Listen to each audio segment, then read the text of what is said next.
I'm your town moderator. Make sure you have your voter cards.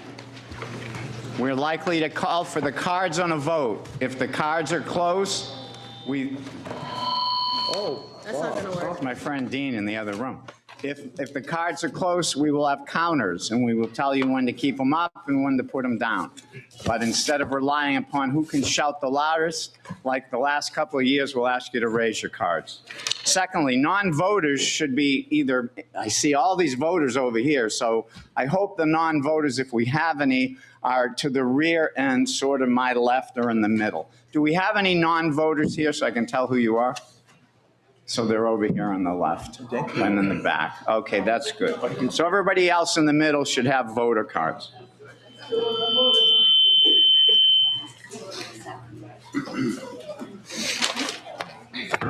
It's now, according to my phone, 9 o'clock.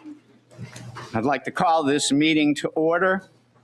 And can we all please rise? I'm asking my new assistant moderator, Darrell Britton, will lead us in the Pledge of Allegiance. Darrell.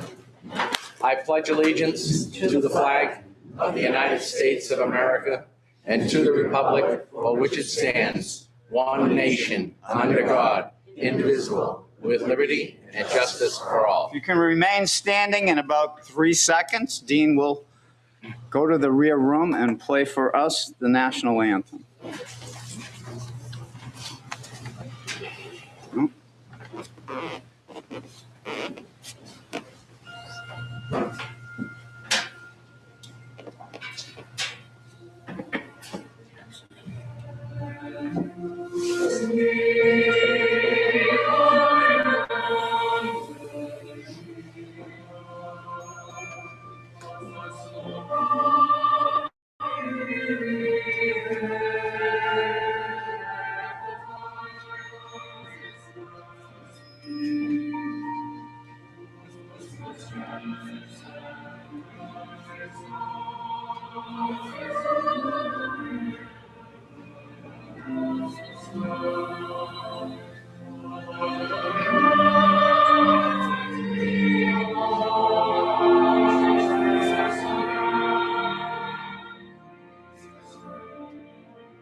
Thank you.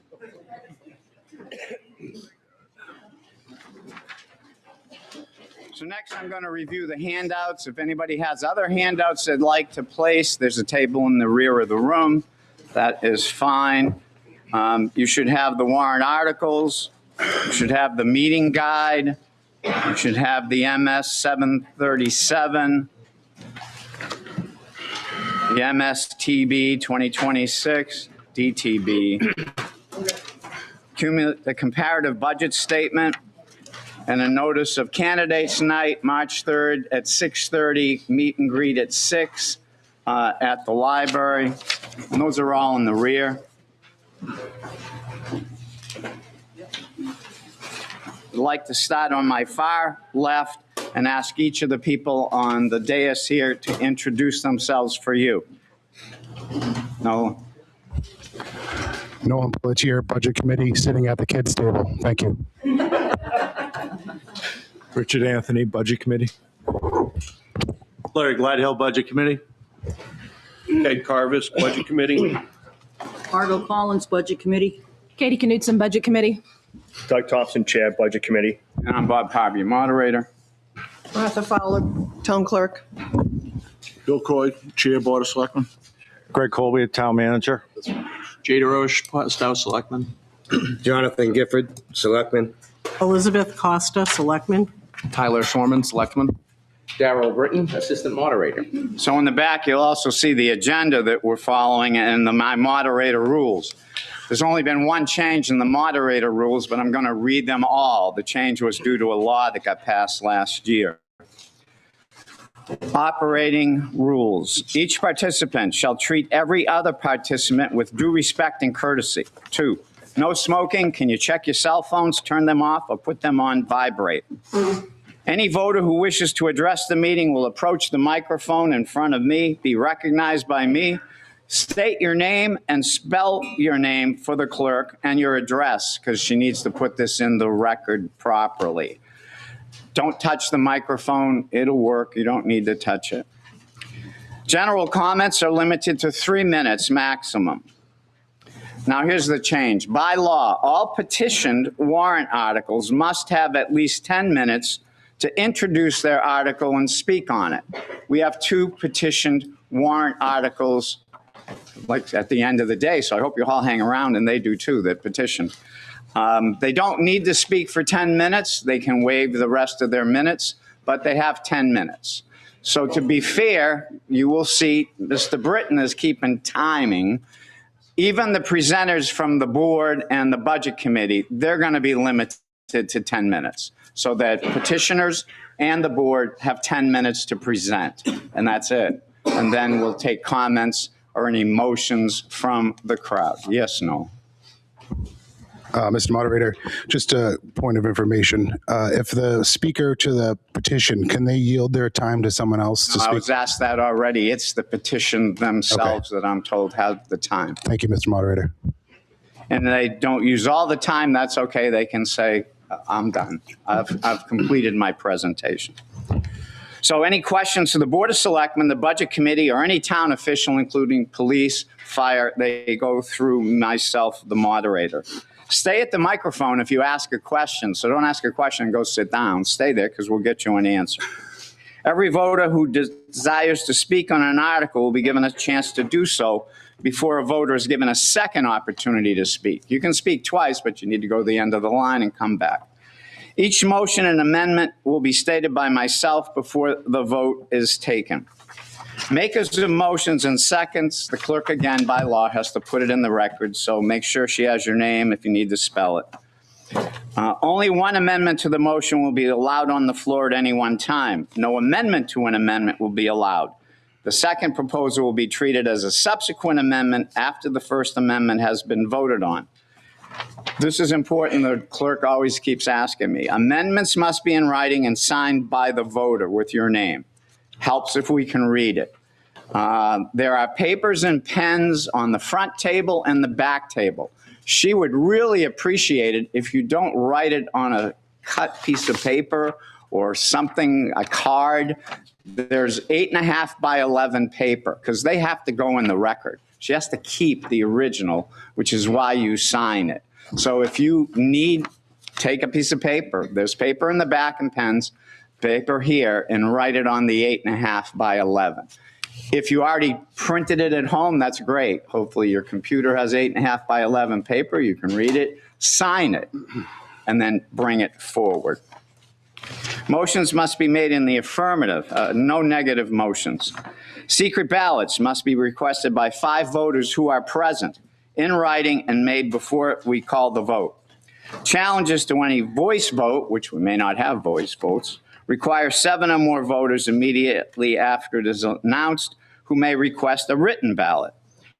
Municipal Budget Act, there is a 10% limit. Our town manager is going to keep track. If we go over the 10%, we can't. That's, you have a budget number, you can't raise more than 10% more over that. We don't think that's going to happen. There's probably going to be reductions, but there's a law, 10%. Reasonable discussions on both sides of a motion will be allowed before a call. The question will be accepted. 2/3 vote is required for a call of the question. And as you know from past, if there's somebody in line, I'm going to let them speak if they're already in line because they've stood up to say, I want to speak. And the line will go right down here from the microphone back. Any amendment to financial amounts must be in dollars. Percentages must be converted to a dollar amount. So don't say, I want to reduce the budget 5%. You have to say how much you want to reduce it with a dollar number. Upon appeal of any ruling of the moderator, the majority vote of those voters present will prevail. We only use Robert rules as a guide. Anytime during this meeting, you can change these rules, amend the rules by a majority vote of you present. All votes will be taken initially by showing your voting cards, not by a voice vote, so that we get a better understanding of how the room is feeling. If we need to count, I have 3 or 4 counters that will go around, and as I said, we'll tell you when to raise your card, when to lower your card. If we don't, this is a pretty standard that we've been using these. They've been working for years. Other than the 10 minutes for presenters, everything's the same. If there's no objections, then we'll have these rules act as the rules for the meeting, subject to any change you might have during the meeting. Next, I'm going to entertain a motion to allow certain non-voters to speak. I believe Mr. Coy has that motion. Yeah, I motion to allow the following list of non-Plastow residents to speak during this deliberative session. Town Manager Greg Colby, Highway Supervisor Dan Garlington, Police Captain Jason Mazza, Police Lieutenant Robert Dioria, Facility Supervisor Jim DeBonis, Planning Technician Shay Raymaker, Interim Library Director Jen Dolly. I have a second. Second. Second by Mr. DeRoche. Any discussion on the motion? All those in favor, raise your cards. Thank you. Any opposed? So that motion passes. Those non-voters will be allowed to speak. Moving on to the actual warrant articles. 2026 Plastow Town Warrant, State of New Hampshire. To the inhabitants of the town of Plastow, New Hampshire, and the county of Rockingham in said state, qualified to vote in town affairs, you hereby notified to meet for the first session of the annual town meeting in Plastow Town Hall, second floor, 145 Main Street, in said Plastow on Saturday, January 31, 2026 at 9 a.m. in the forenoon, to explain, discuss, and amend each article, and to determine the form for any question on the ballot, except those warrant articles where wording is prescribed by law. The snow date will be February 7th, 2026, or determined by the town moderator if necessary. Thank God it's not necessary. The final voting on all warrant articles will take place by official ballot at the second session. Therefore, you are hereby notified to meet for the second session at the annual town meeting at the Plastow Fish and Game Club, 18 Mayray Avenue, in said Plastow on Tuesday, March 10th, 2026, from 7 a.m. in the forenoon until 7 p.m. in the afternoon, 7 to 7. Note, we do not do town meetings to 8 p.m. It'll end at 7 p.m. in the afternoon to elect officers and to act on the following articles by official ballot voting. The town articles beginning with P to differentiate the town articles from the school district articles and from the town zoning articles that begin with Z. Citizens petitions begin with CP. So that's the notification by law. You're notified. You've been warned. That's why they call it a warrant article. The first article, P-2601, is to elect necessary town officers for the ensuing year. This is by law. We can't amend them, but you can see what offices are up for election. I believe the registration ended Friday at 5 p.m. So if you didn't register, you can run a write-in campaign. But please be aware, there are no stickers allowed in New Hampshire elections. We had a problem one year. Through inadvertence, somebody thought they could do stickers. Mass allows stickers. We don't allow stickers. They just have to write your name in, and it will be counted. So now moving on. Operating budget, general fund, Article P-2602. Shall the town vote to raise and appropriate as an operating budget, not including appropriations by special warrant article and other appropriations voted separately, the amount set forth on the budget posted with the warrant or as amended by vote of the first session for the purposes set forth therein, totaling $14,103,949. Should this article be defeated, the operating budget shall be $13,929,786 with certain adjustments required by previous action of the town or by law. Or the governing body may hold one special meeting in accordance with RSA 40:13X and XI to take up the issue of a revised operating budget only. A majority vote is required, recommended by the Board of Selectmen 5-0-0 and the Budget Committee 5-3-0. Have a motion to place this article on the ballot as written. Yep, I'll make the motion. Have a second? I'll second. So we have a motion made and seconded. I believe Mr. Thompson will speak on this article. Yes. 10 minutes. Thank you, Bob. Do we have control of the PowerPoint, Greg? Comes Dean. Dean, the second PowerPoint, do you have that? Yes. So thank you all for coming out. I appreciate everybody's participation this year. The total budget is up about 5.9% over last year. 75% of that increase is due to human personnel, retirement, health insurance, which is the biggest contributor. The default budget, as you can see, is only $174,000 less than the proposed budget, which is less than 1.5%. But at the end of the day, all of you tax voters have the right to choose the two. Can you speak into the mic? Oh, I'm sorry. Thank you. Sorry. So the first slide that you can see here is the total budget is up $797,000 over last year. 610 of that is related to personnel, retirement, health insurance, and salary. I'm not sure who has the clicker here, Greg.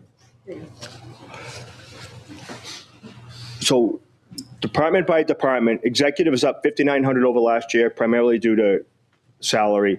Town clerk is up $8,000 over last year, primarily again due to salary. Election is down almost $15,000 due to not needing new machines. Finance is up again, primarily due to additional salary and audit costs for the annual audit report. This year, the town audit was longer than anticipated because we received governmental funding, which takes a lot more CPA work to get through that process. Assessing is down almost $6,500. Valuation books and other materials make up primarily the difference here. Tax collector is up $2,600, again, primarily due to salary. Legal is down. We shifted some legal expenses to different departments, so we don't see any additional legal costs. Human resources is up $361,000, which is almost 50% of the increase in the total budget, simply because of retirement. Health insurance was up 21%, which is significant, and some other miscellaneous expenses. Planning is up $21,000. Wages, other increases in legal, and a decrease in impact fees. Zoning is flat. Governmental building is up a little bit in wages. Some maintenance is built into that. Cemetery is up only $2,000, but for additional maintenance that was needed in the cemetery area. General liability insurance is up nearly $15,000. Greg can speak to this, there's only one or two insurance agencies that can cover us as an entity. So we're kind of stuck with a policy as it is.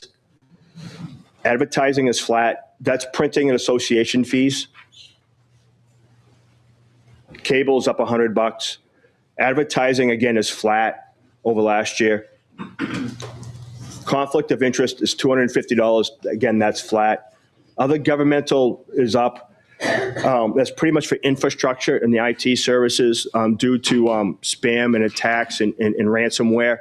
We have to be mindful that our servers are vulnerable, and we have to, educate and update the IT infrastructure. The police department's up $210,000. Out of that, $195 is CBA labor.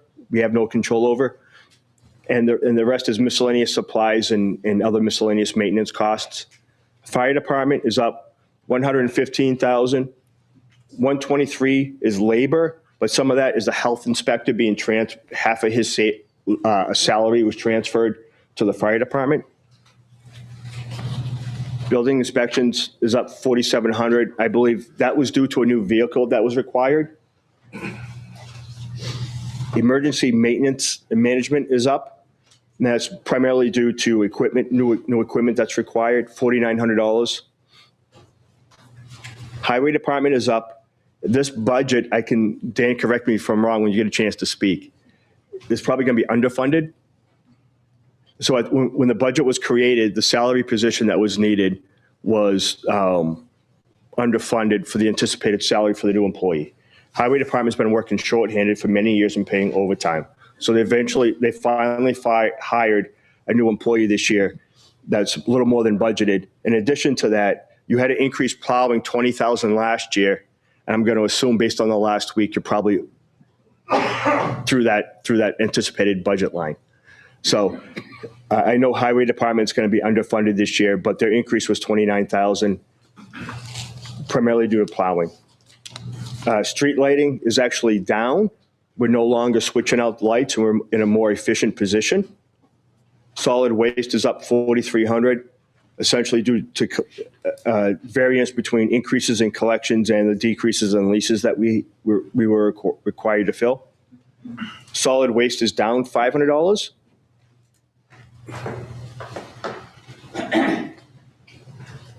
The health inspector is down 30,000 because that salary was shifted to the fire department. So if you look at the fire department's increase, 30,000 of that was the health inspector alone. Human services is flat.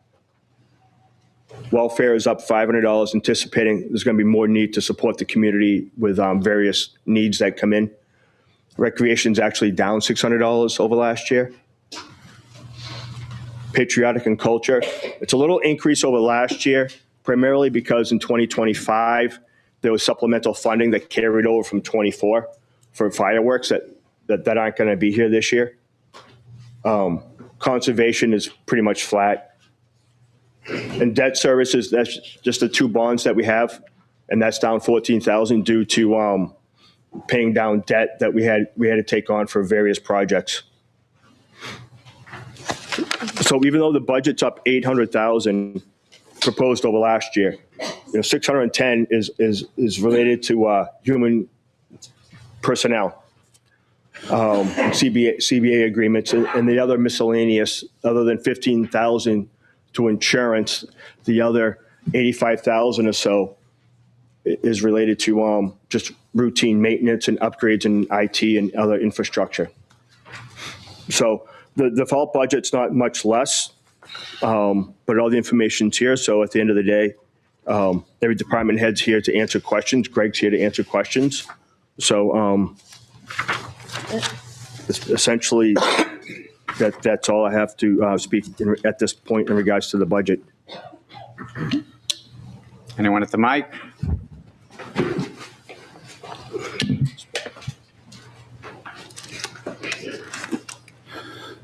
Nolan Pelletier, 24 North Ave. I move to have P26-02 to read as follows. Everything is the same, replacing the proposed budget of $14 million with the number $13,398,752. Do we have a second on Mr. Pelletier's motion? Second it. We'll give you the name for the clerk. I am Brett, 174 Main Street. Do you, Mr. Moderator, to speak to my motion now? Yes, give me just a second.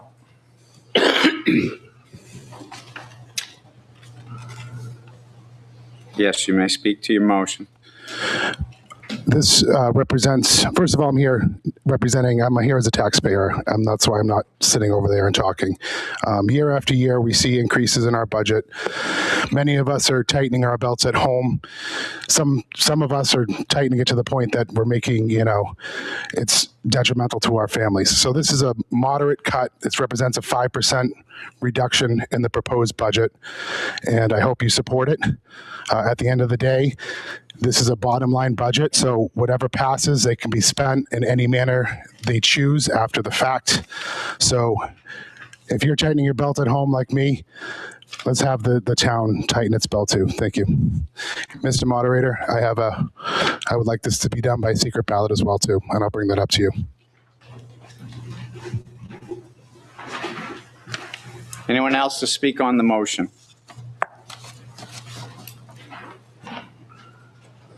Yes, Ryan LeBrecq, 174 Main Street.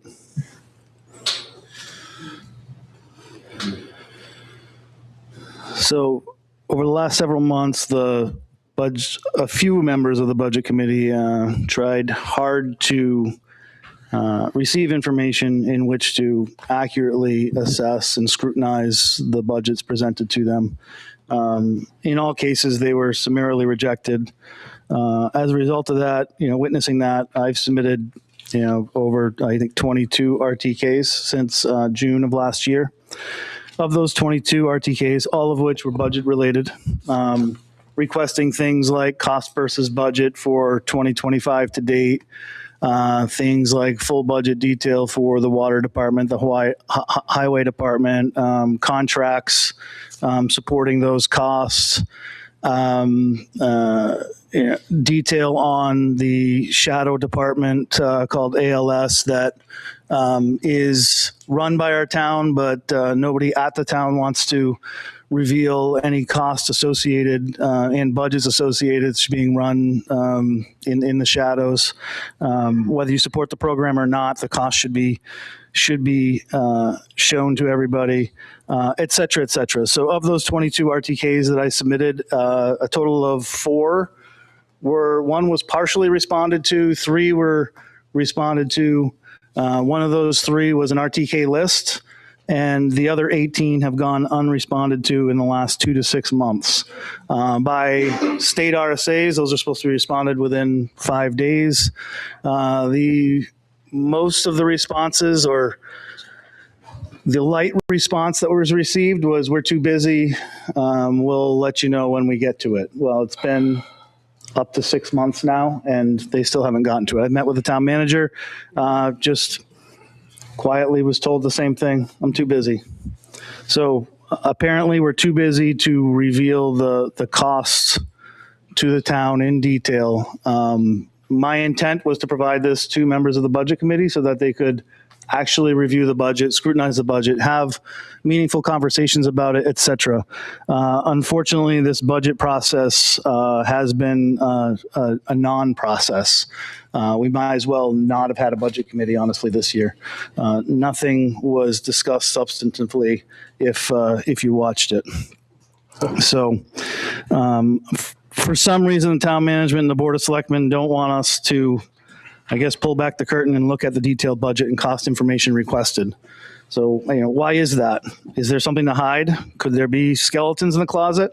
I don't know. I don't want to throw those accusations around, but what else can we assume if we can't get answers to questions that are required by law? Mr. LeBrecq, your time is up. Thank you. So I just want to close. Do you like the Wizard of Oz government that we're running right now?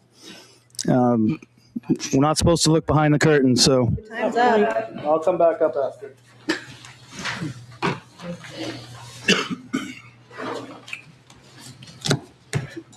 Maxanne Dobson, 5 Nicholas Road.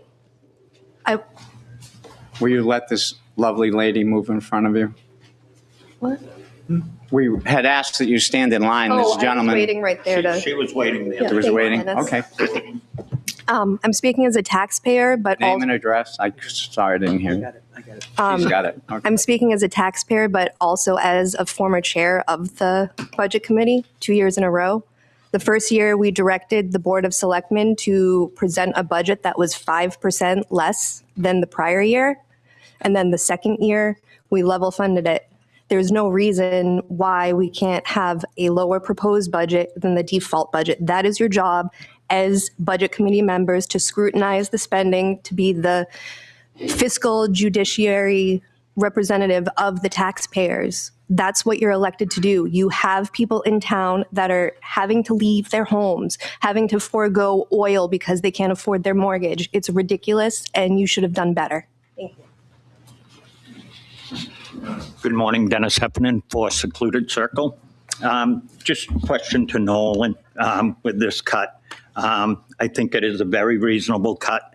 I know it is a bottom line budget. I hear that many times, but are there some suggestions that you would make where some of these cuts would be? To be fair, This budget is kind of like a vision board. I asked for line item transfers so I could see, and I was told that we don't do accounting that way. So at the end of the day, it's a bottom line budget, so they can make the cuts where it's needed most or where it would hurt the least if that is the case. Are there any suggestions where that would be from anybody on the budget committee that may support this cut?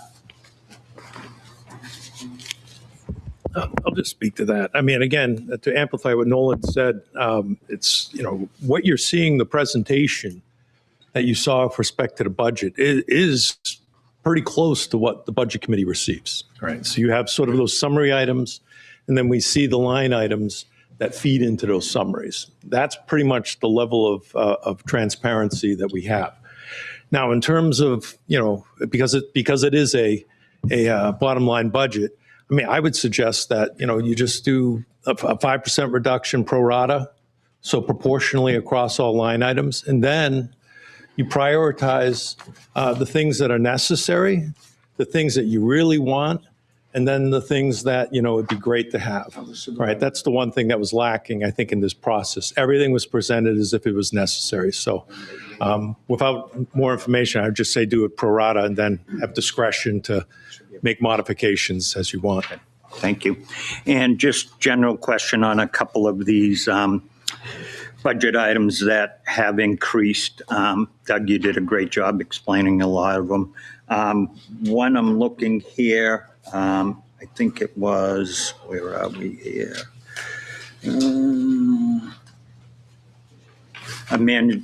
Emergency management, 13.2% increase. Can you speak to that?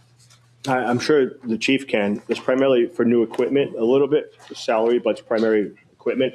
So this department was established only a few years ago. So they're still trying to completely fill the equipment need that's needed. Okay, fair enough. Planning board, I see it's up 18.5%. If I'm seeing that correctly. Planning board department, 18.5% increase. There was a shift. They have their own, planning board has their own legal representation now. That's why the legal line item went down on the other line item, because they planning board now has their own legal. Okay, so it's separate from legal itself. So correct me if I'm wrong, Nolan or Richard or anybody else. So legal was moved from town to the planning board. So they had a decrease, they had an increase in legal fees, but a decrease in impact fees and wages. So the two get to the 18% that you're speaking to. Okay. So even with the carrying the new legal cost, planning board reduced their budget by $30,000 because they did not. We dropped what was it? Impact fees. Yeah. The impact fees were $20,000 essentially. We opted not to do. Reassessment of all the impact fees. Okay. Because we didn't deem that there was no cost benefit associated with it. Fair enough. Okay, thank you. And just to add on to that, that isn't uncommon that happens. Through the years, the planning board or planning department will either do impact fees or not. They may budget for it, so they may reduce their budget. So this isn't an uncommon practice. So this has happened over the years where they've reduced their budget because they weren't doing impact fees or the master plan update. So, thank you. Good morning, Holly Patterson, 24 Brady Circle. First of all, can we ask the audiovisual to turn up the volume? It's very hard to hear for all the people here. Well, not that, yeah. Find the medium. I think that's better. First of all, somebody just asked what we can do to lower the cost.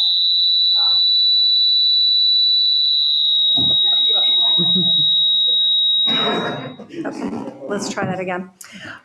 One of the areas I'm curious why we're not using the free services provided by the state of New Hampshire for health inspection.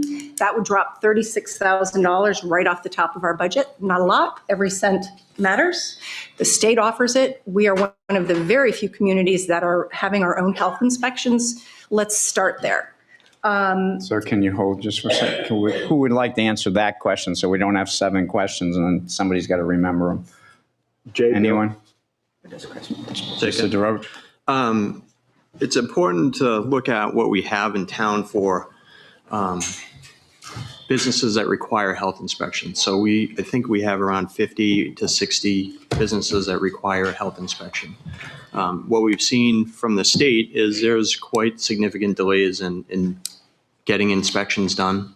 The town has had the health inspector for many years, and it's important to keep our stores, restaurants safe.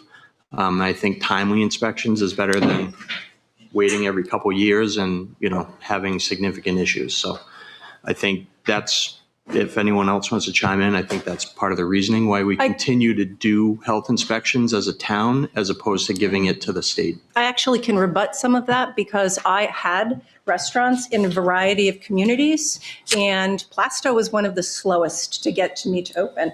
Wyndham is a state health inspection, happened like clockwork. The state people are fabulous to deal with. Same thing in the other locations that I opened. So I beg to differ, but thank you for your reply. And maybe they are, but we've always had a town health inspection for many years, so we don't know the difference. So I'm not sure if my time will be limited because I do have other questions. Who negotiates the contracts with the various employee unions or employee groups with the town? Who actually facilitates that negotiation? Maybe Greg Colby can answer that. Greg? I do, along with town council and usually a representative from the Board of Selectmen. Okay, thank you. Do negotiations. And when are do you have a list of the various renewal dates for the collective bargaining agreements that exist today? There's two of them. The town hall group is up April 1st of 2026, and I believe the police department is either 27 or 28. Okay. And related to that, one of the presentations was health insurance costs are up 21%. We have employment costs up 650 some odd thousand. I don't have the number. It's not in front of me. As a taxpayer, is the suggestion that our built-in baked cost every year is an anticipated $650,000 increase to support the levels of employment that we have today?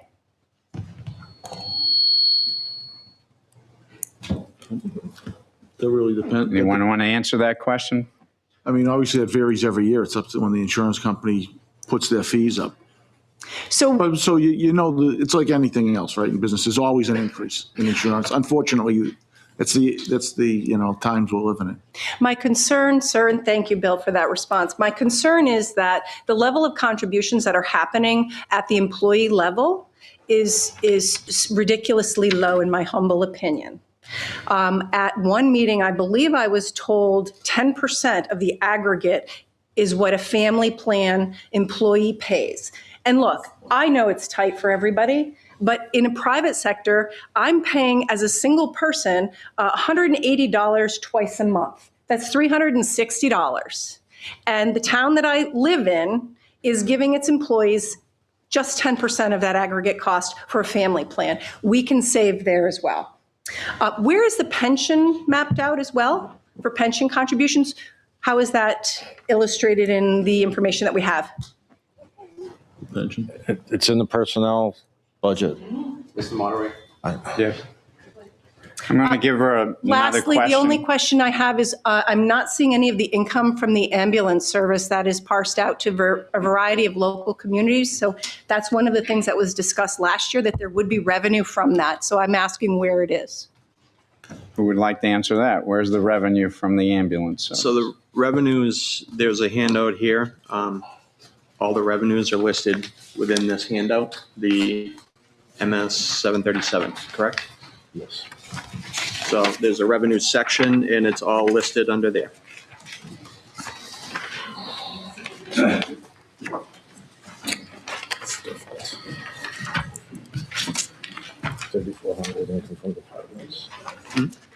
heard Mr. DeRoche's answer, but I think he's looking for the line item where it is. Did you find the line item? Yeah, it's on page 9 of the MS 737. Page 9 on the MS 37. You should have this memorized, Keith. Good morning, Jeff Oligny, OLIGNY, 28 Main Street. Thank you all for your work on this. I am supportive of the 5% across the board belt tightening reduction. I think it's prudent and moderate. May I ask, in historic question, in the last so many years, maybe 10 years, how often have we had a 5% budget reduction? Unfortunately, I've only been on the budget committee for 5 years, so I can only speak to the last 5 years. That's good. There's never been a decrease, but default budget's always been within. No, there's the previous. I said in my 5 years. So in my 5 years, there's never been a decrease, but the default budget has always been within 2% of the proposed budget. And any surplus, for example, last year was applied forward to reduce tax rates going forward. So last year's surplus was $300,000, which your Board of Selectmen generously applied to reduce next year's tax rates. Now, to be mindful, this year's budget of $14 million, only about $9.5 million falls on the tax, property tax. And out of that 9.5, only 7.2 falls on the residents. So a $14 million budget, only about 50% falls to the residents due to revenue and surpluses applied forward. Thank you, Mr. Thompson. So it sounds like a 5% reduction is rather rare. In my limited 5 years experience serving as vice chair or chair, I have not seen it. Thank you. One other. Just for clarification. Yep. We had a previous budget chair that testified that they were able to do a 5% cut and then level fund the budget for a period of 2 years. Yep. So that's the answer to the question that you're looking for. You have to go back 6 years. close to plus. 6-7 years. Pre-COVID. Okay, I think we'd all be honored to have that happen again. One other question, if I may. course, Jeff. A couple of times you referred to personnel as a source of increase. Retirement.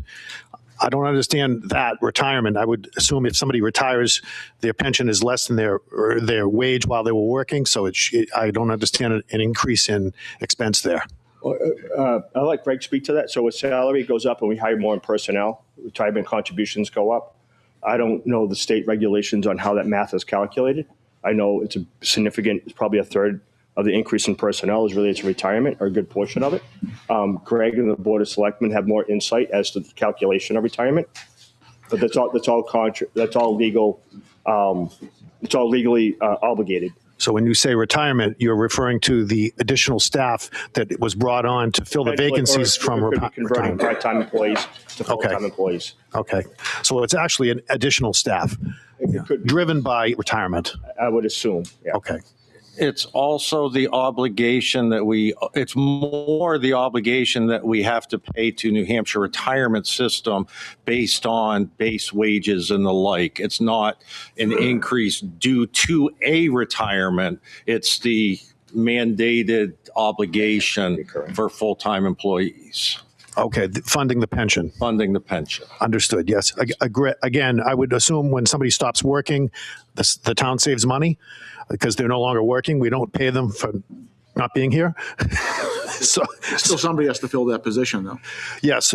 So maybe it's a misnomer calling it retirement. It's actually, I think, retirement contribution. It's additional staffing driven by retirement, if that's accurate. It's more pension obligations of the current staff. Okay. But because of the CBAs, as a, for instance, that are increased, with the police department, we have to pay that additional amount, approximately 30% over the New Hampshire retirement for all of the members, the current employees that are currently working. So the CBA got a better pension, if you will, and required more funding. It's part of the CBA. Yes. Okay.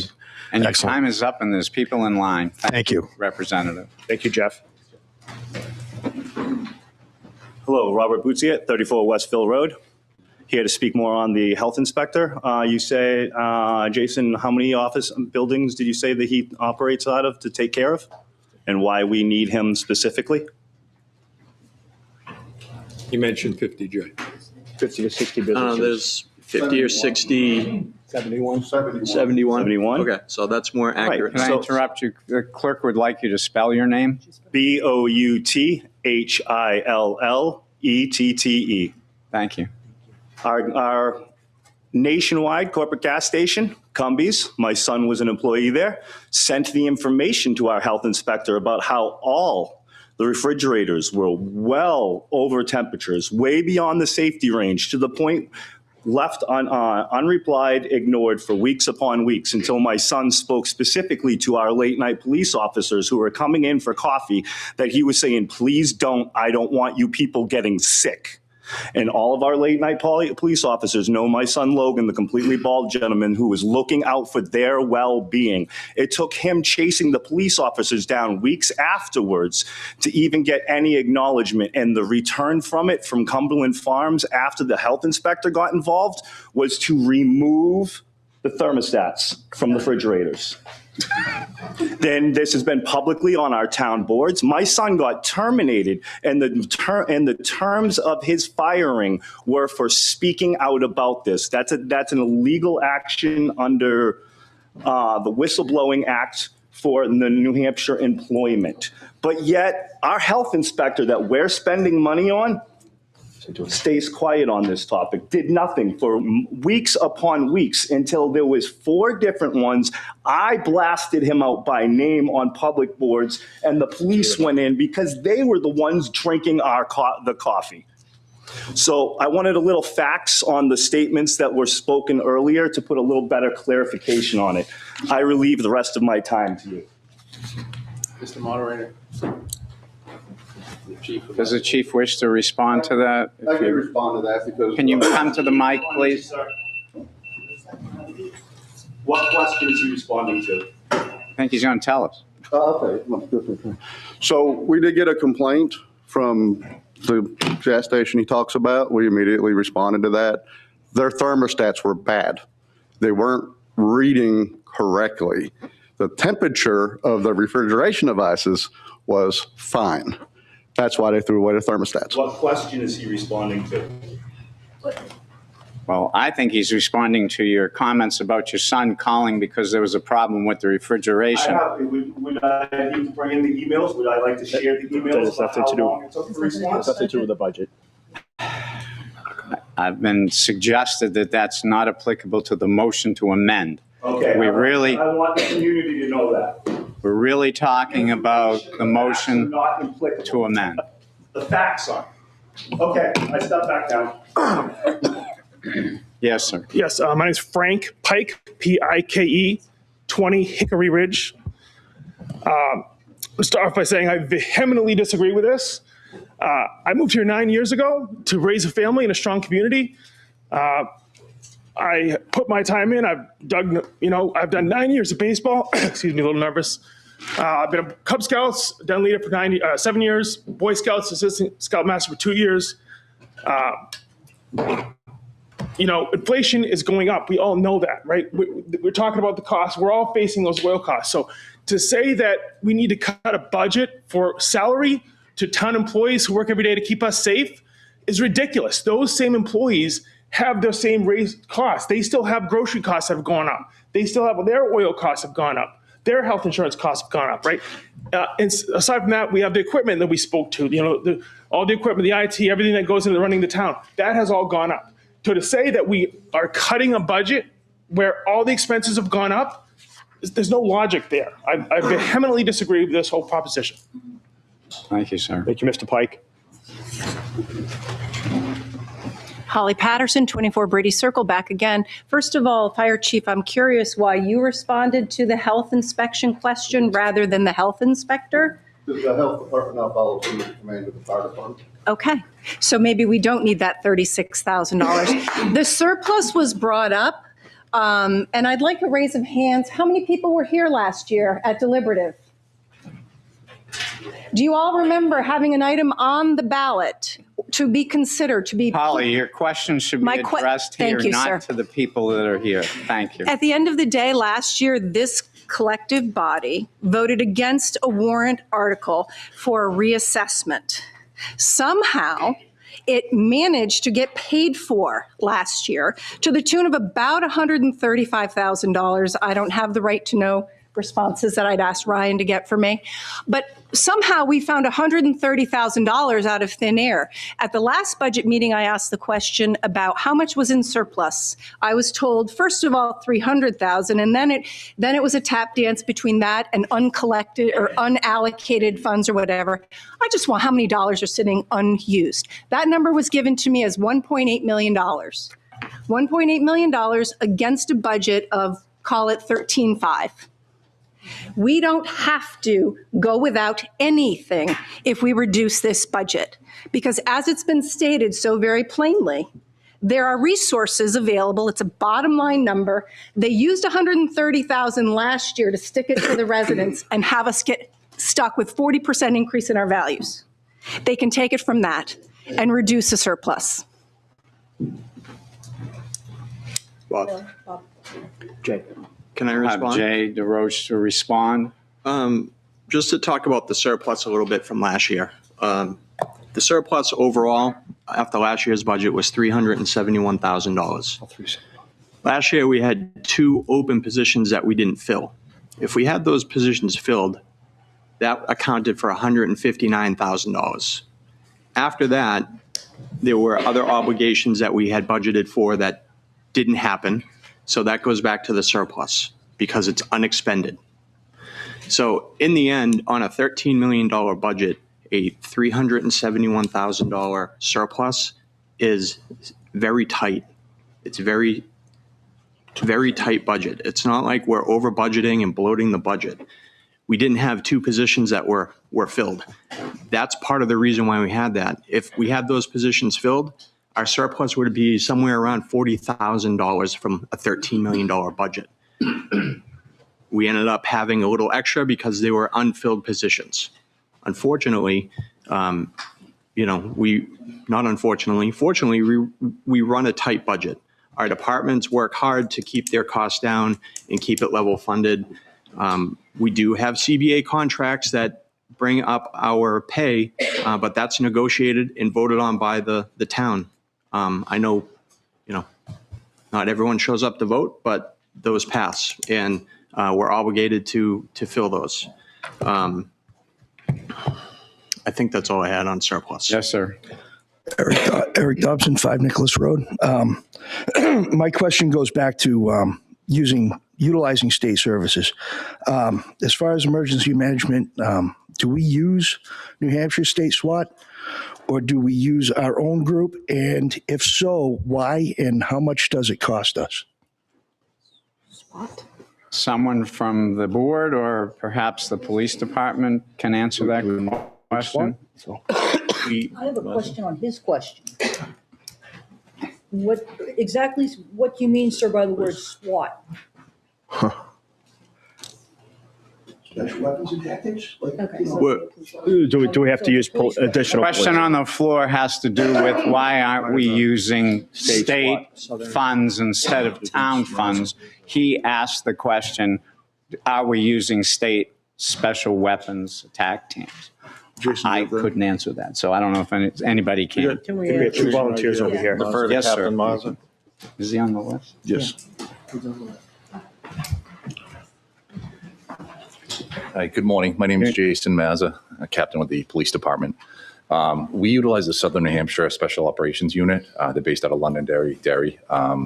It's about $5,000 a year for membership. What that includes, it allows 1 to 2 of our officers to actually partake in the training and be a member of that team.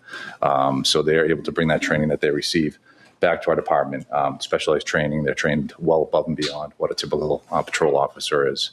So it's a huge asset to have a Special Operations Unit member on our department to come back and bring that training back to the department. They're local. We've used state police in the past. It's been a few years, it's been probably over 5 years at this point since we've used state police. And the response times, they're coming from all over the state, so the response times could be hours, honestly. So we're holding a scene for hours before an actual SWAT team gets here using state police. Using a local specialized team, it's the response time is so much faster. It's just a benefit to active and critical scenes. So I have a question for you. Yes. Just to clarify, the local response team is not necessarily the Plastow Police. It's that organization that you pay the And it's made up $5,000. of a majority of towns from Rockingham County, so it's Is there another fee that comes from them because you call them in, or is it only the 5,000? just the 5,000, and that includes their response and uniform supplies, and there's a lot more that goes into it. And did you wish to comment? No, sir. Okay. Any questions for the officer? Point of clarification, does that 5,000 come out of the police department budget or the emergency management? It's a police department budget. Well, thank you very much, Captain. Appreciate it.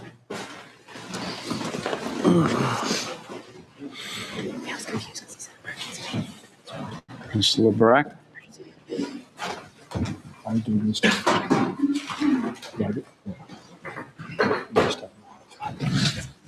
Ryan Lebrecq, 174 Main Street. My beautiful wife told me to be brief, so.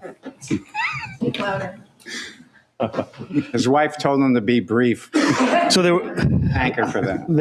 there was a question regarding justification or ideas for reduction, et cetera. And this, I guess, gets to my main point, which is we've asked for detailed budget information. We've been stonewalled by the town. RTKs are not being responded to. The information is not being provided. We can't dig into those details and get the scrutiny needed in order to find that information. So whether you support spending or not, can't we agree that fully detailed budgets and every dollar spent by our town should be visible to everyone for review? Can't we agree that our town management should adhere to state laws and provide timely responses to right to know requests? We need to see behind the curtain, and hopefully we're not appalled by what we see when we finally get that. We will get that. We're not going to stop asking for it. We're not going to stop pressing for it. We're going to continue to make inroads on these committees, and eventually this will be brought to light. So either respond to the RTKs as you should, and hopefully that, because we don't have that information, a 5% reduction seems reasonable, because there were no reductions through this process, none. There were 0 reductions through this process. Thank you. Mr. Hart, can I speak? I'm going to let his wife, I think that's his wife, speak. Go for it. She hasn't spoken before. Julie Lebrecq, 174 Main Street. I would like to ask of the budget committee that voted against this budget, how many of you would support this 5% decrease? If you wish to answer it, you can. Who voted for the budget? I voted against the budget, so, but I'm still for it, so I'll answer it anyways. I would be for a reduction of 5% because I think that makes sense. It's you get a lot of pushback when you point out the fact that if you analyze or look at other towns that have similar populations as ours, maybe similar size, right, and they have half the budget that we have. Okay. Now, the pushback you'll get is that that's apples to oranges. And it's like, well, it isn't actually. You have the same number of, same population, same area footprint, all right? It's worth looking at. What is the other town doing that it's like $7 million less than what we're doing, all right? So it shouldn't be dismissed. It should be looked at. And a 5% reduction is nothing, all right? We don't even have the annual audit, the 2024 audit, all right, completed so that we can see what the surplus is, all right? So basic financial documents for making these decisions aren't here. But we know that we run a surplus in between 200, 300, in some instances, $400,000, all right? Not everything's a necessity, all right? And it shouldn't be treated as such. Not one penny was reduced during the budget committees. Mr. Anthony, can I interrupt you? She simply asked you the question. If you support it, you answered the question. If you want to... Completely. Yeah, completely. Thank you. That's 2 people. Who's the third person if they wish to speak? I voted against the budget overall because I had concerns about highway department being underfunded, and I had some concerns about just the budget in general, as far as it impacts the taxpayer. It's not the overall budget.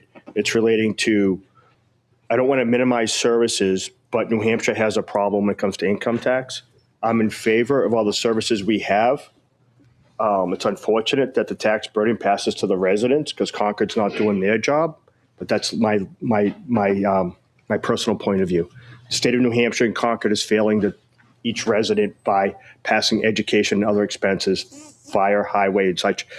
125 down to the residents, as you see in a warrant article. Concord's failing the state, so the town residents have to, unfortunately, have to pay it in other formats other than business income tax, dividends and interest tax, capital gains tax, and such. So I voted against the budget because I think it's a bigger problem than what sits in this room. With that, sorry, I just want to say that the people who are closest to all the details of our budget are sitting before us. And if you guys can't unanimously decide that this is the best that the town can do, then I don't think it's unreasonable to make an adjustment to it. Thank you, ma'am. I don't see anybody else at the mic, so I'm going to ask. Can I just bring up one? Someone want to speak? No, I wanted to. Mr. Coy? Yeah, I'm just my opinion. I'm against the reduction. One of the things I wanted to clarify, I mean, we look at what the default budget is. That's at 13.9. Greg, can you speak to how we come to the default budget? It's the previous year's budget with increases or decreases due to contractual obligations and the like. Right, so it would put a strain if we went down roughly 500,000-600,000. Mm-hmm. Absolutely. And the other thing that I just wanted to bring up, we already know we're probably going to be operating at a deficit just because of that snowstorm that we had last week. Right now, we're pretty much at the limit, tapped out for the snow removal. So we have to think about that. We still have February, March, November, and December to go through. So we already know we're probably going to be operating at a deficit at highway that we're going to have to figure out. So that's points I just wanted to bring out. So obviously, we're going to have to find some money for highway somewhere. I'm not sure where we're going to do that yet. Whether that's we don't pave roads, whether we cut something, I don't know what that'll be. But for those reasons, I'm against the adjustment. Mr. LeBrecq, there's a gentleman behind you who hasn't spoken yet. Thank you. Hi, Randall Mickelson, 11 Balsam Way. I just wanted to address the point, the contention that because the Budget Committee didn't unanimously recommend the budget, that it should be cut below what the committee recommended. I will note that the committee did pass by a majority vote the budget that stands before us, and I commend all the questions about the budget, but I also commend the hard work all the individual Budget Committee members put into analyzing, recommending the budget, and reaching their decision. Thank you, sir. Mr. LeBrecq. Ryan LeBrecq, 174 Main Street. If one snowstorm blows a budget for the year, that's a problem, first of all. Second, just a question for the Budget Committee real quick. Why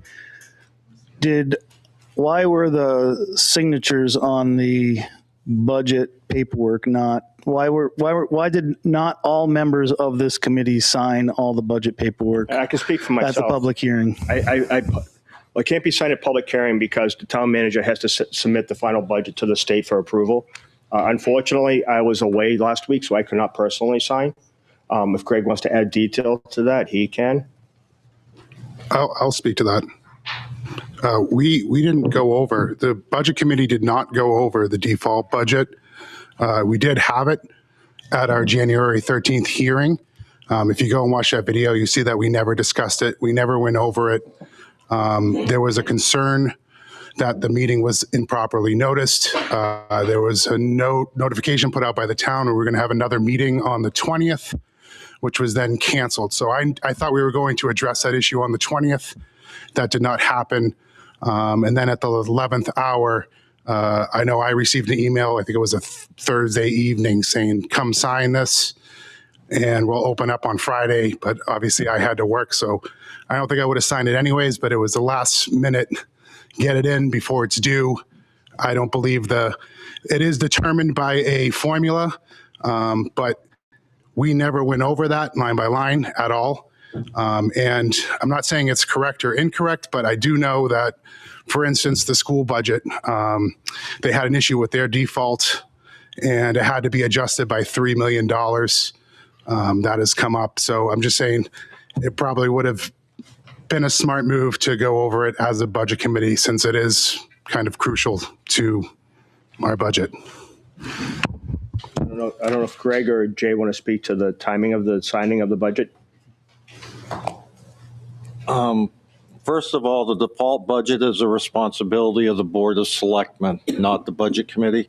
It was reviewed at a board meeting and was gone over and signed by them. You'll see their signatures on that default budget. Secondly, the timing of the finalizing the report, or the MS 737, as Mr. Thompson said, it does get approved by the Department of Revenue Administration. I did send emails out to the entire Budget Committee that morning. It was, come to find out, the same day that Microsoft had the outage, and I believe a lot of the emails went out. I'm still getting email responses from that outage now. So also with the threat of the snowstorm, it needed to be posted on Monday, January 26th. So I put it out there on Thursday morning in hopes to be able to get enough signatures to get it posted, not knowing what the impact of the snowstorm was going to be on Monday. So, can I speak to that? Although Mr. Colby is correct, it is within the purview of the Budget Committee to go over it, and it can be adjusted if new information or mistakes are found. It is a responsibility of the selectmen to put it together, but it is also the responsibility of the Budget Committee to basically double check it and go through it. And that's in our New Hampshire RSAs. I don't have those handy, but that's directly from the RSAs, the Budget Committee. Having seen no one else at the mic, I'm going to ask if these voters are present, just to say present. Julie Lebrecht? Present. Jeff Aligny? Present. Nolan Pelletier? Present. Richard Anthony? Present. Ryan Lebrecht? Present. Those are the people that asked for the secret ballot. So we're going to proceed to secret ballot. This is how we're going to do it. My assistant, Daryl, will start at the rear of the room. If you've been to church lately,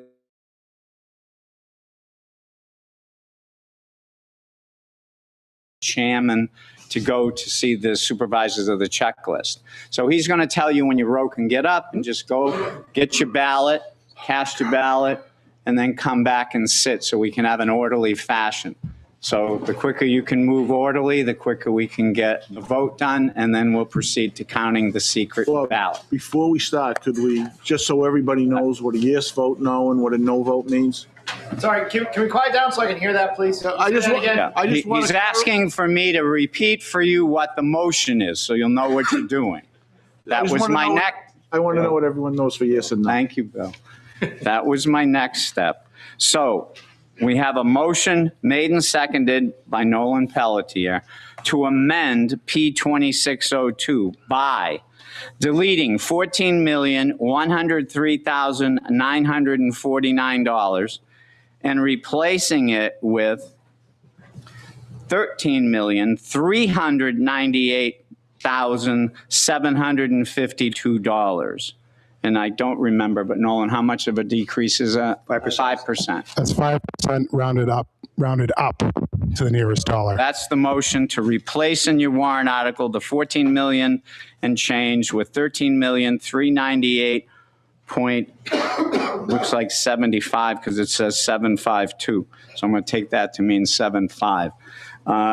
So if you vote yes, the budget gets decreased by 5%.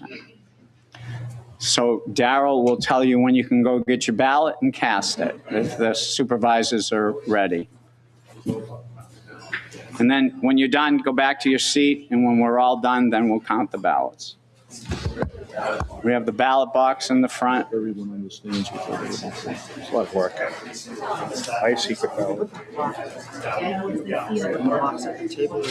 Intimidated. Yeah, I guess. If they gotta vote back in their seats, how are they gonna do that? No, just say yes or no, and you just stand behind your opinion, regardless. And have them vote back at the supervisor. Here comes Dean. Does Dean live in? We're gonna have the ballot box. Can I have your attention? The ballot box will be in the rear of the room so that you're not running all around. When you get your ballot, you can post it. I can't put The it. assistant clerk will watch the ballot box, make sure nobody stuffs it. Go one at a time. Thank you.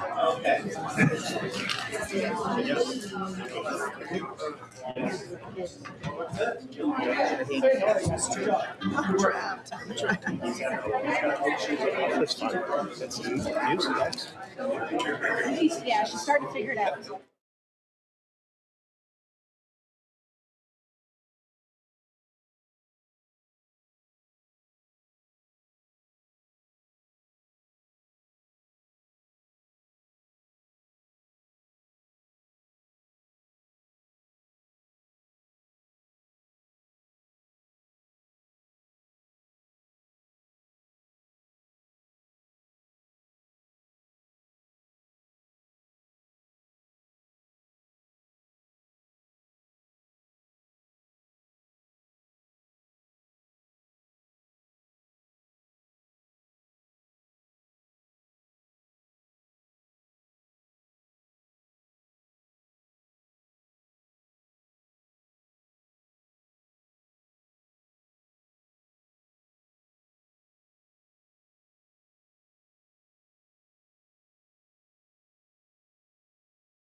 The light's on, but I don't hear the mic. Has everyone had an opportunity to vote? I'm going to ask one more time, then we're going to count the ballots. Has everyone had an opportunity to vote? I don't see anybody approaching to get a new vote. We're now going to count the ballots here at the head table, so you can watch us count them. Thank you. Subject to audit? Yeah. Mr. Moderator, can we get some music or something in the meantime? If you would like to sing, The people are protected from cruel and unusual punishment. Thank you, Mr. Moderator. It'll speed things along. He's been, to me as a chair, he's been very respectful. Hey, Mr. Chair, this is my concern.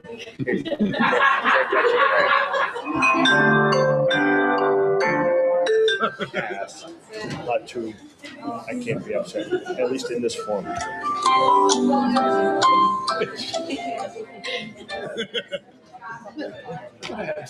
No, social media is a different. It's classic hearing. Well, that's you. I don't know. You fucking have like the Scarlet Letter. I don't know. They do not like me. That's okay. It's on me. It's someone else. None of them.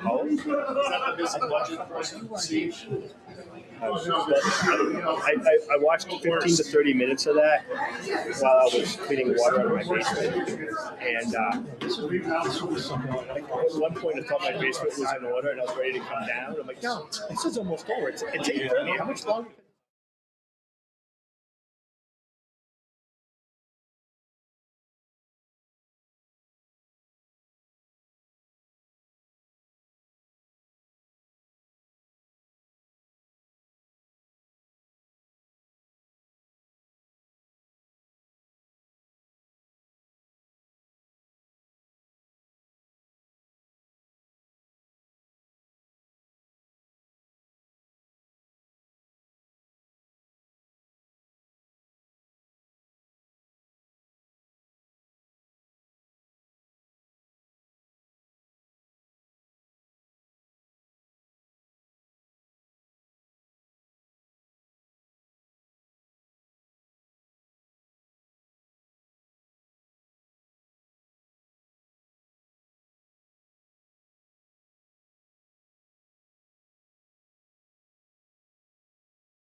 Tabulated the secret ballot 3 times. We counted 3 of us. Yes for the motion to amend 29. No 51. Motion fails. So we're back to the original warrant article P2602. Any further comments on P2602? Seeing no one approaching the mic, I'll declare that P2602 will appear on the ballot as written. Thank you. Yes. I'd like to make a motion to restrict reconsideration on Article P-26-02. We have a motion made and seconded to restrict reconsideration. If you're in favor of restriction, raise your cards. Thank you. You can put them down. If you're opposed, raise your card. I believe the ayes have it. Thank you. Moving on. Operating Budget Water Department, Article P2603. Shall the town vote to raise and appropriate as an operating budget for the Water Department, not including appropriations by special warrant article or other appropriations voted separately, the amounts set forth on the budget posted with the warrant or as amended by vote of the first session for the purposes set forth therein, totaling $512,504.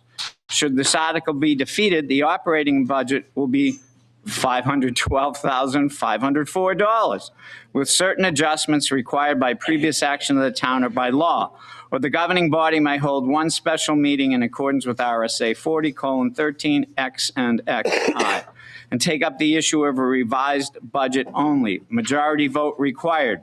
Total appropriation, $512,504. Withdrawal from the Water Enterprise Fund, $512,504. No amount to be raised by 2026 taxation. The approximate balance of the Water Enterprise Fund was $1,228,738 as of 12/31/25. Recommended by the Board of Selectmen 500 and the Budget Committee 800. Motion to place this on the ballot is written. I'll make the motion. Do I have a second? Motion made and seconded. Mr. Corey, you're going to speak on this. Yeah, this one's pretty basic for the Water Department.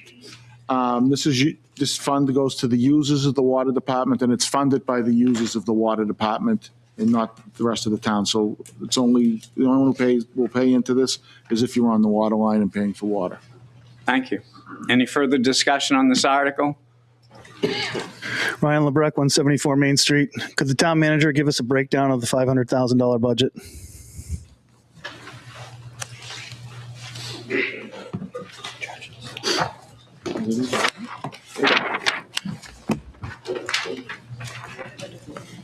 Anything specific, Mr. LeBrecq? I'd like to know staffing costs. I'd like to know revenues from provided through town use of the water, revenues from residential and commercial uses of the water, and other miscellaneous expenses like vehicles, equipment, etc. Well, the payroll, there's $50,000 for payroll. FICA and Medicare on the payroll is $3,825. Uniforms for staff, if needed, is $500. Engineering and professional services, $35,000. Legal expense, $500. Telephone, $480. Electric, $15,000. Heating, gas, $2,500. General supplies, $1,000. Chemicals, $6,000. Mileage and other expenses, $500. Water line repairs and equipment repairs, $10,500.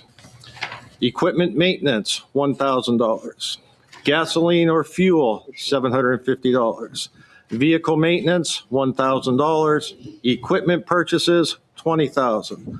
The water operator, $77,500. Other operator costs, $30,000. The purchase of water, $190,000. Overhead, $10,000. And then principal on debt, $36,700. Interest on debt is $15,249. As Mr. Coy said, the revenue is generated by the users of the system. I don't have specific revenue numbers handy with me. So there is the fire suppression share, which is over 200,000, and then the other amount of revenue is based on water usage for individuals that are connected to the system. Can I ask when you will respond to my RTK requesting the budget detail information for the water department? It's available. I don't know what your specific request is. Well, I could read it, but it's not necessary right now. If you could just respond to it, that'd be great, like the other 18. Could you break down the $50,000 staffing cost for us? It is for a portion of my salary, a portion of the tax collector or the deputy tax collector when they do services, and it's also for a part-time employee to do the billing and the coordination of things of that nature within the water department. Good description. What's the dollar breakdown? I don't have that handy, sir. Also an RTK request, not provided. Thank you. Seeing no one approaching the mic, I'll deem that Article P 2603 will appear on the ballot as written. Moving on. Collective Bargaining Agreement, CBA, Town Union, Article P-2604. Shall the Town of Plastow vote to approve the cost items included in the Collective Bargaining Agreement, CBA, reached between the Town of Plastow and the Plastow Town Unit, Teamsters Local 633, which calls for the following increases in salaries and benefits at the current staffing level. Fiscal year 26-27, estimated increase $53,773. 27-28, increase $24,484. 28-29, increase fiscal year estimated increase $24,930. And further, to raise and appropriate the sum of $40,329 for 2026. Majority vote required, recommended by the Board of Selectmen, 5-0-0, and the Budget Committee, 5-3-0. Motion to place this on the ballot is written. Yes, I'll make the motion. Second. Got a motion made and seconded. Mr. DeRoche, you're going to speak to this article. Yeah, so this is the collective bargaining agreement that we've negotiated with the town collective bargaining group, the town manager, the union, and a selectman representative helped negotiate this.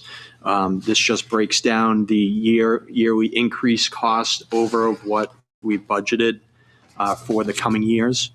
We are asking for the $40,329, which is part of the increase in the 26-27 line. The collective bargaining agreement encompasses, I think, around 11 positions. It's the assessing clerk, the health officer, recreation director, building inspector, code enforcement officer, welfare director, deputy tax collector, assistant town clerk, highway foreman, highway laborer, and maintenance worker. Thank you. And as we always tell you, collective bargaining agreements, CBA, cost items are not amendable at this session. We can discuss them, but we can't amend them. That's up to you at the polls to vote for or against the article. Ma'am. Holly Patterson, 24 Brady Circle. In the negotiated contract, can you tell me what the percentage of coverage of health insurance is, and also what the percentage year-over-year rate increases are, please? The percentage increase Salary increases. year-over-year. Salary increases. Well, I can't give you the actual percentage, but it's spelled out here in the table. For 26-27, it's an increase of $53,000. For 27-28, it's $24,000. I can read that. Okay. So what is the total salary then, if I can run the numbers myself? What's the total salary for the departments covered under this bargaining agreement?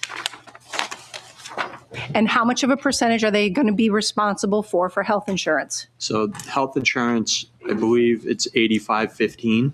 So the town covers 85%, and all employees that participate in the health insurance program pay 15%. The percentage increase is 3 to 3.5%, depending on which year. Okay, and where is the information about all of the people covered under this?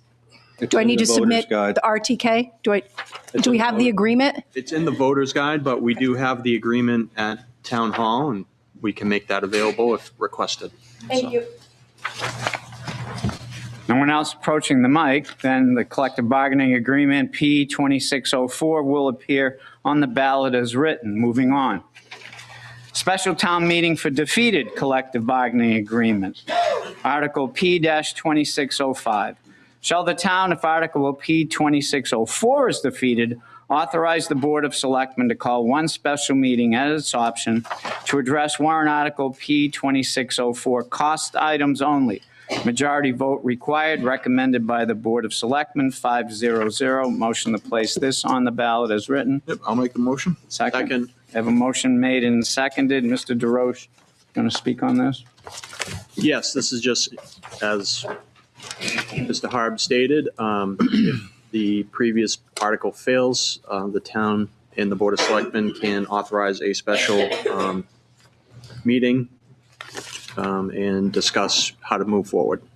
And this is language required by law just to enable us, if it gets defeated, have another call and another hearing on a new article and a new collective bargaining agreement. So since this is by law, Article P-2605 will appear on the ballot as written. Moving on. Bob, I'd like to make a motion. Yes. To restrict reconsideration for Article P-26-03, Article P-26-04, and Article P-26-05. We have a motion made and seconded for restricting reconsideration of 03, 04, and 05. If you're in favor, raise your cards. Thank you. If you're opposed, raise your cards. The ayes have it. Thank you. Moving on. Contingency Fund, RSA 31:98A. Article P-2606.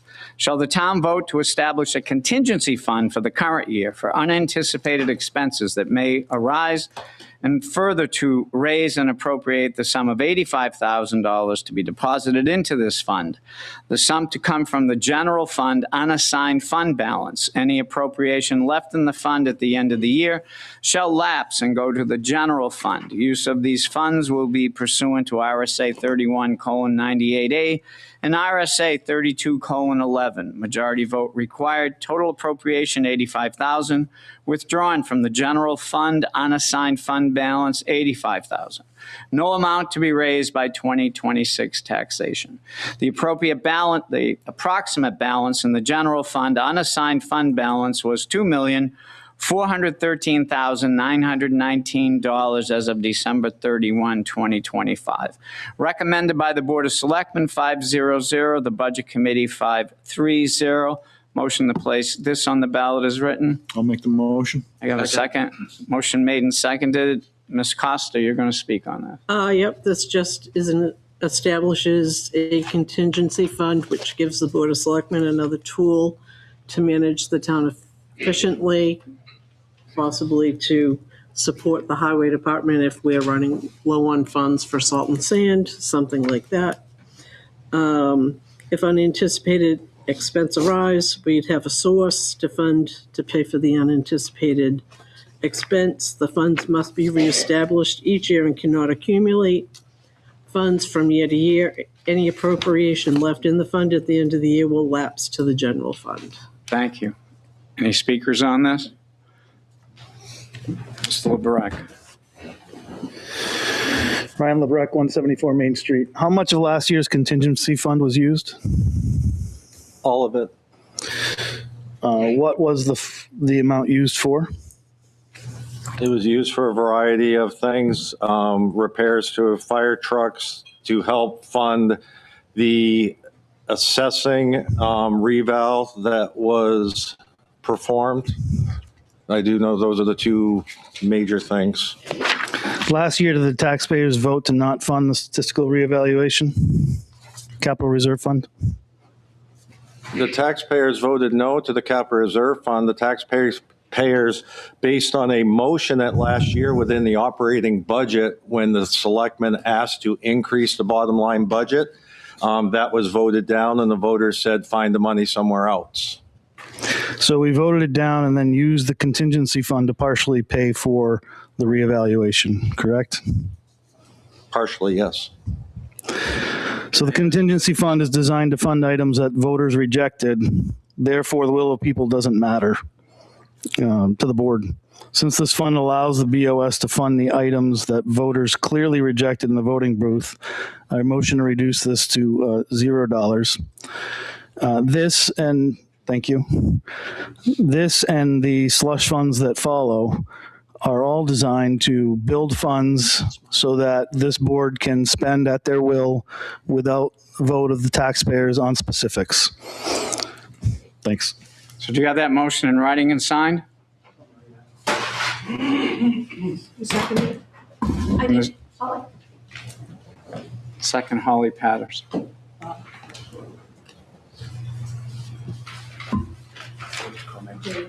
Jay? Let me wait. So it's 2 a.m. when I do this.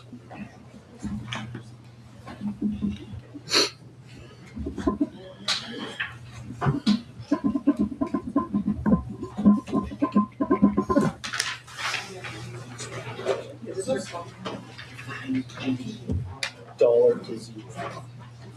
Understand your amendment. What's up? You need to be able to understand your amendment. So we have a written amendment. The amendment is to amend the appropriation from 85,000 to 0 and to amend the withdrawal from the general fund unassigned fund balance to 0. And then the third number will stay the same, 0. Made and seconded. Did you wish to speak on his motion? Yeah, I just want to talk a little bit about this fund. In the past, this has been utilized where we had a boiler that we needed to replace that was unanticipated, which cost more than what we typically have into this fund. Part of the reason why we had to utilize it last year was the assessing contract. Our assessor gave us, 30-day notice of ending our contract with them. And we had to establish a new contract with another assessing firm. So we utilized the funds that we already had within the budget for assessing, and then we needed to utilize some of the additional contingency funds here to help support getting a new assessor for the town. We also had to include with that new contract a statistical update. So I just wanted to give a little clarity too. It's not a slush fund where we use at will. We use it for things that when things come up and it's just a tool. And if we don't use it, we put it back in. There have been years where we've only used like $20,000 and put it back into the general fund. Thank you. Thank you, Ms. Patterson. Holly Patterson, 24 Brady Circle. How much did the actual statistical assessment cost the taxpayers? Approximately 125, 130,000. Okay. And can you please explain to this group what the $2,413,919 is sitting to be used for and how that monies are accessed? Thank you. So the unassigned fund balance. The $2.4 million is the unassigned fund balance, which is the difference between the town's assets and liabilities. It is not a cash account that holds that amount of money. It's after you take all of the cash, the investments and the like, less the liabilities at the end of the year, that is the amount that is left. You cannot access it just to spend it, as was mentioned earlier. Your spending is governed by the voted appropriations. So even if the budget is cut by $2 million, you just can't spend out of the unassigned fund balance. So effectively, you're saying that that's working capital that any other business would have. That's the shareholders' equity portion? Sure, if you'd like to use that. And Never mind, I'm good. And it is DRA recommends between 5 and 18% of a fund balance retention. We're somewhere in the neighborhood of 7 to 8. So we are below recommended levels. Dennis Heffernan, 4 Secluded Circle. Just a couple questions. It was brought up that some of the funds out of here was used last year despite it being voted down. Can you just explain to me how that wouldn't fall under the no means no RSA? Well, the contingency fund wasn't voted down, no. Okay. All right. And are there specific RSAs around how this money can be spent and what it can be spent on? Yeah. It's established it's right in the 3198A is the RSA that governs this type of capital fund. And can you explain exactly what that is or give some examples of that? So unanticipated funds, if our septic fails, something like that, that qualifies as under this RSA. Okay, thank you. Ryan LeBrecq, so is a tax reevaluation unanticipated? This past year, it was. Yeah. We were planning to do a full reevaluation in 26, but we did not. We decided to go with a statistical update. Yes, ma'am. Lisa Svarker, 11 Danville Road. Can someone just explain for those of us who don't know, if there are unanticipated expenses or emergencies that come up, if there is no money in this contingency fund, what happens then? Where does the money come from, or how does that work? You'd have to figure out, you'd have to do without something somewhere else, more than likely. So say the septic did fail. How would we handle that? We'd have to look at it and try to figure it out. That's really what it would have to be. And so obviously, if something has to go here, something has to leave here. Right. Thank you. So we have a motion to reduce the appropriation to 0, the withdrawal to 0, net amount 0. If you're in favor of the motion to reduce to 0, raise your cards. 6, 8, 10, 12, 14, 16. Thank you. You can put them down. If you're opposed to that, raise your cards. You may put them down by visual. I believe the noes win, so the motion fails. Is there any other further motions? Seeing none, then I'll deem that P2606 will appear on the ballot as written. I'd like to make a motion to restrict reconsideration on Article P-26-06. I'll second. We have a motion made and seconded to restrict reconsideration. If you're in favor, raise your cards. Thank you. If you're opposed, raise your cards. So the ayes have it. I wanted to go back. I talked to Ms. Patterson. We had some good questions asked about the 10 minutes for the presenters. HB 228 says the presenter can present for 10 minutes minimum or waive it. They can designate someone else to speak for them. I spoke to Ms. Patterson. She's going to speak for herself. So it's either the presenter or a designee that has to be made in writing and submitted to the moderator. I didn't get any designees submitted. So it doesn't say in HB 228, according to the New Hampshire Municipal Association, that you can pass this on like at the floor of the House in Washington.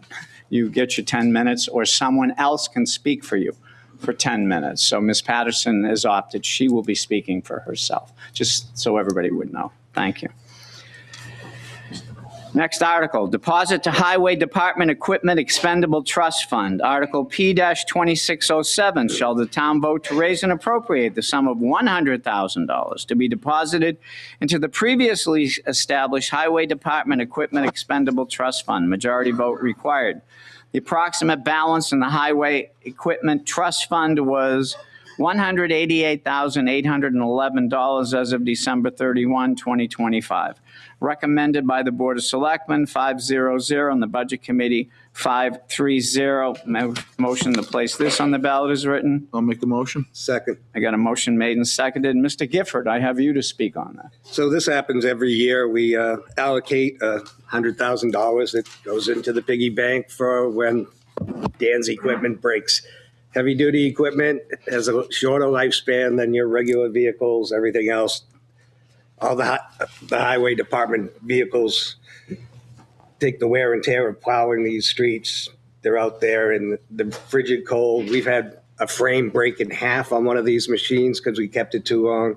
So this just goes into a trust so that when we're ready, we have the money there to take care of it. Thank you, Mr. Gifford.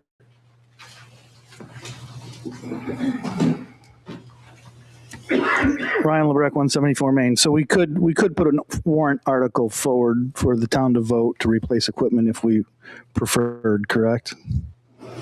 Yeah, but that doesn't work when you have a piece of equipment down or two pieces of equipment down. That's fine. So the BOS purchased an F-350 pickup for $56,000 to replace the highway supervisor's truck because it was beyond its useful life. Here's an expert from the November 17th BOS meeting.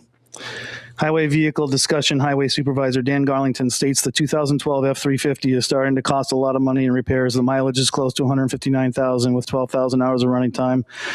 It's been in use for 13 years. Some of the ongoing problems are check engine light on, cab corners are rotting, needs new tires, loud shuddering noise in the transmission, front body mounts are junk, exhaust manifolds are rotten. What will become of the current truck? Highway supervisor Dan Garlington recommends selling it via auction, but keeping the plow as a spare. BOS voted to replace the truck. When was that truck auctioned off?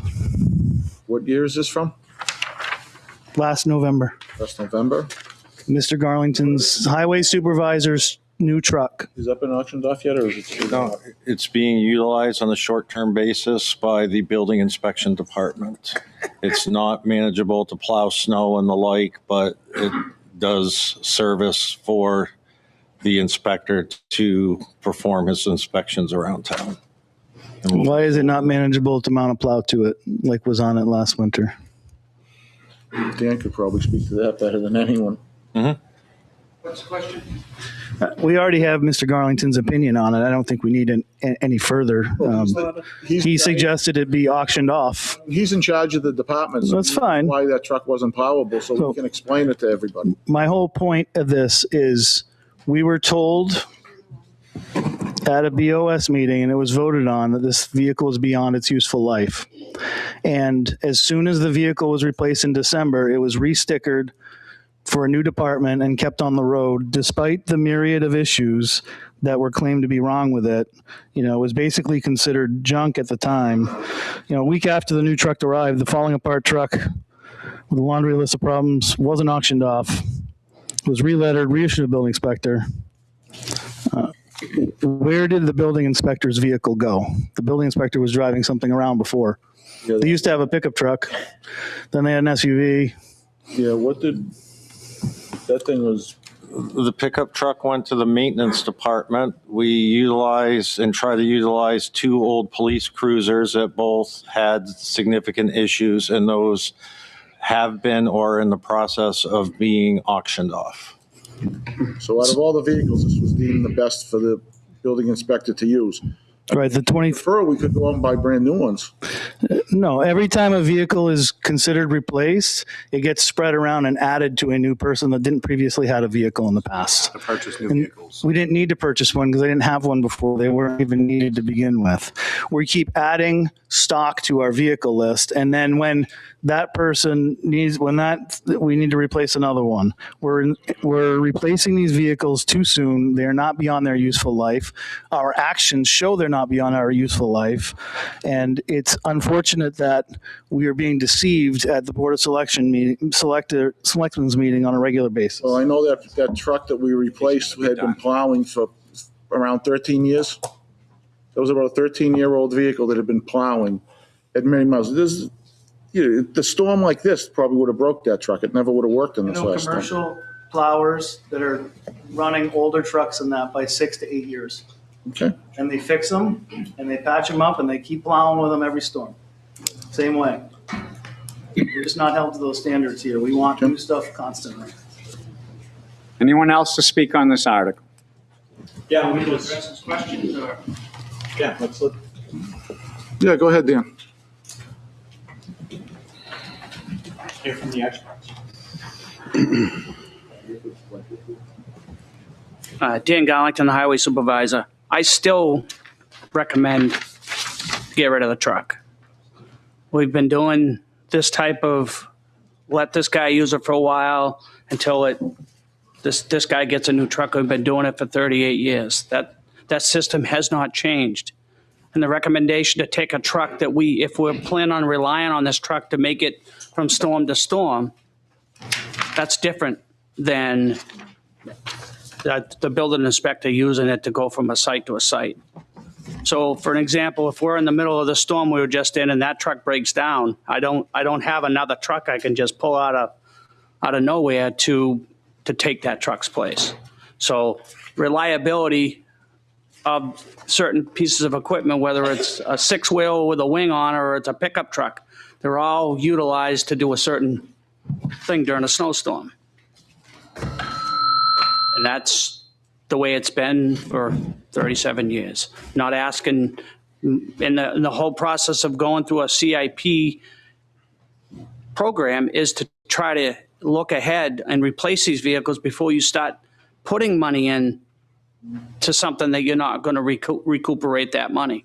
You spend all that money to fix this, and that, and it breaks down and you got to replace it anyway. So the concept and the reliability of that piece of equipment, whether it's a loader or a pickup or a six-wheeler or a backhoe, it remains the same whether it's 10 years old or it's 5 years old. It has a longevity life to it, and I don't have a crystal ball to tell you when it's going to break down or fail or any of that. So I do my best to try to get to the point where we're spending money on a truck that's not reliable enough to say that it's going to be ready to go every storm. So I don't change my mind on whether we should get rid of the truck. That's still my recommendation. You have a question? I just have a question for Dan. How long has that truck been in service? And can you talk a little bit about some of the major issues that we've maintained with it over the last lifetime of that vehicle? I believe the truck is a 2013. We put brakes in it. We put numerous front end parts in it. There's a major knocking noise somewhere within the cab or within the frame of itself. We're not able to find exactly what that is. The truck was involved in a crash, so whether it had to do with that, I don't know. But it just gets to a certain point, Jay, that the ball rolls the other way. I start putting, or the town spends a lot of money on a piece of equipment. The next question is, well, why are we keeping it? Well, it's a fine balancing act between why are we keeping it and why are we not replacing it. So I try to use as much of my knowledge, my foreman Dana's knowledge, on trying to make the right decision on replacing the equipment before it fails us. And when it fails us, it's going to show up in the performance of how we do our jobs, unfortunately. Thank you, Dan. Yep. Holly Patterson. Sorry, I'm crunching numbers. That's kind of my thing. Just so all of the body is aware, the individual items that are coming before us amount to $790,000. My question is, I'm not negating the value or need for equipment and having backups, but this could come from the unassigned balance. I was told that the state likes 5 to 10%. And right now we are sitting at 17% in the 17.14%, $2.4 million against a $14 million budget. So I think that we can take that money from the unassigned portion and use it rather than raise taxes another $790,000 if all of these pieces get voted in? Yes, sir. Sam Cafiso, 52 Kingston Road. I'd like to speak a little bit on the truck issue. I don't think anyone was arguing, and especially Ryan, with the fact that that truck's life was over, especially the person who drove it every day. The fact that it got put to another department, I think, is what people have an issue with, or me and some others in the room. I don't know how often the building inspector needs that vehicle, but I saw it. I noticed the truck parked at the town hall annex and just assumed it was somebody was, I didn't realize that the supervisor got a new truck. Then I noticed the different decal on it. Then I noticed for over a week after the 2-foot snowstorm, it sat there buried, plowed into the corner with 2 feet of snow on the roof. So that tells me that truck's not really necessary. You know, I think it should go. That's a long time for a commercial vehicle. I have a 2008 that's still pushing snow with 180,000 miles on it, and it's not happy. In my opinion, the truck should have been stripped of its usable parts. The blinking light on the roof alone, I used to install them, and is over a $3,000 light. That could have been taken off and utilized, and the truck could have been auctioned off. So I don't think it should have been repurposed. I think it should have been gotten rid of. Greg, just correct me if I'm wrong. The one that's parked up at the Norm Major building is not being used by the building inspector, right? Correct? I don't know what vehicle is up there currently. Yellow F-350 that used to be the highway. Because usually it's out here. You go ahead. Emily Blair, 1 Squirrel Run Road. I'm the administrative assistant for the Department of Building Safety, so I'm happy to answer a couple of these questions. Yes, the yellow truck up at the Norm Major building is the one that Dan gave to our department for the building inspector to use on his in-town inspections.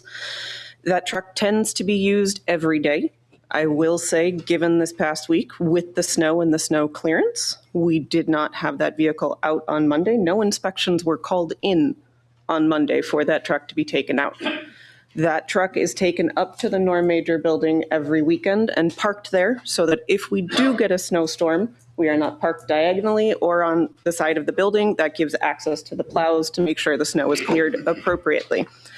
You will also notice that there was an increase in the Building of Department Safety's budget. We budgeted in money to get a new vehicle. This has been in the works. Right now, we've been in between vehicles. The first one that we've had 4 years prior that was used by previous building inspectors was no longer of service. That is when we had to transition to the fire department vehicle that was loaned to us, and then eventually to Dan's truck that has been loaned to us. So if our budget passes and we are able to implement that budget line item for us to get a new vehicle, I can only assume what will happen is the truck that we are currently used to be put to auction, as you all are suggesting. Mr. Moderator, could I ask a question?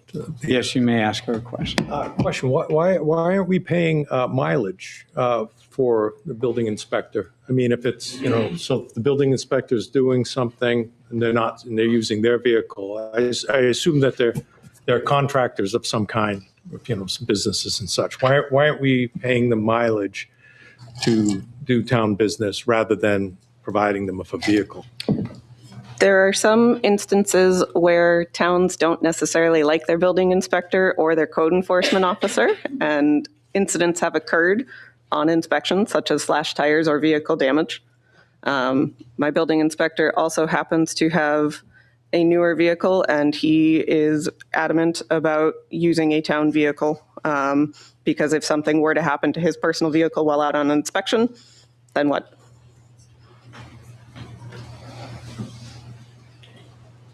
Any other questions for our speaker? Seeing none, thank you. Thank you. Anyone else besides Holly Patterson that wishes to speak for the first time on this article? So Holly, you'll be our last speaker. Mr. Moderator, I'd like to propose, make a motion that we amend this existing warrant article to read everything the same except that the monies come from the unassigned balance. I've signed it, written it as clearly as I can. Point of order. Aren't we already in a amended stance? I don't have any amendments on this yet. The amendment to go to zero failed. Yeah, that was the prior previous one. article. I don't have any amendments on this one. I'll second. Correct me if I'm wrong. I don't see any. I'll second Holly's motion. One moment.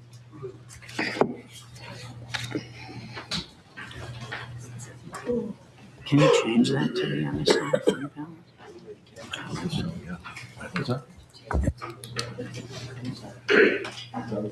Yeah. Can change it.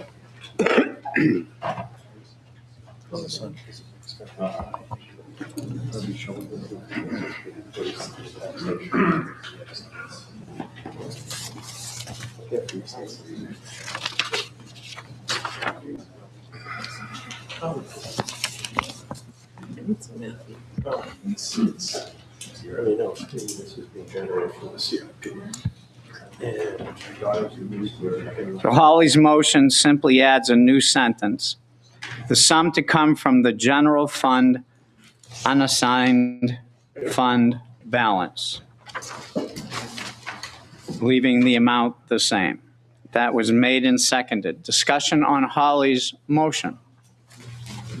Greg. I don't see any. So if you're in favor, Greg, quick question. If we take it from the unassigned fund balance, how does it affect the unassigned fund balance if we take it from there? Because we have to pay things out of there, such as the school and things like that, correct? How would it? Well, you're paying the school out of the money that's being collected. You're not paying the school out of the unassigned fund I just want to balance. make sure everyone understands what. Basically, what it means is when it come tax rate time, that there will be an adjustment on the tax rate papers to utilize the fund balance and not raise it through property taxes. So it'll be that much less that will be raised. so Holly, if I might ask you, I'm just looking at 2606 and they put an extra line in there that says no amount to be raised by 2026 taxation. Would you amend your motion and add that? And will the second agree to that amendment? Just to be consistent with 2606. And can I have a point of clarification? I do have the tax rate papers from last year where Ms. Patterson just stated that our unassigned fund balance is at 17%. According to DRA in their calculation, current amount retained is 7.27%. And that's right here from the DRA website. So if anyone wants to review it, or Holly, if It's you'd right like here that says on the warrant article, it says 2.413. That's not the whole calculation. The calculation is here by DRA that I have. No, it is not one and the same. If we could not have a debate back and forth, I'd appreciate that. So the manager will make that document available if anybody wishes to see it and get a copy. Mr. Moderator, I guess Mr. Moderator, I guess the question is, why is the number listed for the unassigned fund balance different from what? I think he tried to explain it, that the calculation by the DRA is different than if you just took that number. But and the divided balance it. number is the same? It's a different calculation, Mr. Colby? Okay. I can pass it down if you'd like. No, I'm just saying a yes or no would just be fine. Is the balance number the same? It's just how they calculate the Roughly, yes. percentage? Yeah. Yes was his answer. That's fine. Okay, thank you. Thank you. So anyone else to speak on the motion? The motion is to take the sum from the general fund unassigned balance. Ryan LeBruck, I think like what was stated earlier, we shouldn't talk in percentages because percentages are deceiving. So talk math, 2.4 of 13 million is more than 7%. Anyway, that's what we should do. Thank you. No one else at the mic, so if you're in favor of the motion to take the funds from the unassigned fund balance, please raise your cards. Darrell, you want to take a quick count? Can you raise them up a little higher? Thank you.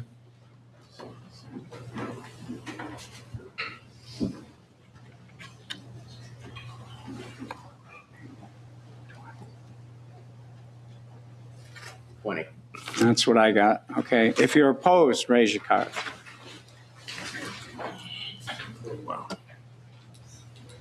I can count quickly more than 20, so that motion fails.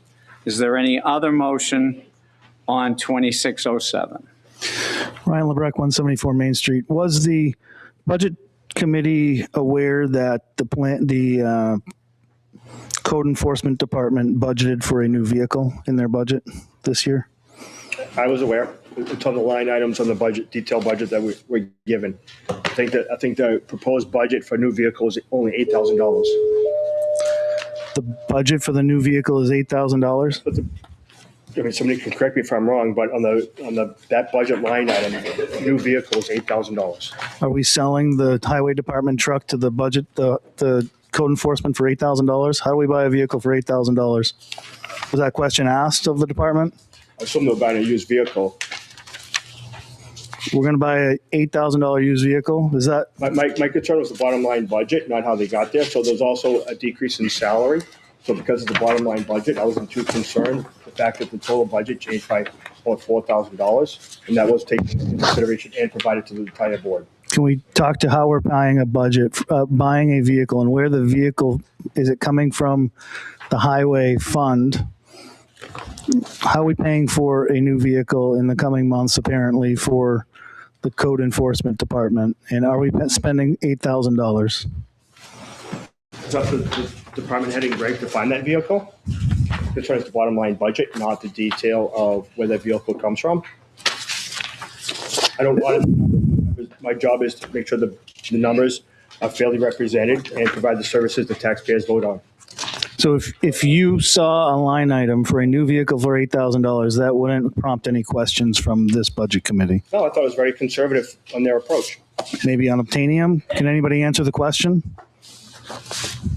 There have been a number of different options explored between the police, fire, highway for looking at vehicles, and one of them is a lease type program, and that's what we would anticipate, that the $8,000 would be sufficient to cover the leasing of a vehicle if that's determined to be the best route to go. How many vehicles have we leased in the past? I know that we used to lease police cruisers a number of years ago. I don't know how many. Why would we lease a vehicle as opposed? I think it was. Thank you very much for the information. At a selection meeting, someone suggested that instead of us paying for vehicles now that we'll keep for 10 years, why don't we finance them? So we looked at a leasing option instead, so that we're not at that big price. So that's why it's so less. All right, lease is a bad deal. Financing could be a good deal, and it should be put to warrant article for vote. Thank you. No one at the mic. I'm going to rule that P2607 will appear on the ballot as written. I'll make a motion to restrict reconsideration for Article P-26-07. Motion made and seconded to restrict reconsideration. Please raise your cards. Thank you. If you're opposed, raise your cards. The ayes have it. Thank you. Next, deposit to building expendable trust fund. Article P-2608. Shall the town vote to raise and appropriate the sum of $60,000 to be deposited into the previously established building expendable trust fund? Majority vote required. The approximate balance of the building expendable trust fund was $46,707 as of December 31, 2025. Recommended by the Board of Selectmen 500, the Budget Committee 530. Motion to put this on the ballot. I'll make the motion. A motion made and seconded.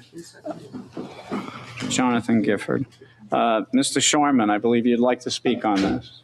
Yeah, the intent of this trust fund is to be able to use principal and interest for the purpose of all building interior and exterior capital maintenance.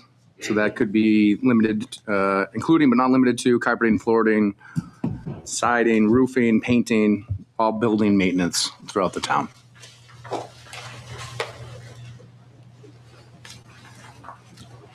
Seeing no one at the mic to speak on this, Article P-2608 will appear on the ballot as written. I'll make a motion to restrict reconsideration for Article P-26-08. We have a motion made and seconded to restrict reconsideration. If you're in favor, raise your cards. Thank you. If you're opposed, raise your cards. The ayes have it. It was Tyler, and there was somebody in the audience, your husband. Pick one. They were tied. Clerk wanted to know who seconded that. We had a number of seconds, so they seem to be tied to me. So, who did you give that to? All right. Next article, deposit to library capital reserve fund. Article P-2609. Shall the town vote to raise and appropriate the sum of $55,000 to be deposited into previously established library capital reserve fund? Majority vote required. Approximate balance of the library capital reserve fund was $147,867 as of 12/31/25, recommended by the Board of Selectmen, 500. The Budget Committee, 440. Motion to place this on the ballot is written. I'll make the motion. Second. We have a motion made and seconded. Mr. Coy, I believe you're going to speak on that. Yeah, what this really is for, it's for make sure we have timely deposits into the Library Capital Reserve Fund, just to make sure this fund's available to address any repairs, renovations, or improvements to the building itself. And that's really what it is, to make sure everything stays level funded yearly. Thank you. Any discussion on this library fund article?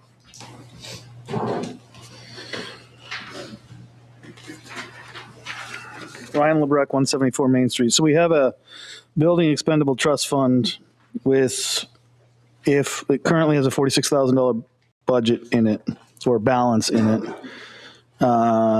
maybe up to $100,000 if it gets approved at vote. So that is for all buildings in the town, correct? Yes. When we have a library capital reserve fund, one building. The library is different, correct, Greg? The library is treated different than the other buildings in town. Let's let him finish his question.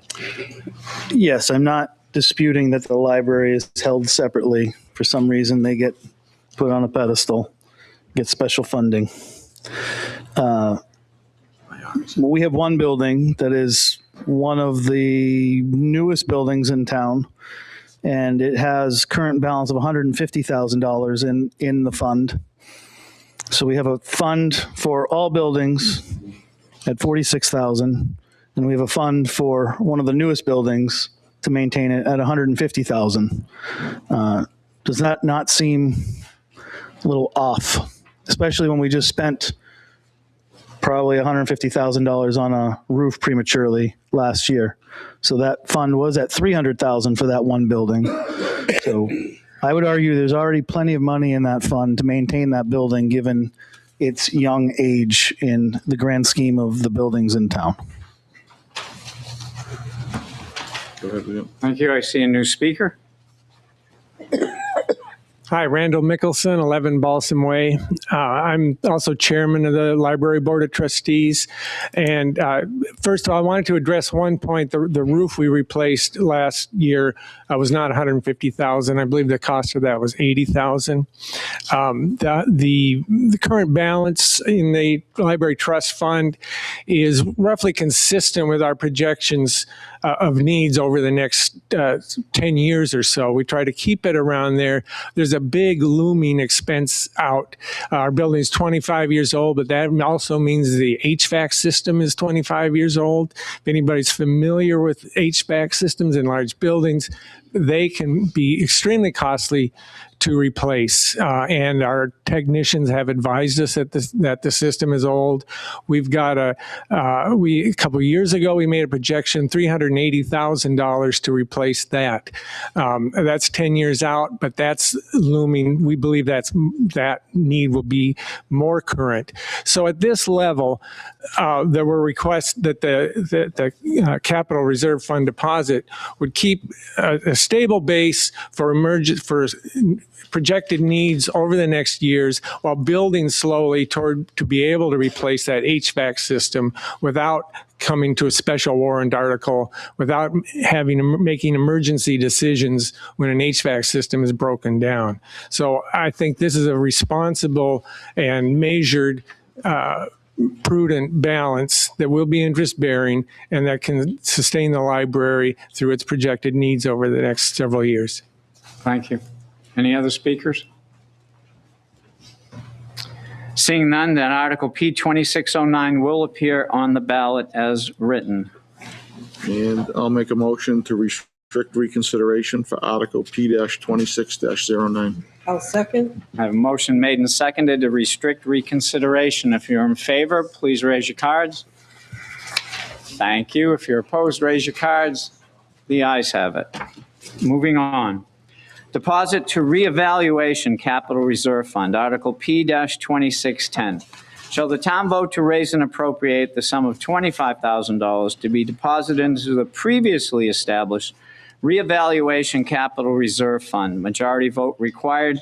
The approximate balance in the reevaluation capital reserve fund was $40,336 as of December 31, 2025. Recommended by the Board of Selectmen 500 and the Budget Committee 620. Motion to put this on the ballot is written. I'll make the motion. Second. I have a motion made and seconded. Mr. DeRoche, I have you to speak on this article. Yeah, this is the reevaluation capital reserve account. We're planning for a full reevaluation in 5 years. So this is to help level set the budget over the next, so in 5 years, we don't put in $250,000 within the budget. You see a big spike in the budget. So we're trying to put away money each year in anticipation of doing this full reevaluation that by law we need to do. This reevaluation fund helps support the statistical update that we just recently did. So there were some funds in here that we utilized towards that as well. So this will be building up that fund in anticipation of a full reevaluation in 5 years. Thank you. Anyone to speak? Ryan LeBrecq, 174 Main Street. This was voted down last year, and yet the BOS moves forward every year.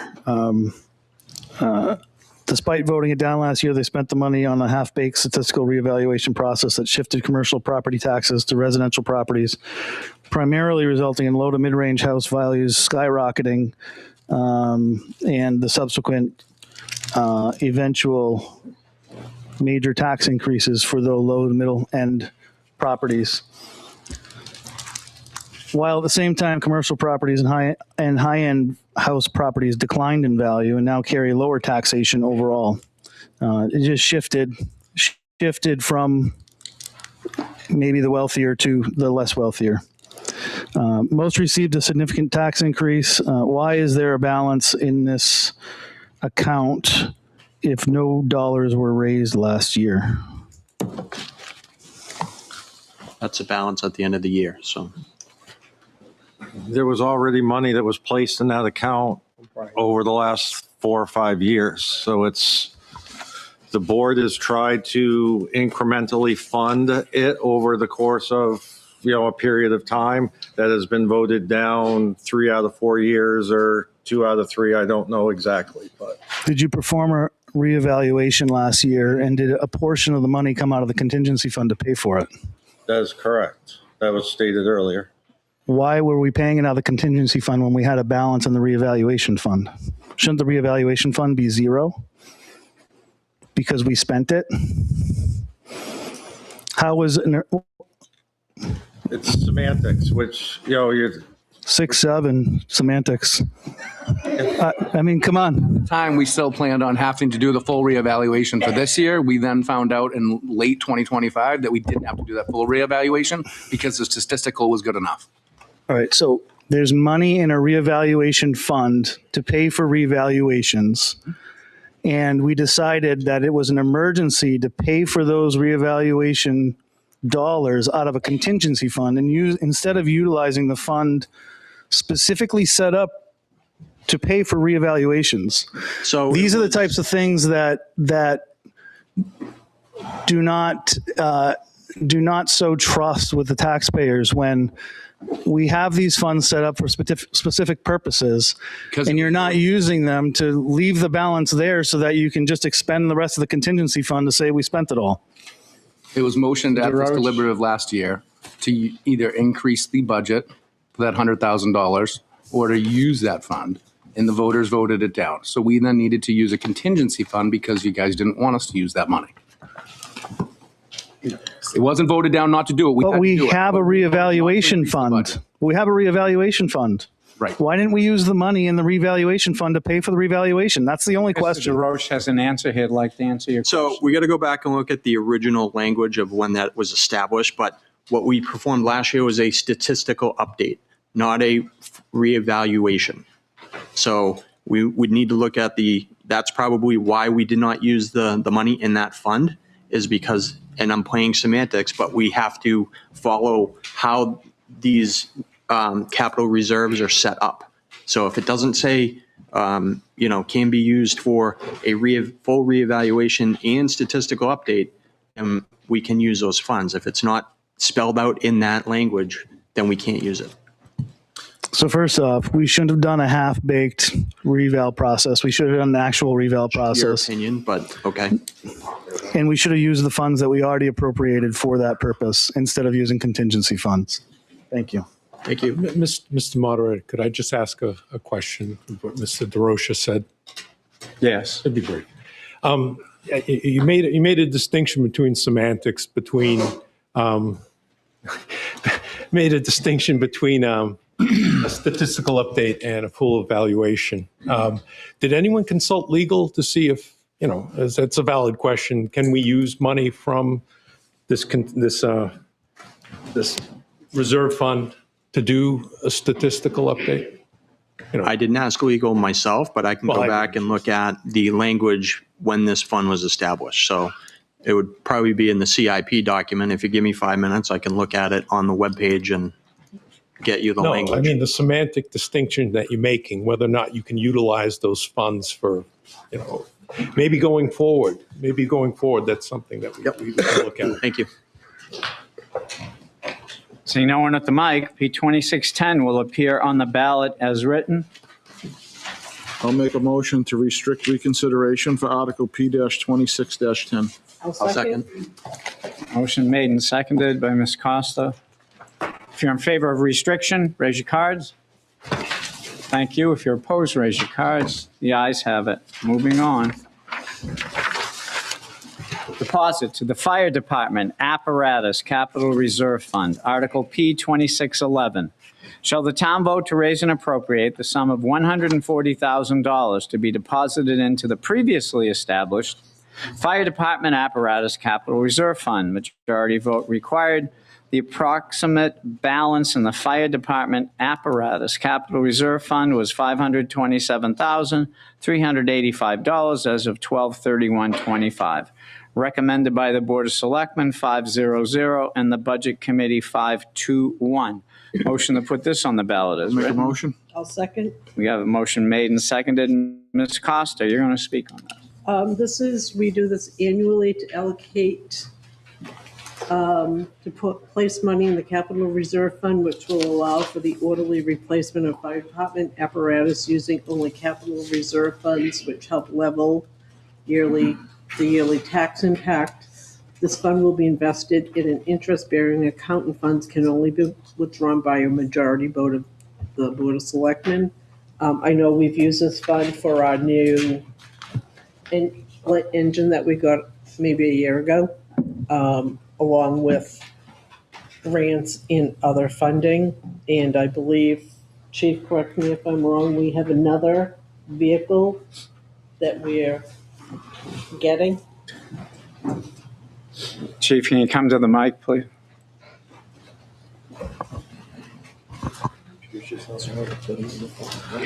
That is correct, and because we had this fund account, we were able to go after a grant for the matching funds. If we didn't have the matching funds available to us, we wouldn't have been able to go after this grant, which brought the town almost $1 million in grant funding. So it's important to have the funding available so we could continually go after grants. That engine was ordered 2 years ago. We're hoping it's delivered this year. So there'll be a little bit of a grant match. There's a 20% match on a $1.2 million fire engine. All right, thank you.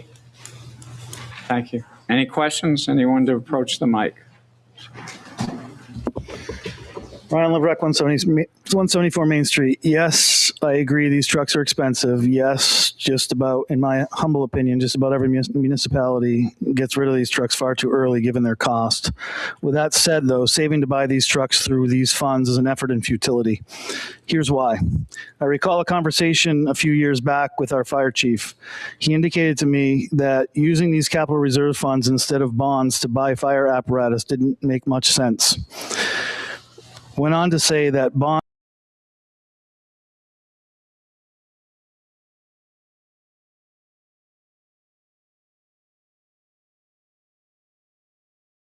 from if they either move or pass on, let's say. I agree with the fire chief on this. I also do appreciate the fact that the seeking grants and other things to help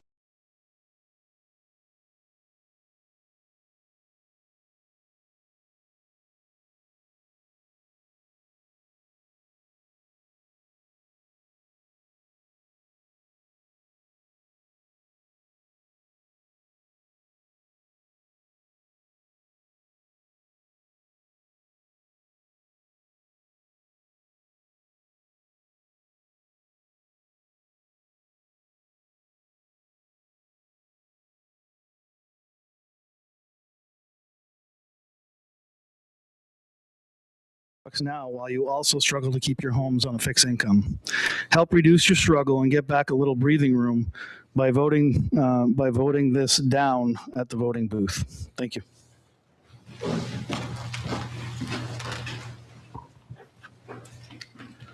Rob Serino, 8 Evergreen Drive. So I want to contest just one point that Mr. Lebrecht just made. The bonds in this particular instance that he's talking about do cost the taxpayers money. It costs a percentage to break out that bond. And understanding his point to where they're at, the town's trying to allocate over a capital improvement plan to replace the fire apparatus, to replace police apparatus, to replace DPW apparatus we've already talked about. By incrementally putting into this, we're also putting into an interest-bearing account, which is actually gaining the taxpayers' money generally overall over the lifetime of that apparatus. I do respect Mr. Lebrecht's point in this aspect that, yes, if you move out of town, you have put into a capital improvement plan that you're not benefiting from. But that happens in every single town, in every single county, in every single community in the country, and that's how that works. So I think that generally speaking, right now there's $527,385 in that account. With the increase of the $140,000, you're looking at about $660-ish thousand that you're going to have in this account that is interest bearing. You're going to gain the interest on that, but then also catastrophic failure of another piece of fire apparatus. Chief's gone out and got us grants. We've been working through all this. But if you have another catastrophic failure of a fire apparatus, with that money that's in the account right now, you cannot purchase a fire truck. Apparatus manufacturers are reporting about $1 million per piece of fire apparatus, increasing about 2% yearly, with a 2 to 3 year lead time. Some places you can go out and get one off the street, but it might not be for Plastow. So ultimately, I think this is a good idea to move forward with this. Thank you. Spell your last name for me. Serino. Anyone new to speak on this article? The chief. Thank you. It was your idea. So I don't know, a spin on words sometimes to try to get out what you want is not appropriate. I just wanted to point that out. We had to go after a bond for our ladder truck because the town did not put enough money back. That's where that conversation came from. So if he was referring to me as the fire chief about why we were going after a bond, it was because we didn't have enough money to replace a ladder truck that had a critical failure. All right. So if you don't want to fund this, we could go after bonds. That costs more money. Fire trucks, if you order a fire truck today, you're looking at 48 to 50 months. So if we're putting money back, which we're not even putting enough back at the cost of fire trucks today, that we would be forced to start going after bonds earlier than what we really need because we don't know if a bond would pass or fail. So having money in an account allows us to more appropriately replace the apparatus as needed. If we don't have money in the account, then we would immediately need to start going after bonds to order a fire truck that's going to take 4 years to get here. So I just wanted to have some clarification there. Chief, if you can stay there, we have a question. Quick question, Chris. Was there an incident where the Plasto needed a ladder truck that we didn't have one available? There was a fatality. Okay, thank you. No one new to speak on this? Ryan Lebrecht. Ryan, I have someone stood up. Thank you. Sam Cafiso, 52 Kingston Road. I have a question, I guess it would be directed to the chief. In the case of a catastrophic failure of a truck, it happens, it's a piece of equipment, the machines break. You're talking like there's only the option of buying a new truck and waiting for 4 years. I seem to remember a previous chief buying a truck secondhand that got us a lot of years of use before your current new snorkel or ladder truck was used. That's all. Was that a question or? Yes. Is buying used an option? I guess you've heard of the phrase, you could pay now or pay later. When you buy a used fire apparatus, you pay later. So yes, did we have a used ladder truck that didn't meet the needs of this town? Absolutely. We couldn't get it around town, couldn't set it up at most places we needed to set it up at. And in the 4 years, a couple of years I was here, we spent probably $60,000 fixing it just so we could try to get it out the door. It got to a point where we had to use Dan's front loader to push it back into the fire station. So if we would have bought a new ladder truck when this one was bought, that ladder truck would have been about $700,000 and we would have still had about 15 years of use on it. So there's not a benefit of buying wore out fire apparatus. Thank you, Chief.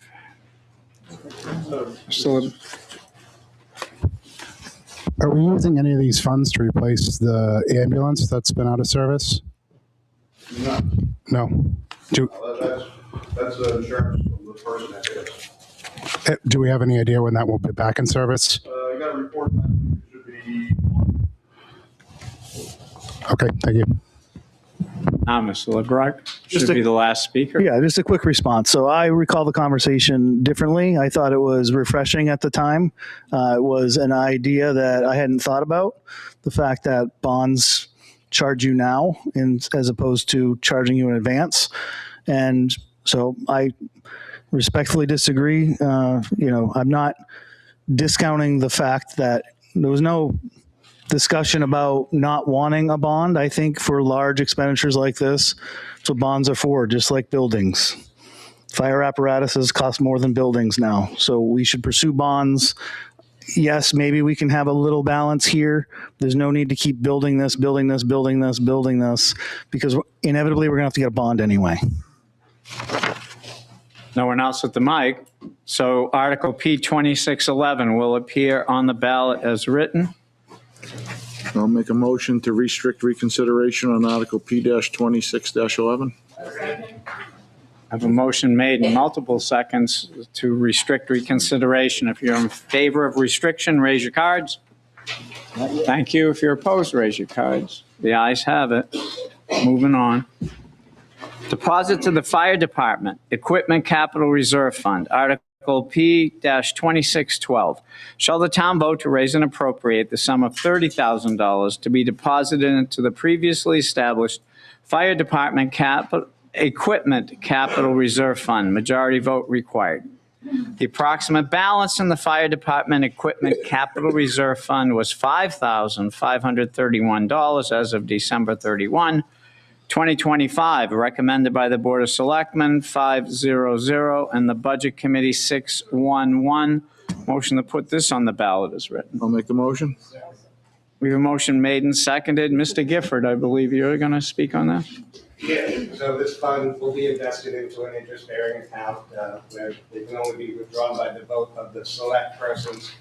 Last year, we used $26,000 out of the appropriated funds for gas detectors for the even out firefighters city. So all of this is just there to take care of the incidentals and wear and tear that these guys go through and keeps you safe. I can't see this from here. I see it as no brainer. Somebody else see it. Thank you, Mr. Gifford. Anyone to speak on this? Just one comment, Mr. Moderator. It just, the items that you're talking about, I mean, what did they cost? I assume we just didn't buy one. Nine. Yeah, so this is just maybe a term of art. I mean, it's in some sense that this is a CIP account, and the CIP accounts should probably be for larger items and not necessarily for something that you could argue is a budgeted item. So I think that's my only comment on it. That's not to say that, we shouldn't be buying stuff like that, but should we be doing it through a CIP account? Probably not. So. Thank you. No one at the mic. P2612 will appear on the ballot as written.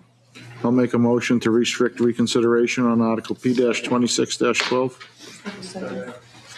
Who seconded it? Motion made and seconded to restrict reconsideration. If you're in favor, raise your cards. Thank you. If you're opposed, raise your cards. The ayes have it. Thank you. Next article, deposit to Fire Department Radio Capital Reserve Fund. Article P, 2613. Shall the town vote to raise and appropriate the sum of $20,000 to be deposited into the previously established Fire Department Radio Capital Reserve Fund? Majority vote required. The approximate balance in the Fire Department Radio Capital Reserve Fund was $51,879 as of 12/31/25. Recommended by the Board of Selectmen, 5-0-0, and the Budget Committee, 5-2-1. Another motion to put this on the ballot is written. I'll make the motion. We have a motion made and seconded. Mr. Shorman, I think you're going to speak on that. It's very similar to the last two. Obviously, this is more directed towards replacing mobile portable radios as needed. Very important, obviously, for our fire department to be able to communicate. Thank you. Anyone to speak on this? Seeing no one approaching the mic, Article P2613 will appear on the ballot as written. I'll make a motion to restrict reconsideration for Article P-26-13. Motion made and seconded to restrict reconsideration. If you're in favor, raise your card. Thank you. If you're opposed, raise your cards. The ayes have it. Thank you. Next article, deposit to the Public Safety Communication Capital Reserve Fund. Article P-2614. Shall the town vote to raise and appropriate the sum of $80,000 to be deposited into the previously established Public Safety Communication Capital Reserve Fund? Majority vote required. Approximate balance of the Public Safety Communication Capital Reserve Fund was $126,671 as of 12/31/25. Recommended by the Board of Selectmen, 5-0-0, and the Budget Committee, 5-2-1. Motion to place this on the ballot as written. I'll make the motion. Second. I have a motion made and seconded. Mr. Coy, you're speaking on. Yeah, well, this basically for us, like all the other CIPs, just to make sure we make the timely deposits into the Capital Reserve Fund, just to allow for timely replacements of the public safety communication, information technology equipment, and using only the Capital Reserve Fund. These funds, like all the others, do go in an interest-bearing account. I do know this goes towards the communication in town between the fire, police, and I know when you look out there, there's a lot of things that, as technology goes, it gets older. It has to be replaced. Anyone else to speak on this? Ryan LeBrecq, 174 Main Street. How much of the town's communication costs are funded by the non-Plastow multi-town ALS service? And how is the cost share set up? Or first question, does the ALS service utilize the communication from the town? So we'll let the chief answer that. Chief? So they're on a different system because of the service area that we respond to. They can't be on our radio system. So they run through a box called Vocality, which is tied to our dispatcher. 100% of that's paid through that program. Thank you. Why can't the town use that system if the ALS system if the ALS service can use that system? Why can't the town use the system? And then not have this cost.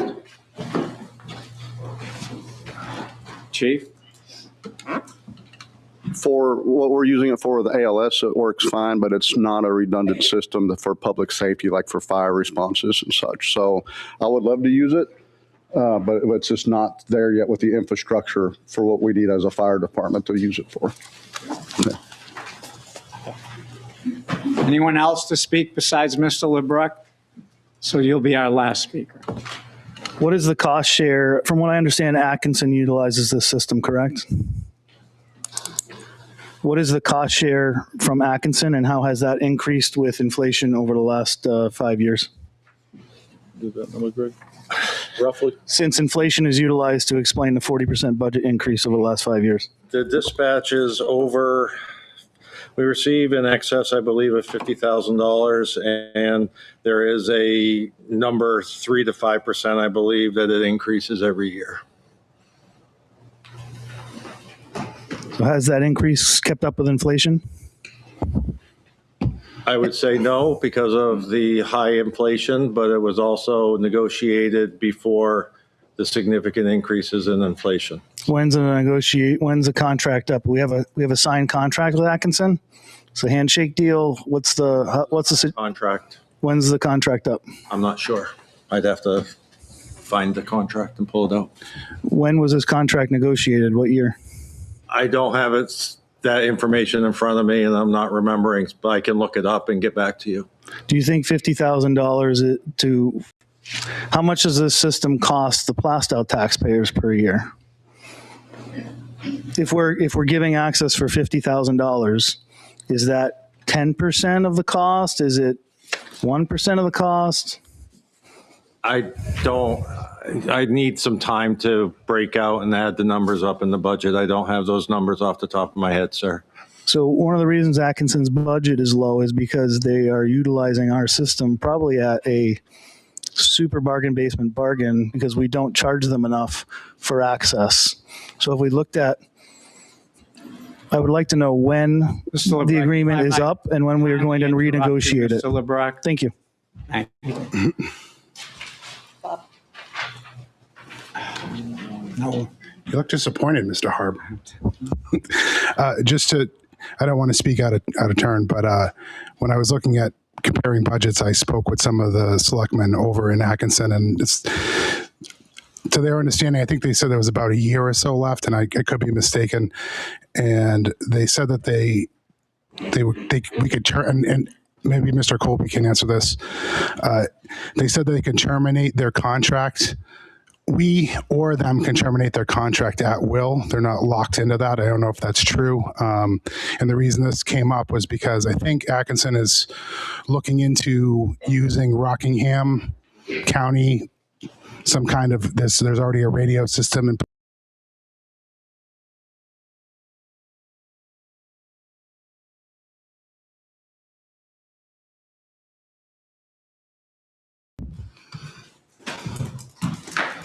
So the contract apparently is signed in 1/8/2024.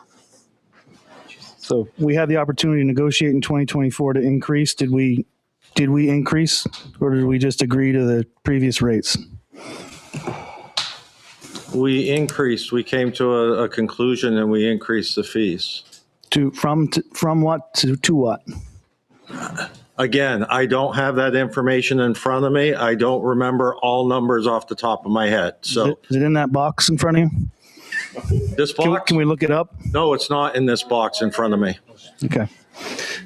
So we have a new speaker. We had the opportunity to renegotiate a much higher rate, and we didn't. Dennis Heffernan, 4 Secluded Circle. Just going off of what Nolan said. So the town of Atkinson could pull out at some point, whether it's a contract, whether it is some point they could pull out. So what we're advocating here is to increase the cost. Based on that, I would say there's a good chance that Atkinson would pull out if we increase the cost. We may have to go into a negotiation situation where we'll have to decrease the cost to keep those funds coming into the town. Thank you.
the medium sized. If the new equipment doesn't fit or allow them to have a moderate vehicle. I'm just speaking on behalf of the police department, so maybe you have more than they do, Ryan? No one else?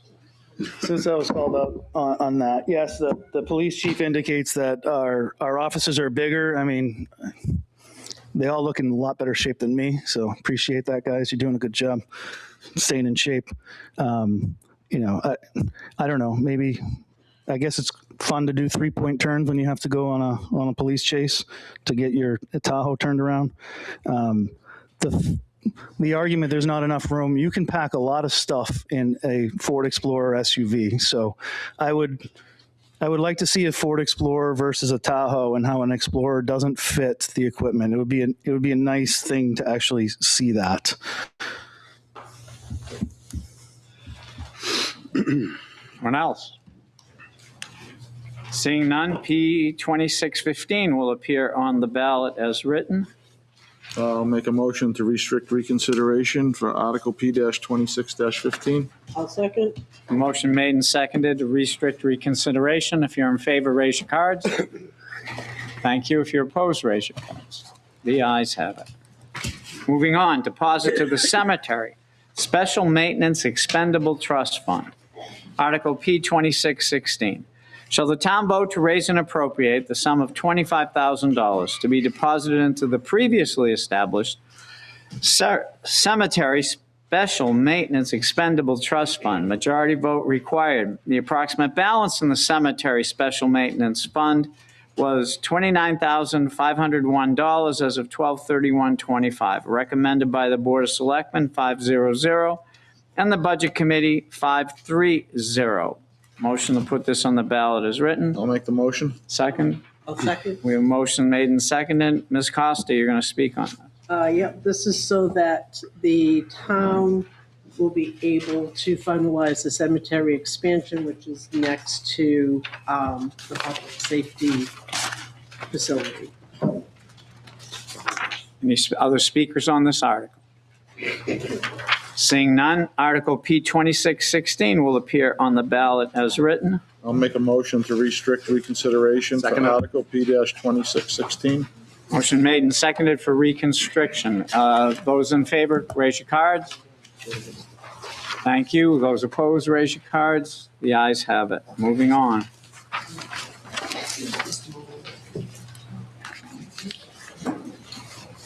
It's 5 minutes after 12. The clerk has requested that we take a 5-minute break.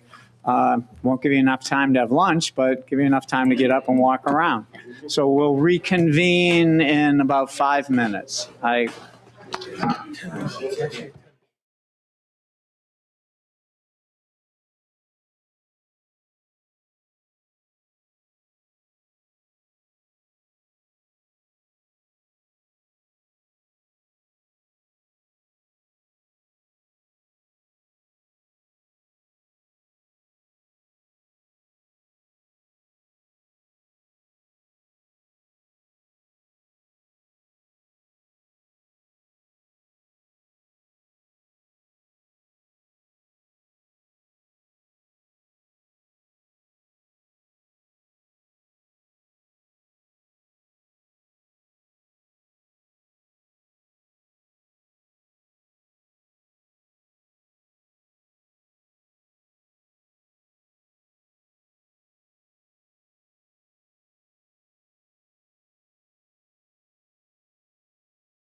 You take your seats. I'd like to reconvene.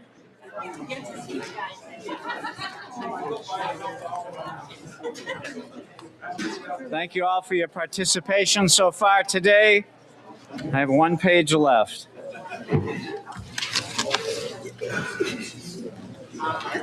Hire police officer, 1, traffic enforcement. Article P, 2617. Shall the town vote to raise and appropriate the sum of $75,000 for the purpose of hiring 1 full-time police officer to be assigned to traffic enforcement? Majority vote required. Recommended by the Board of Selectmen, 500, and the Budget Committee, 620. Motion to place this on the warrant is written.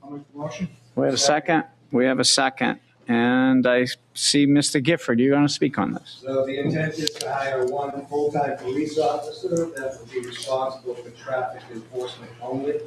The cost here covers 6 months of salary and roll-up costs. If approved, the position will be rolled into the operating budget going forward. Any other discussions on this article? Mr. Pellissier.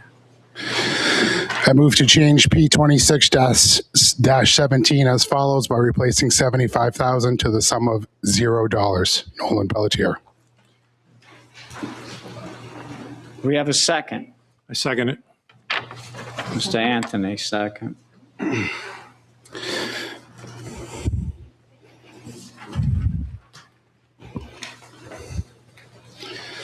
The motion is to amend P 2617 by replacing the $75,000 to the sum of 0. Mr. Pelletier, do you want to speak on your motion? Throughout the budgeting process, it had come up several times. I had asked the question, the police were fully staffed. I believe that traffic enforcement should be done within the unit. We don't need an additional officer. I further think that this warrant article is a little misleading to the public because it's only for 6 months. It's not a year. I understand the theory behind it would be that upon its implementation, it would only be 6 months. But let's face it, it's going to be a year, and it's going to happen in perpetuity. Like Mr. Gifford said, it's going to be added to the police budget. So I recommend you vote this down, vote it to 0. All these warrant articles, if you add them up, is just under $1 million. So if everything passes, that's another $1 million on top of the 14.1. It's actually larger than the reduction that I proposed. So I think the police do a good job. They just need to rework their schedule to get traffic enforcement during their hours of operation. We don't need an additional officer. So please support this. Thank you. Mr. Pelletier, can I have your signature underneath that? You? Absolutely.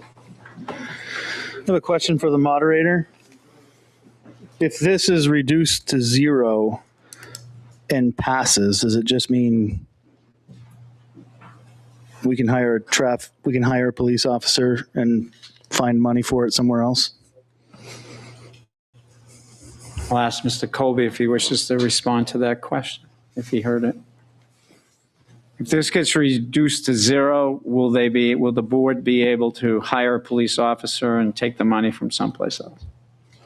Well, I'm unsure legally, but the reason why we've added it in is because there isn't enough money in the budget to be able to hire another officer dedicated to traffic enforcement. So I would say that they wouldn't.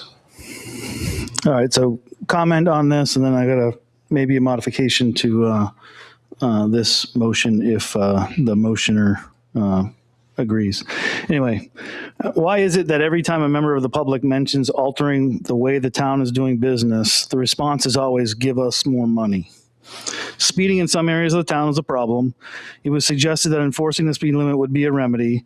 Instead of developing a plan to more consistently and methodically cover certain areas of town on a rotating basis to focus on speed enforcement with the current fully staffed, that's the police chief's words, police department, We instead propose adding another full-time officer for traffic enforcement of a cost of not $75,000 a year, likely over $150,000 a year, not including equipment necessary for that officer like a cruiser, et cetera.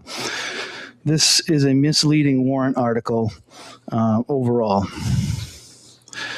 The department's own stats showed 4,751 traffic stops in 2025. This is an average of 13 per day, 1 per hour from 7 a.m. to 8 p.m. That seems like a sufficient amount of traffic stops around town. That's more than enough enforcement. It's just the enforcement may need to be targeted at troubled areas a bit better, potentially. I'm not going to tell them how to do their job, but I don't believe we need more money. So, Nolan, the only thing I'm concerned about is having it zero may, I don't know, if it passes that vote at $0, given the fact that we seem to magically find money for things we want, if the public says, yes, I'll give you $0 for another officer, that'll be interpreted as you get another officer and we'll go take the money from somewhere else. I don't know the legality of that. I don't either, Ms. LeBruck. My take on that would be is that if you zero out any line item, it becomes basically invalid. That's why they leave dollars. Like if they have a $1 line item, then you can spend like it's come up before. It's a bottom line budget. So as long as there's $1 in that line item, then they can spend to it. My thought behind this is that this would put that line item at 0, so therefore it would zero out. And I don't know if that's correct, but I feel like that was the intent. Okay, thanks. New speaker. Lawrence Gladhill, 31 Pollard Road. I'm speaking on behalf of not reducing. I've come to the Board of Selectmen. I've called the police on Pollard and Harriman and Sweet Hill. It's become a drag race. On the summer times, how many motorcycle burnouts are we seeing throughout town? Obviously, the team that we have in place are not properly staffed to address this issue. You know, and we've heard a number of times through presentations and discussions, if there's an arrest made, 2 officers have to respond. So if we're in the middle of traffic enforcement, like out here in the morning where children are walking to Pollard and people are taking the incorrect left-hand turn and nearly hitting kids, what are we doing, right? We need to do better by their children. We're not a raceway. I'm tired of driving down Main Street, getting high beam because I'm going 29 miles an hour because somebody from Massachusetts or somebody's late or a truck's driving down the wrong way. Like, it just, enough is enough. We've heard it from our constituents. I'm here to speak about my children. You know, my kids walk to the library. What are we doing? We can't put our kids at harm. Thank you. Thank you. I don't know if the lady behind is a new speaker. Good afternoon, Margot Collins, Old County Road. I would like to see this go through. Speed is definitely an issue all around town. People say contract the sheriff's department, bring in state police. We have numerous miles of state road here in town. We almost never see a state cruiser in town because everybody's budgets are stretched. But our kids live in this town. There's numerous children in town that have autism. They can't go near the roads. I had one mother talk to me. She can't walk her son to the library because of how bad the traffic is. Would I like to see more roving patrols? Yes. Would I like to see them set up and run radar somewhere besides the bottom of Old County Road? Like maybe at the top when they're coming off Main Street at 60? Yes, that's up to the chief to run the department, but we can't replace the kid. We need to get serious about speed, tailgating, passing on double solid yellow lines, and I 100% support this. Thank you. Is there anyone new? Julie LeBruck, 174 Main Street. I don't disagree. Speeding is always going to be an issue here in Plastow, but one police officer cannot stop every speeding vehicle in this town. It's unfortunate. I live on Main Street. I live next to the Legion.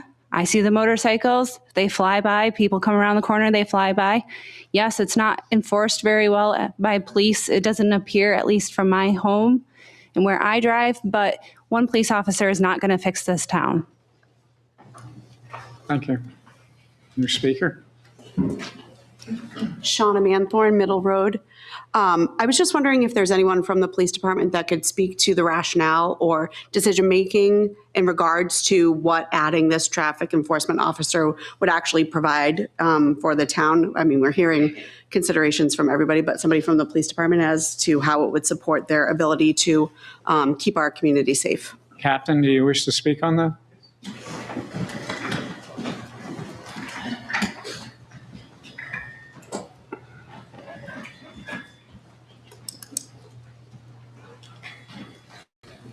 Good afternoon.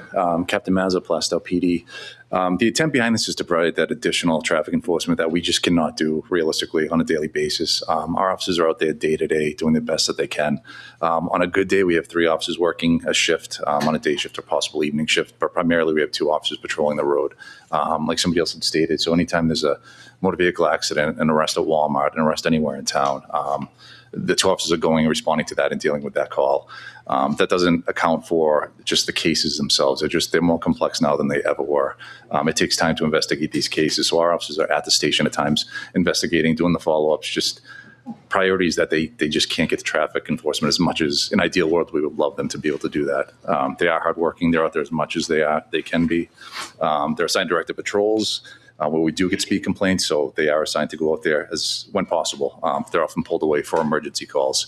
So this position would be a great asset to us because it would be a 40-hour position a week where it's dedicated to traffic only. They're not going to be called off to other calls. It's strictly traffic enforcement throughout the town. So it's going to be a level of enforcement that hasn't been seen in the town before with somebody dedicated to this position. We've never had this in town before. Thank you, Captain. Any other questions for the captain while he's there? I have a question. Can you explain to me the why you wouldn't contract something equivalent to like a police detail work, of some kind, or with the Rockingham Sheriff's Department, where you specifically negotiate having somebody that's going to run speed, in some agreed upon time schedules and locations and things like that? Because I would think from a budget perspective, that would be it's speaking to that particular need, time and place, and you're not having to hire a police officer, benefits and things like that, whereas you're just doing it to, in the same way that you would do a detail. Why wouldn't we explore something like that? I think it was mentioned before too. There is limited staffing in the area. We have utilized state police, Rockingham Sheriffs when possible, but to pay, we'd have to pay for outside services like that to come in if we wanted to use them on a normal basis. Well, that's what I'm talking about, outside services, where you're actually... Why not pay one of our own officers to do that job? Because a full-time police officer with benefits and things like that would cost more, as opposed to just maybe pushing resources to address a particular need.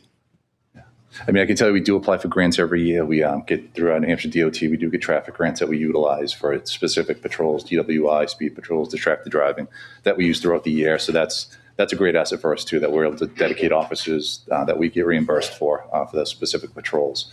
But as far as day-to-day, it's tough as far as getting out there and trying to do more. Have we talked to Rockingham Sheriff's Department at all? I don't know if the chief has or not, honestly. I don't know. Thank you. Thank you, Chief. New speaker. Chief, did you get a promotion? Alan Davis, 12 Westville Road. I've got kids. They walk to school, to Pollard School. They walk to the library. I just want to add Westville Road to Larry's list of roads where there's a lot of speeding.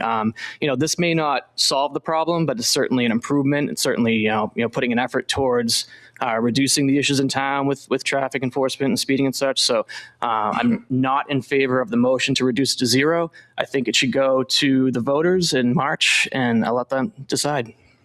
Thank you. Mr. Pelletier, you've been waiting, so you can go next. Thank you.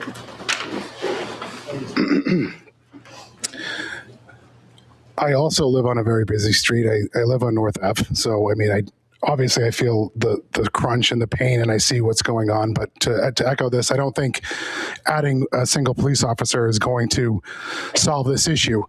If you could tell me that you could hire this officer and then you would end speeding in this town, I would say, yes, let's go for it. But that's not the case. And to speak more to this, a lot of the issues are happening on state roads. So I've been in town for 20 years. I've lived on North Ave. This has been a continual issue since I moved here. Same with Main Street. So we've had an option in the past to take over these roads from the state. A lot of these issues could be fixed internally in town if we took over these roads. Stop signs, traffic control. There are mechanisms that we could put in place if we took these streets back and took control over them. And we're kind of glossing that over, and we keep pushing it off and saying the state's going to do something. But we've seen how fast the state moves, and it's almost not moving at all. Thank you. Mr. Harb. Mr. George? Just to respond about the taking over of state roads. Yes, we would have more flexibility with enforcing a lot of that traffic control, stop signs, et cetera. But with that comes a cost to the taxpayers of maintaining those roads over time. So with the plowing, we plow, I think, Main Street up to the railroad tracks. Even though it's a state road, we do some plowing on it, but all the other state-run roads, they handle all the plowing and the maintenance for them. So if we were to take over Main Street, it would be a big impact to the taxpayers because we're on the hook for paving, drainage, et cetera. So that's just a long-term look at it.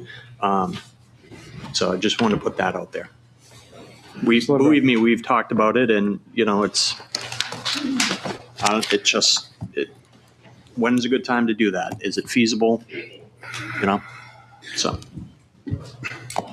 Have we explored any cost-efficient ideas for helping reduce speed in town? Like, get creative. Maybe these vehicles that we're auctioning off that have lights on the roof, park them in places, turn the lights on, move them around occasionally. It's a great idea. Park it somewhere. Yeah. Sure. Tow it there if it needs to because it won't start. I don't care. There's many things that can be done. I don't think we've explored anything. I think the answer is always let's just add people. Let's add more money. I think there's ways we can get creative in order to address this. We can do things like that. We can target where the enforcement's happening. We have 13 traffic stops a day, 1 an hour. Spread it around. We're never going to have, nor I don't think any of us want a police officer in every corner. We don't want to live in a police state. I don't think the police department wants us to live in that manner as well. Also, I think we have the largest department we've ever had currently in recent years. Is that correct? We have the most officers than we've ever had in the last several years. We've always had, since I've been a selectman, the positions has always been around 17 or 18 positions. But we were fully staffed at one point this year. Whether that's changed or not, I don't know. People may have left. But we've added more to get up to that. And now we want more. Instead of just creatively thinking about how we can manage this appropriately in certain areas without adding more cost. Thank you. Just for the citizens as a point of reference, the town had a number of years ago spent a lot of money on a traffic study for calming the traffic. That's available. And I went to a meeting a short time ago with the State Department of Transportation. The Rockingham County Planning Commission recently has done a report on traffic calming and the study on the main roads in Plastow, so you should be able to get that from the Rockingham County Planning Commission. Yes, sir. Dennis Heffernan for Secluded Circle. Before I make my comment, just a quick question here. If this does pass, does that limit this police officer only to traffic enforcement? Yes. Okay. Based on that, why don't we, from what I'm hearing, the police department is understaffed, is what people are saying. why don't we just hire an additional officer? That way you allow the chief to run his department as he sees efficient, recommend part of that be a traffic enforcement plan, and then an additional officer can be used for other things. So just wondering the rationale behind this and why, instead of having it as a traffic enforcement, not just an additional officer. And can I just make one other comment on regards to the number of police officers? I do recall a number of years ago that there was a study out there looking at all the different towns around us and the number of police officers that they do have. And at that time, I believe Plastow was not quite up to the amount as compared to other towns similar to our size. Thank you. I know from my thought process on just hire a regular officer, and you can say, okay, you can do traffic control, we do the other. I think you probably end up doing more police work than you would just traffic control. Mm-hmm. And half the rationale behind this, originally they asked for 2 officers. We reduced it down to 1, so I can do that.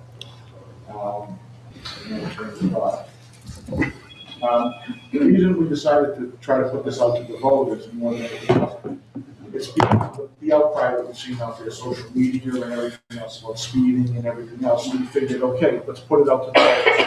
Let the voters decide. Do we want somebody dedicated just for this or not? And let the voters decide. Mm-hmm. Okay, thank you.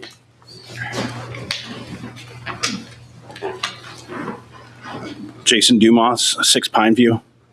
Can you kind of just go into detail on the complaints? I mean, is it just Facebook, or and kind of decipher if it's more commercial operation of trucks versus private? It's both. Can the Plastow Police Department enforce commercial driving? I mean, that's if that's one of the big concerns, right? That's why we brought down the state police. Can they enforce commercial enforcement? I mean, I'd like to know. Yeah, I mean, both of the police might be able to speak to that better. Captain? If you couldn't hear Captain, the question is, are you able to ticket commercial vehicles for breaking the speed limit? Well, other than breaking the speed limit, right? So different violations or whatever?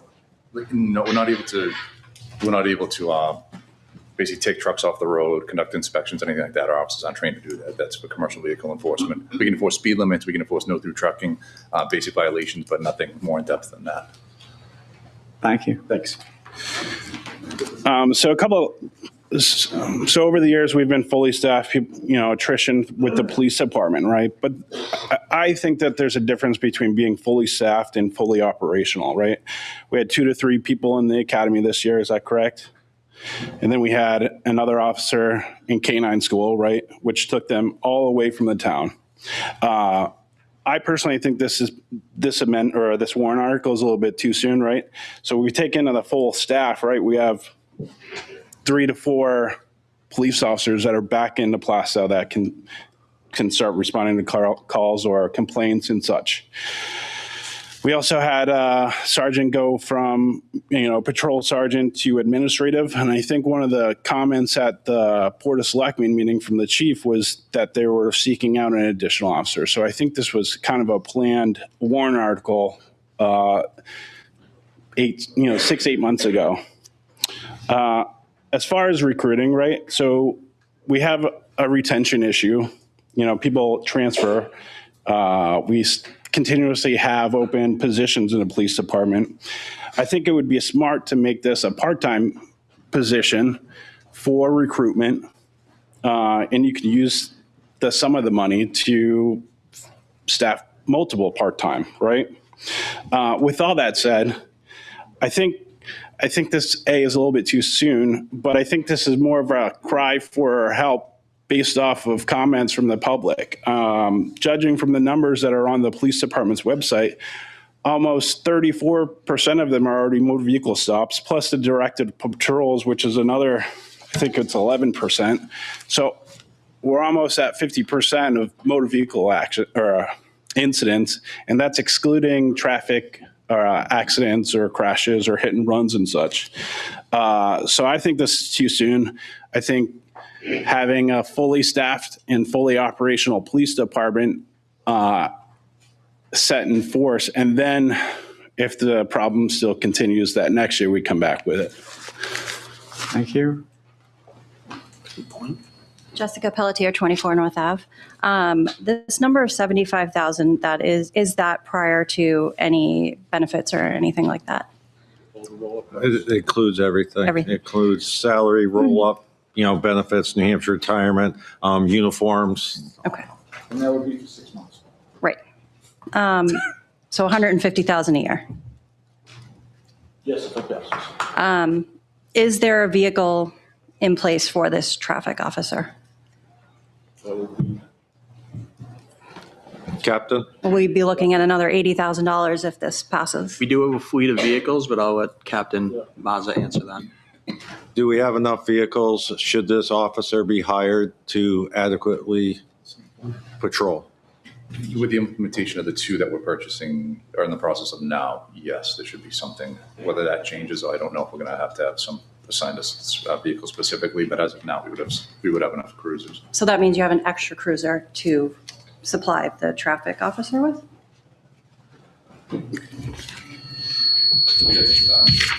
Well, you say you have enough vehicles. For an 8-hour shift, yeah. Okay, Yeah. I see. Okay. I guess my other comment is related to taking back Main Street and North Ave. I think it's something worth looking into. And I know you said you've looked into it. I just don't know how deeply you've dove into that topic. I would hope that the town has a baseline of how much it costs to maintain a road in town. And maybe you can put together some sort of, I would think it's Board of Selectmen, but I don't know if there needs to be a committee to like really look into this. Because then we can limit things like commercial trucking down our streets. North Ave and Main Street, they see commercial trucking big time. And, that's something that we could eliminate if we look into that. So I'd like to see that happen. Sam Cafiso, 52 Kingston Road. I have one question. Why does it not say that this sum of $75,000 is only for 6 months funding? Nobody that's not in this room will know that this is a $150,000 bill they're signing, according to what's on this paper. The voter's guide does state that explanation. This cost here covers 6 months of salary. Okay, my bad. Yeah. Thank you. We've had a lot of talk, and honestly, Mr. Harb, you brought up the traffic calming study. I just wanted to address can I that for a speak, minute. Please? Sure. Thank you.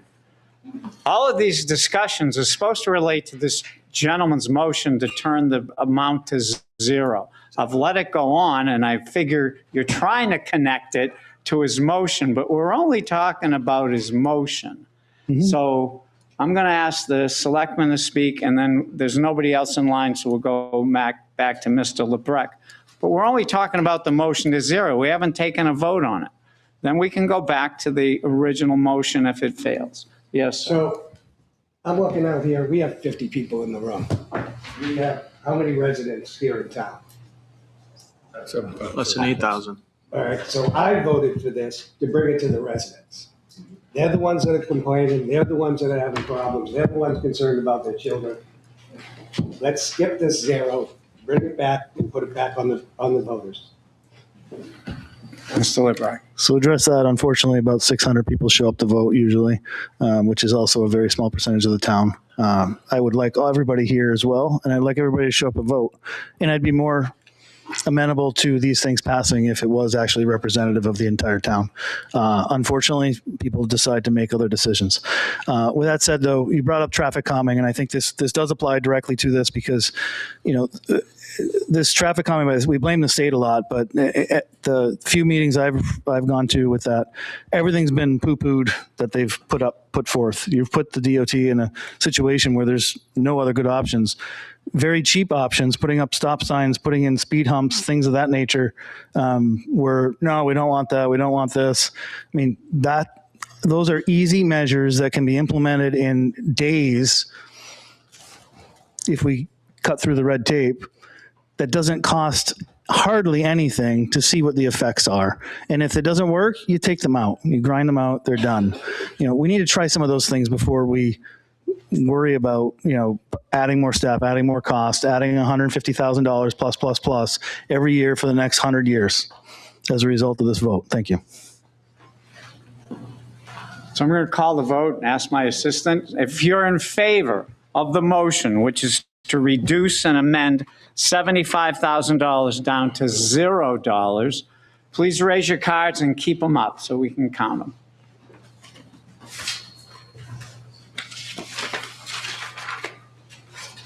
Heavy. Let's count again. I got 11, so Okay. some people were slow in bringing their cards up. Sorry.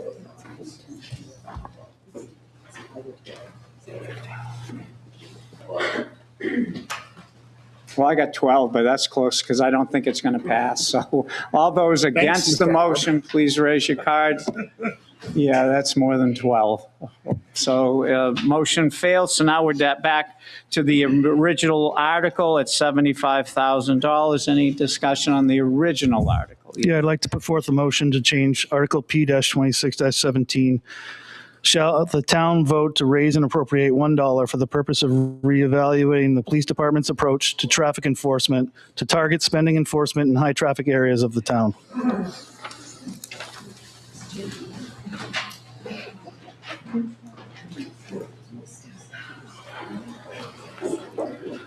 Reasoning, let's review the options before we make a costly decision.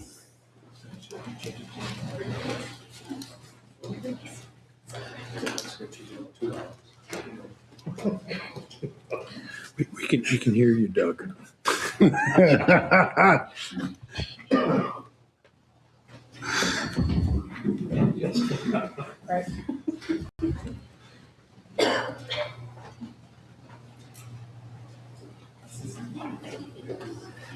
If I might, Mr. LeBrecq, I do not think the motion as worded is appropriate. If you like to consider making the motion something to the effect of raise and appropriate $1 for the purpose of studying the hiring of one full police officer, because you have taken the police officer out of this and just say their approach to traffic enforcement. So I would entertain a motion that says $1 for the purpose of studying, I think that's the appropriate word, the hiring of one police officer. So turn it into a study for $1. Would you be amenable to that, Mr. LeBrecq? Absolutely. Thank you. So I'll give this to hold, and we'll wait a moment. I may have missed it, but did you put in for, thank you, for traffic? Well, I didn't add that, but that was my intent, that instead of studying something else, that it relate to the proposed warrant article, $1 for the purpose of studying. So it's a study committee, basically. The hiring of one full-time police officer to be assigned to traffic enforcement. Okay, thank you. While he's writing it, yes. Yeah, while he's writing it. Road. I don't mean to be crass, but maybe should we include an additional more than $1 because it might be a short He study. has the right to make it $1, and Okay. that's I'm all just- you can spend unless you Maybe if find we money someplace increased it else. to $1,000, that might give us a little more leeway to do a study. Why does a study have to cost money? Studies cost money. We have a police department, we have a board of selectmen. I'm waiting for his written motion so that he can speak to the motion, then we'll have you speak It's second. to add to his motion, if possible. Asking Oh, him to add to Unless it. you convince him to add to it. Would it You'd be have to wait until possible we for move you on it. to add 6 months into the language of the motion, of the warrant article, so voters know it's 6 months? Some people don't read the voter's guide, even though it's readily available. People don't read it, so I think it's important that it's on the ballot so people know it's 6 months. If I might, it's just a study commission to study it. whether it's 6 months, a year, or 5 years. It doesn't say they're going to hire the gentleman or lady for whatever. He just wants to study it. I just so- figured I'd throw that out there. Yeah, So okay. when this Thank you. fails, because everything I put forth usually does, put forth another motion to add the language for sure. Yeah, sure.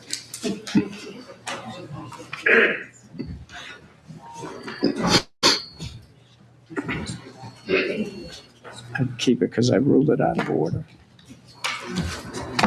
Say I ruled it out of order.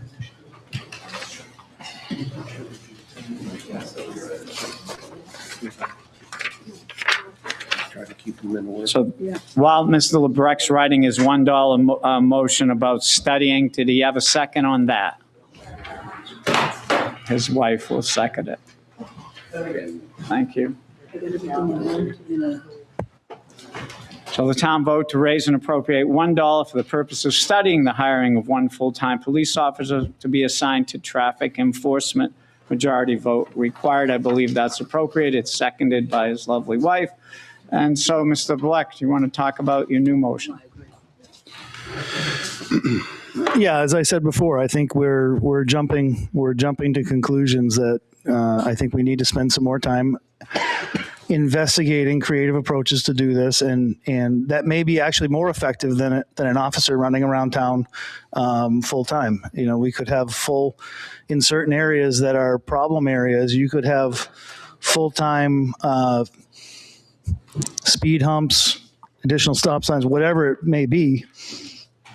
You know, engineer out the problem essentially, as opposed to having somebody running around trying to capture these, you know, lack of better terms, stop people from speeding, you know, and also do some creative approaches like parking police vehicles that are no longer useful and moving them around to slow down the traffic. Maybe putting more speed limit, you know, the automatic signs that tell you the speed limit. I know that slows me down. When I see them at like 38 miles an hour, I hit the brakes and I get to 30 on Main Street. So I think understanding that before we move forward with this would be more beneficial. Thank you. And I do appreciate Mr. LeBrec amending his motion to a study. Anybody else to speak on the motion? The motion is to appropriate $1 to study this instead of hiring, to study this. Mrs. LeBrec. I just second it because I think as a town, it would be nice to have speeding reduced, and I would like a permanent solution. And like my husband said, if we can find other means that are actually more effective, I think we would all appreciate it. Thank you, ma'am. Anybody else to speak on the motion to I just reduce want to to add that $1 for we had- study? We had to ask the residents about doing speed humps on Main Street, and that was widely said as a no. They did not want that. Can you say that again? The speed humps, we had asked when we were doing the traffic calming study for Main Street, and the residents widely said that they did not want the speed humps. If you do it on North Ave, I'll accept it. I think the speed humps are a great idea, but the residents said they didn't want that, so. We're talking about the study committee and $1. Any other discussion on the motion about the study committee? Again, to raise and appropriate $1 for the purpose of studying the hiring of one full-time police officer to be assigned to traffic enforcement. If you're in favor of this motion, please raise your cards and hold them up.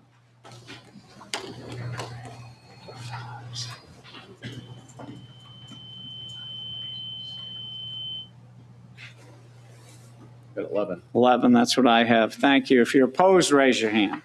Cards.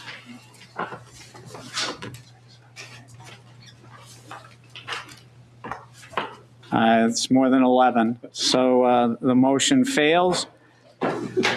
Any other discussion? I'd like to propose another motion. Shall the town vote to raise and appropriate the sum of $75,000 for the purpose of hiring one full-time police officer for 6 months to be assigned 6 months to, actually I don't want that. Shall the town vote to raise and appropriate the sum of $150,000 for the purpose of hiring one full-time police officer to be assigned to traffic enforcement each year? I'll second it. So you're writing that up, Mr. LeBruck? You should bring a printer and a computer with you next time. Might be quicker. I only use the library's printer because I gotta get something out of it. Who seconded it? Did Mrs. LeBruck second that? No? Nolan, did you second his new? Nolan. So we're waiting for the written new motion to change the 75 to 150,000. And the rest, I believe, stays the same. No need to add 6 months because he doubled the 75.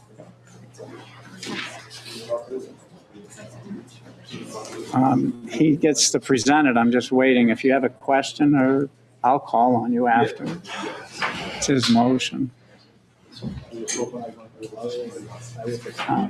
Well, if you have a comment, make a comment. My comment would be, Ryan, if you change it, and I would support it, if for the first year, it's six months for 75,000, then 150,000 for the year after Yeah, that. that's what I'm doing. Okay, because then I would. My lovely wife I just want to make corrected sure. me as well.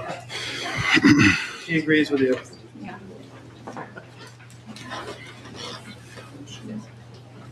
I'm not sure you can make it. Should I write for the current tax year or for 2026, Not in a. 2027? Can't buy the future.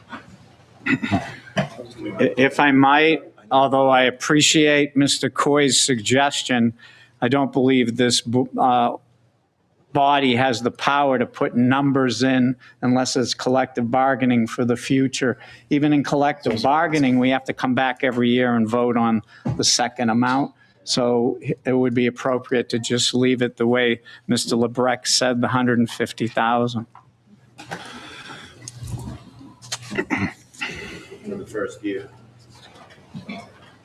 If he wants to put the first year, that's fine, but It's tough, it's only going to be 6 months. It's not- Yes, put 75 for the first year. I understand. 75. It's still deceiving because people don't do math well. It's true. So the town votes for raise my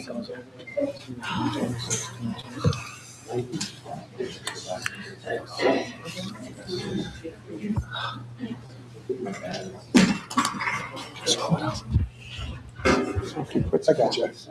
Okay. Yeah, I think they're starting to go.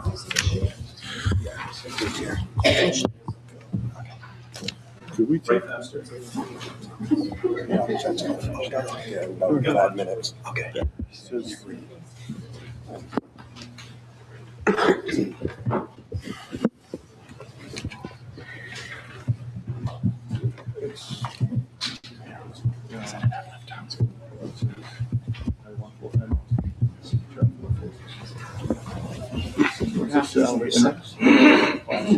Approve this position. still costs $150,000. Yeah, I'm just trying to put something together and do Something don't pass. 6 months to finish.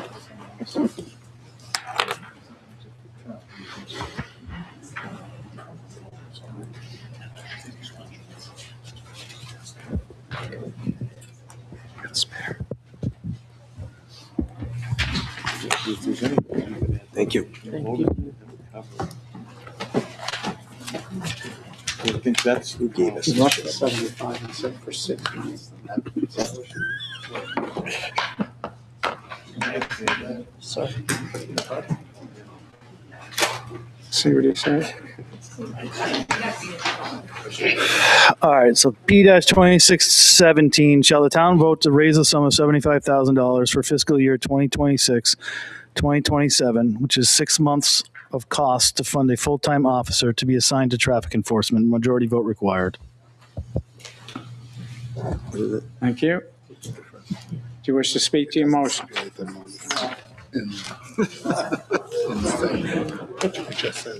Who's the second?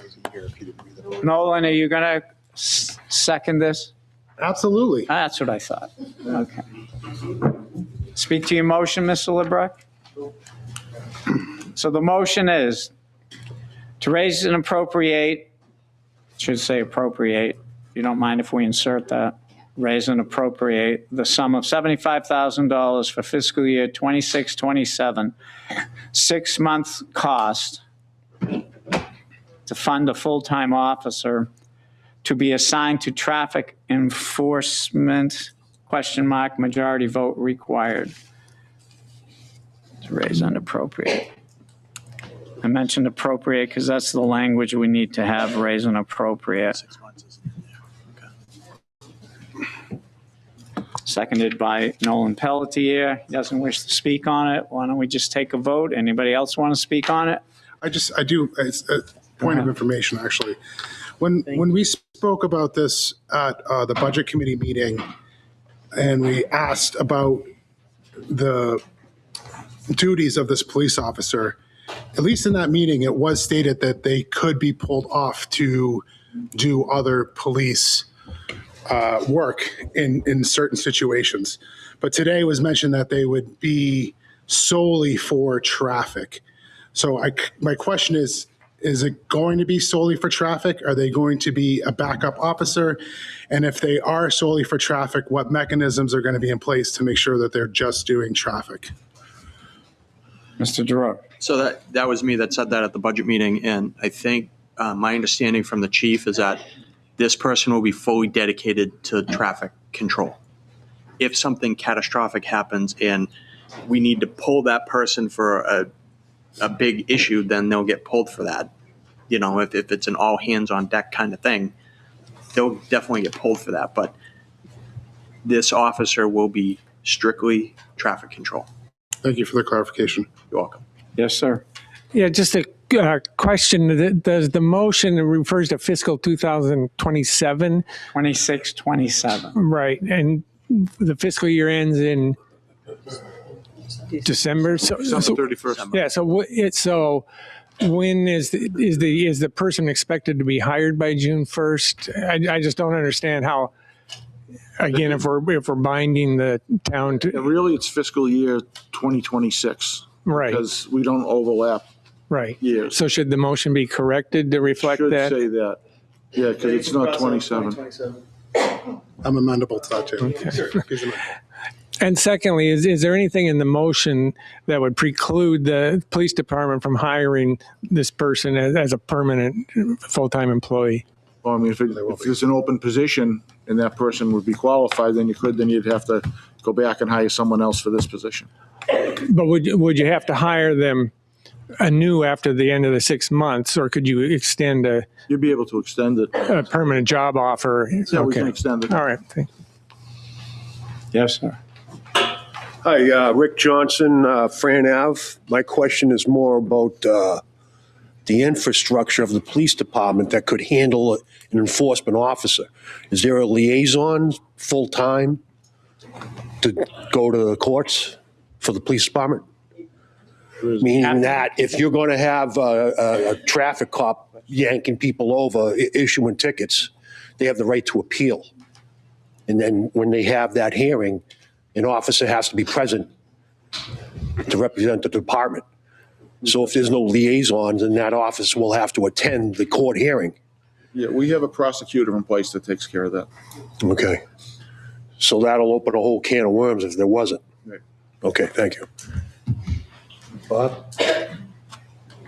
Can I address the captain? And just Can I ask him a question? Yes. Sure. Oh, both of the mics are up. So my question is, what's the feasibility of being able to hire an officer for 6 months without any lead into the next year? It really depends on the candidate pool and getting somebody trained. I mean, the process itself takes a couple months to get through a background process on our internal side, and then sending somebody, if they're not certified, sending them to the police academy. So that's a 16-week process there, and then bring them back, and they'd still have to do the in-house field training to be fully certified as an officer. So logistically, I don't know how soon. I don't want to give a set date and not be able to meet that date. No, but I guess my question. The onboarding process is a good. It's at least 7 to 8 months by the time we can get somebody from hire to actually being on the road, fully certified, fully trained, going through the FTO process. Okay, so my question is cost effectiveness of getting somebody training them and with an end date of 6 months afterwards, because this doesn't lead into the next position, this wording, right? No. No, I think it does. Once you get through the 6 months, then it'll become part of the budget for the following year. I didn't hear that in his wording. It's not in the motion, but it wasn't in the article the select board put forward. And I was advised, if you read the comments and the guide, the voter's guide, it's the second line that says after the 6 months, it would become part of the budget. So now it's got to come out of the budget. That wasn't his intent. Is that correct? Brian? Was your intent to limit it to that 6 month period? Listen, No. the intent is to make it clear to the voter that the cost presented is Thank you, for 6 Captain. months. And I'm fully aware that regardless, in my opinion, regardless of whether we pass this or not, you're all going to hire a person anyway. Because that's what we do. We expand these departments constantly. So this just tells the voter. It should be at the mic because the mic will tape you and sitting in your seat. This just is clear to the voter. The previous version of the warrant article is deceptive.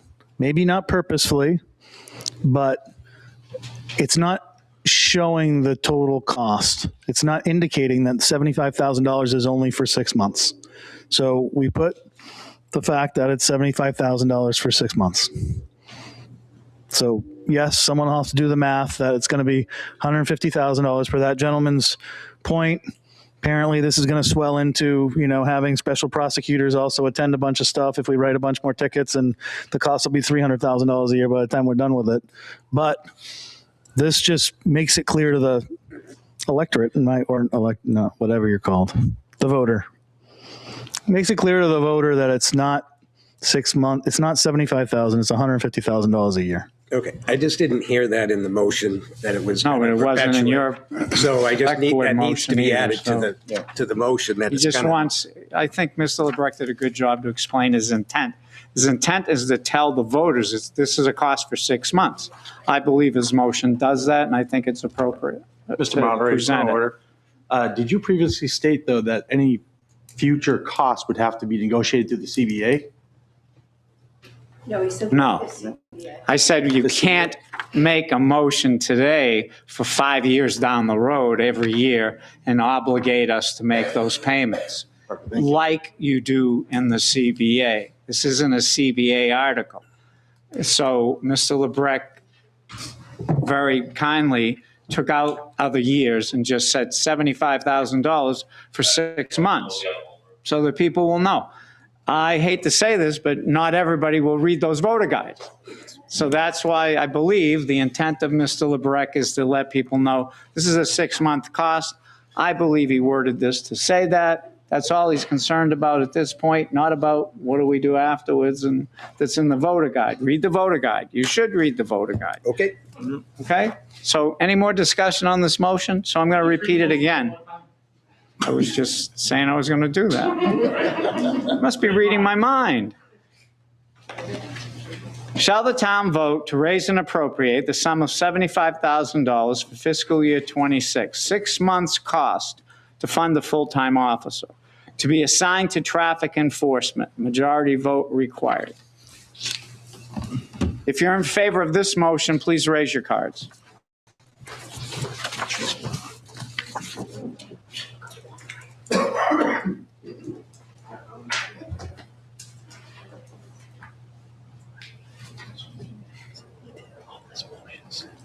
I got 12. Take your shoes off.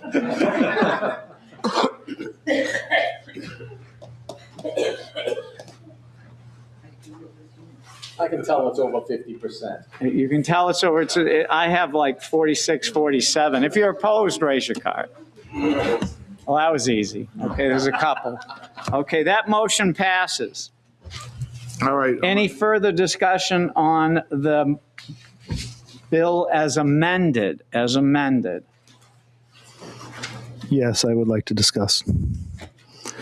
I think that's the first time I've had a motion pass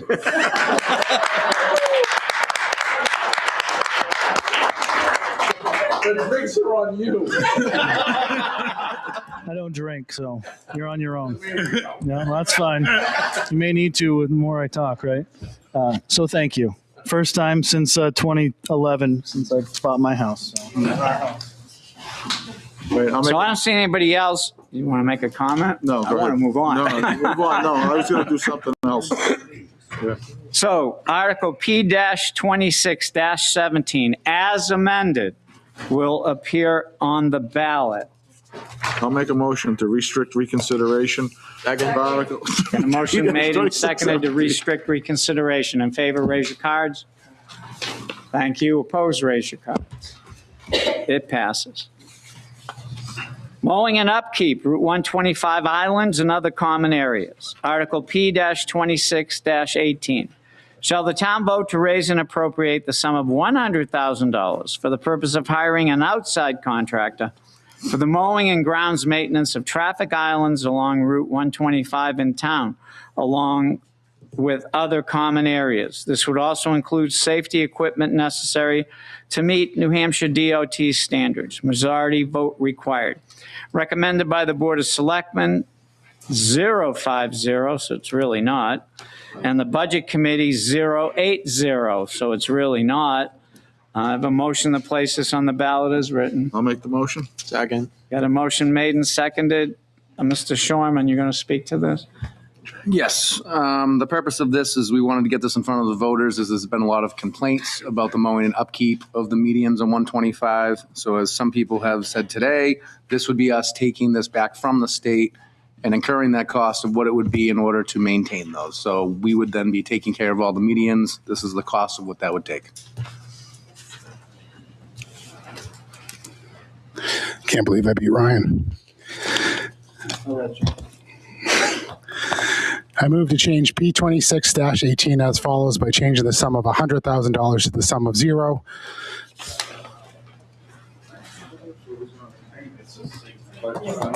State. So we have a motion to amend P-26-18 by amending the sum of $100,000 to the sum of zero. The rest of the article to remain the same. Do we have a second? Yes. Can you give you the name for the clerk? Mr. Pelletier, speaking to your motion. So it's very, very rare that you see the vote before you, 0805. Very, very rare.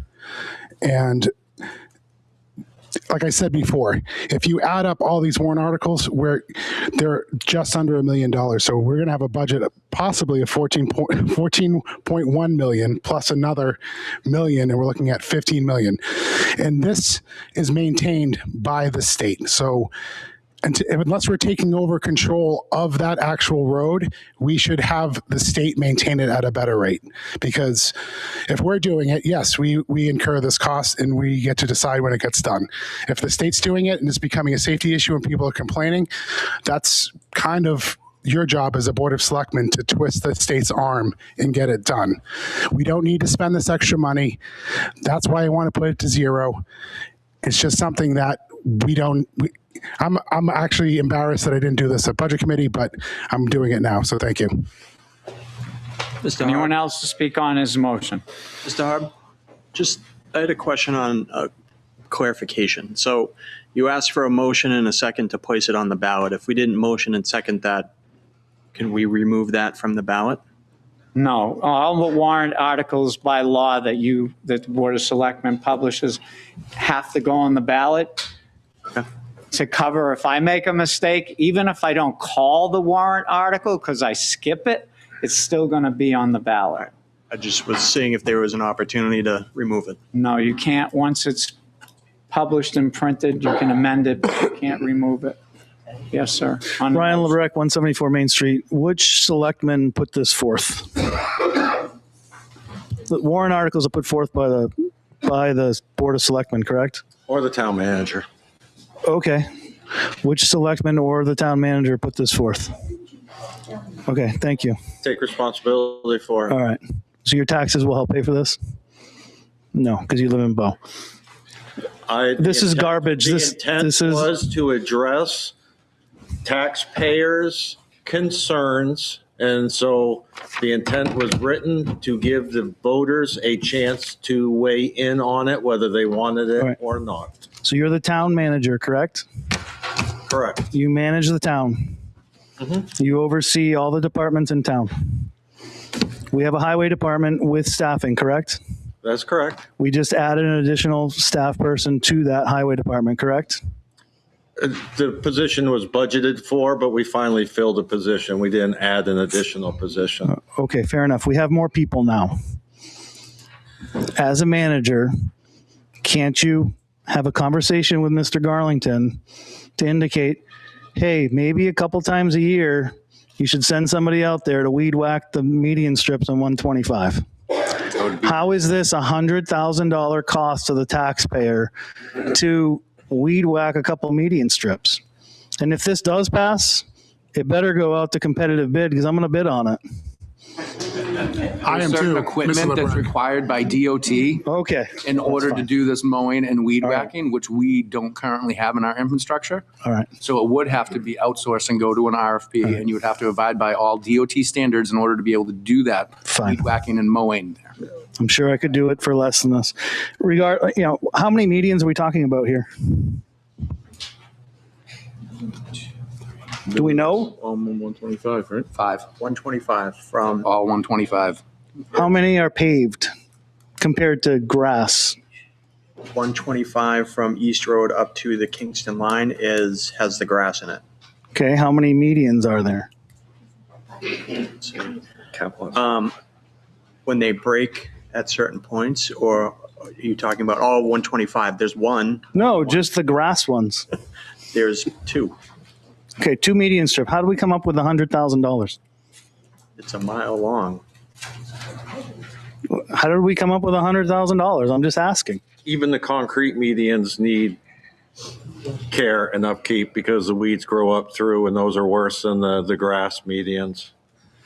All right, so these are state roads. The state's responsible for maintaining them. You're the town manager. You can either call the state, lean on them, and get them to do it. Which we do. And if they don't, you can direct your highway department to go and do a little bit of maintenance. And I would argue, dump a bunch of weed killer on it and just kill the grass instead of maintain the grass. It's not like 125 is this beautiful corridor in New Hampshire. We have a motion, right, to reduce to zero? There's a gentleman behind you to speak. I guess my last comment is I just don't understand, how we have a warrant article.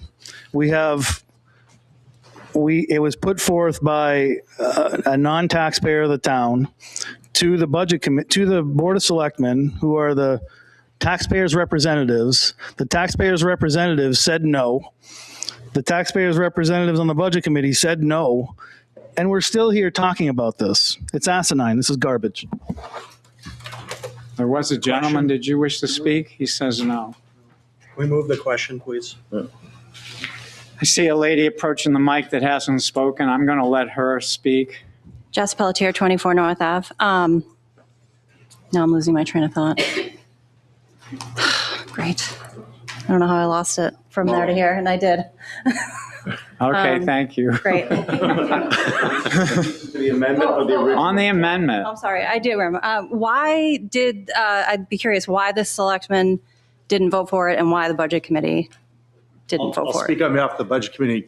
I voted against it because I feel like it establishes a bad precedent and it lets the state off, from an accountability standpoint.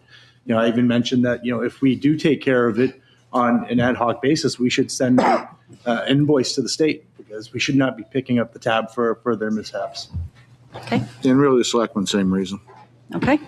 I have a slightly different perspective on it, that if we were going to do something about maintaining the aesthetic character of those medians, then it should be more of a thoughtful approach, which means why don't we think about it a little bit? And if we wanted to move forward on that, then we would do something similar to what you see in some places, like on 111 Wyndham. All right. So if you don't want to do anything like what Wyndham does, then fine. But if you were going to say let's spend $100,000, I'd probably say let's wait and see and then see what that plan looks like, as opposed to just merely mowing everything down. Because then why do that and just, you should concrete it over if you don't care about the aesthetics. Is the price of $100,000, how did you come up with that price? Did you reach out to contractors or did you just pull a number? Just an estimate, along with, necessary equipment, cones, signage and the like, to purchase to meet the lane closure requirements of the state DOT. But you're looking at a private contractor, not the town, correct? Correct. So you didn't reach out to any contractors to see what the price would be? No. Seems like that would be appropriate, rather than just a number out of thin air. Seeing as we are speaking to the original motion. We're not supposed to be. Nobody listens to me. So a little background. I was called into Sean Fitzgerald's office when this project started. I've had a professional gardening and landscape business for 25 years. He asked me my opinion when the state made the offer of paved medians, mulch medians, or landscape medians. My answer to him was, who's going to maintain it and how are we going to pay for it? He said, that's not an option. If we don't take the landscape maintenance, the landscaped islands, we'll never get them again. He says, why? I said, you should pave them because there's no money and no people to maintain them. So here we are today. So I have another question on the cost of this. Now it says other common areas. So would this new contract be taking everything that this contractor maintains for the town now, mowing, and adding the medians to it? So what are the other common areas besides the 125 medians? Up and down Main Street, there are common areas because of the safe routes to school that are not, that was expected that the property owners would maintain, that they're not. Okay, fair enough. The volunteers. So the 100,000 is for the landscape bump outs and the landscape medians and all the medians that need weeding and whatnot. Correct. So you're proposing to hire a contractor for that, but yet this is all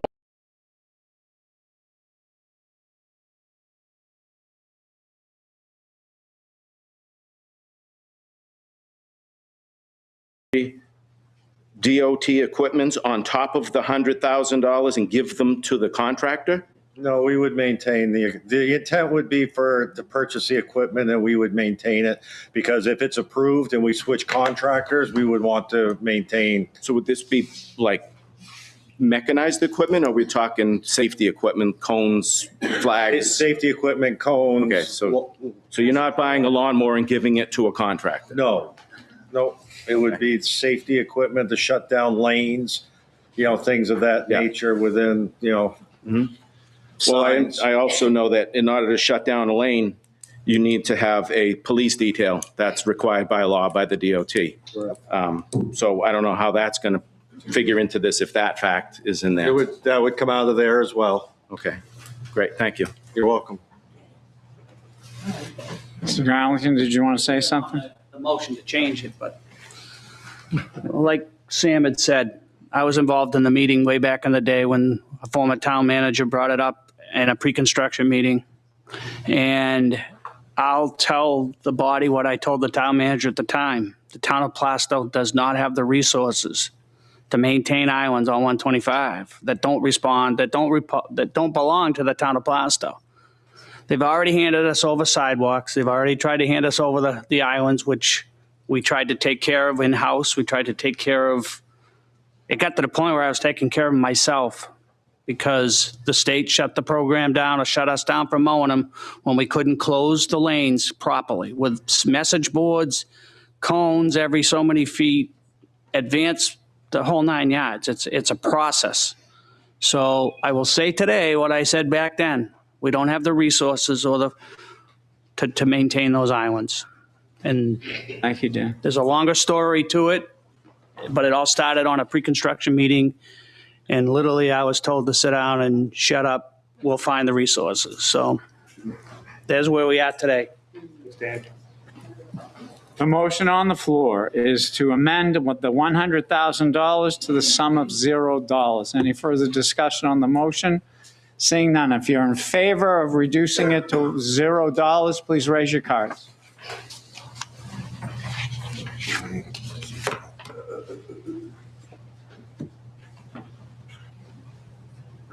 You can put them down. If you're opposed, raise your card.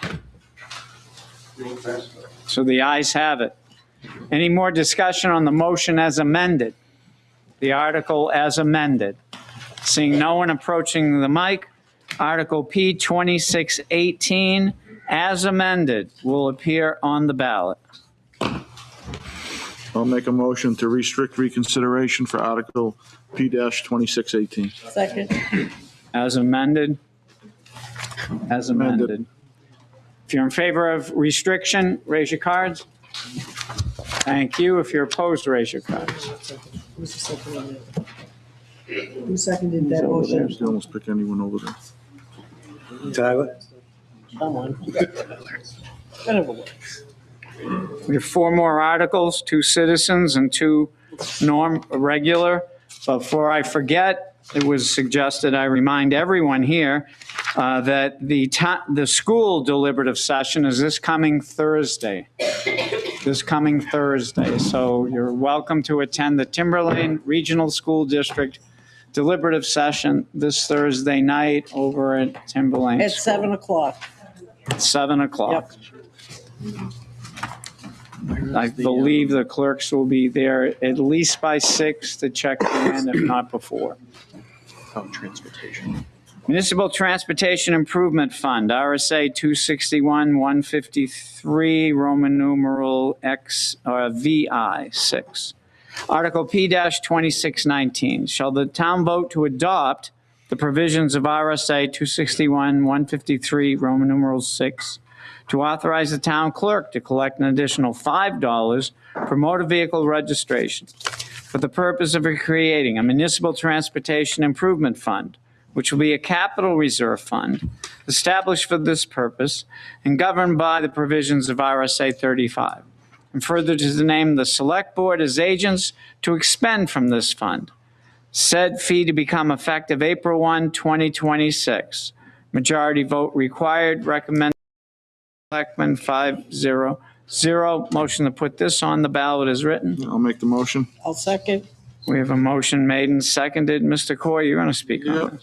The purpose of this is to collect the additional $5 fee for motor vehicle registrations that would be placed in the Transportation Improvement Fund. This fund would cover improvements for the regional transportation system, which would include roads, bridges, bicycle, pedestrian facilities, any parking.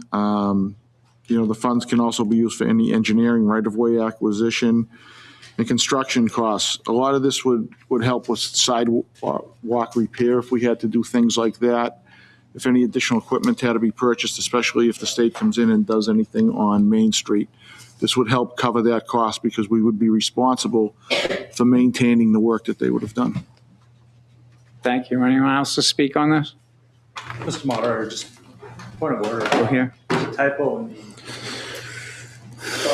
transportation, at least on my documents, it's not spelled correctly. Is that how it's going to appear? You correct it. Transportation with an extra. On the title of the right. Oh, on the title? Yeah, there's an extra I.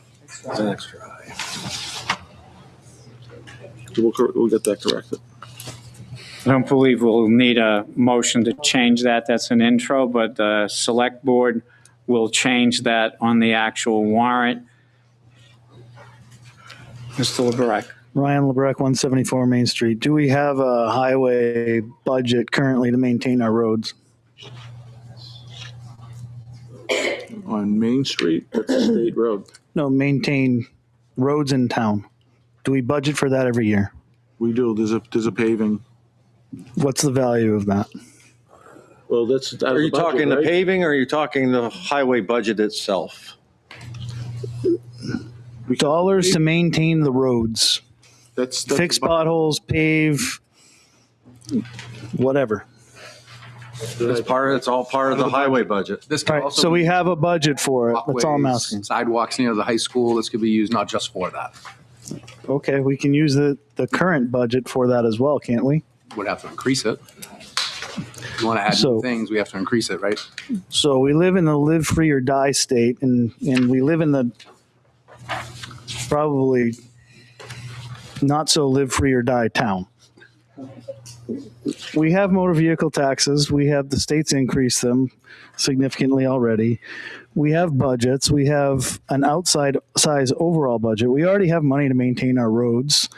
And quite frankly, you can tell, like my wife's wife's family comes to town, and Michigan is very straight roads, gridded, kind of like New York City, very easy to get around. They're always confused, like, where are we? Like, these roads go all over the place. And I was like, here's how you tell how you cross over from Massachusetts to New Hampshire. When the roads smooth out, you're in New Hampshire. When the roads suck, you're in Massachusetts. We have great roads as it is. Yes, there's some areas of concern in places, but we have a budget to replace that. This is adding a cost forever for every vehicle that's registered in town. It's not necessary. It's who put this forth, and what was the thought process in putting this forth? Which selectman put this forth? A big reason for it is and we've all had the meetings, right, with the state coming in, everything they want to do on Main Street. Once that happens, any of the sidewalks they put in, we're going to have to maintain. We're going to have to plow. So it's probably going to be additional equipment we're going to have to buy to plow those sidewalks. And either maintain, we're going to have to make the changes they make, we have to maintain those changes. This is a way of putting some money aside, $5 per vehicle. So we're not throwing a budget one year, a couple $100,000 into a budget to have to cover anything that might have to be done. Plus, it can be used for other things as well. Do we have a sidewalk plow currently? We do. Okay, so we don't need that. Well, and from what I've seen from the traffic calming, it's going to be, as I propose here, 67 before they ever do anything. And I'm doing that to amuse a young member of town that asked me to bring up their jargon and lingo. So thank you, Ryder. So I vote, I'm going to make a motion to change it. Article P-26-19, shall the town vote to adopt the provisions of RSA 261-153 to authorize the town clerk to collect an additional fee of $0 per motor vehicle registration for the purpose of creating a municipal transportation improvement fund, which shall be capital reserve fund established in this purpose and governed by the provisions of RSA 35 to be expended by a town vote. I don't know if that's right. I wrote this at 2 a.m. Said fee to become effective April 1st, 2067. Majority vote required. Did you put in to name the select board? What's that?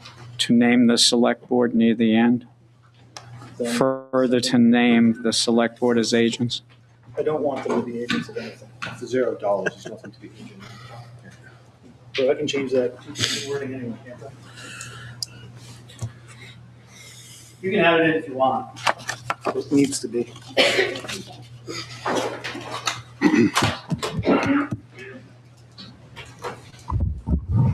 Mr. Moderator, in the meantime, can I get a point of clarification?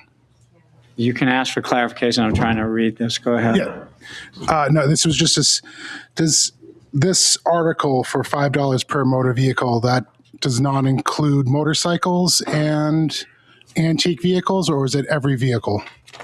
That's correct. It does not include antique, and we determined that trailers and motorcycles. And motorcycles. Those are all exempt. Correct. Yeah. Yes. I might be able to stay. I might be able to stay in this town if it passes them.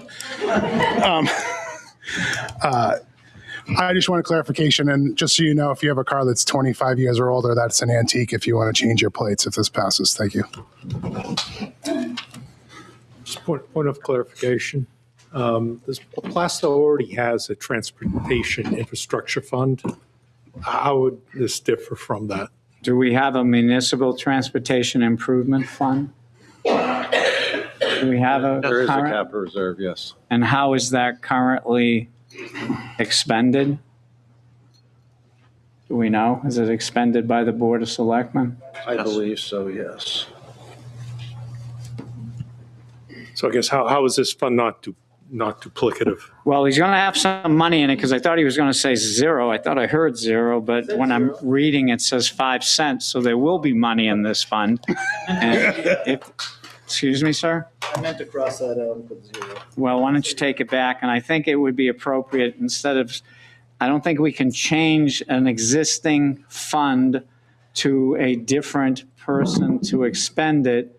So if you want to cross out the 5 cents and make it $0, and after where it says government by the provisions of RSA 35, put and further to name the select board as agents to expend. That would be consistent with our current policy.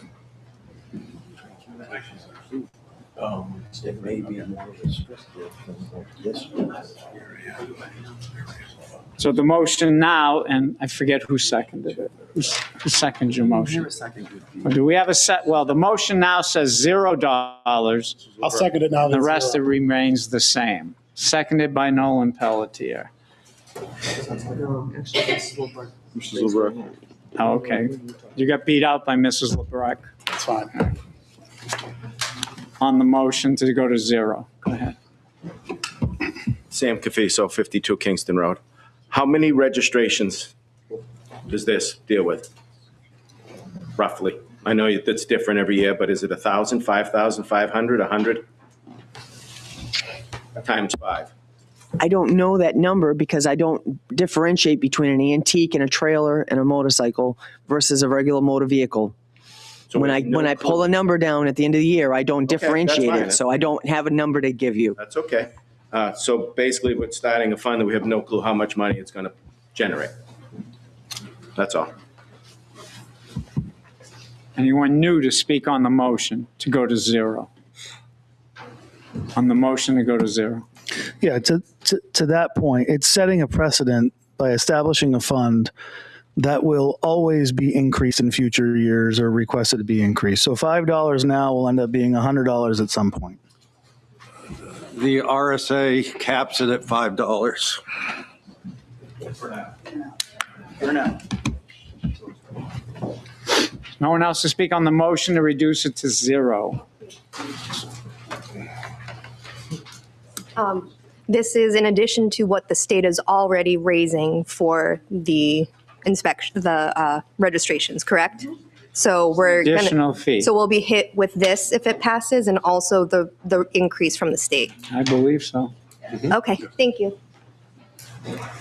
So we're going to take a vote on the motion. The motion is to amend this article by subtracting $5 per motor vehicle and inserting $0 or 0 cents. If you're in favor of reducing the number to 0, please raise your cards.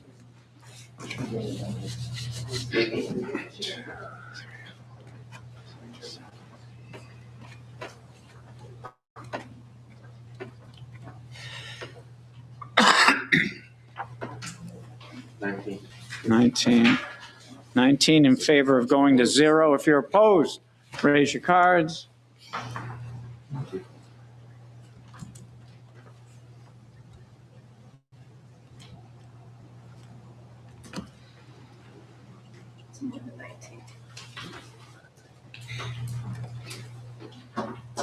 I got 12.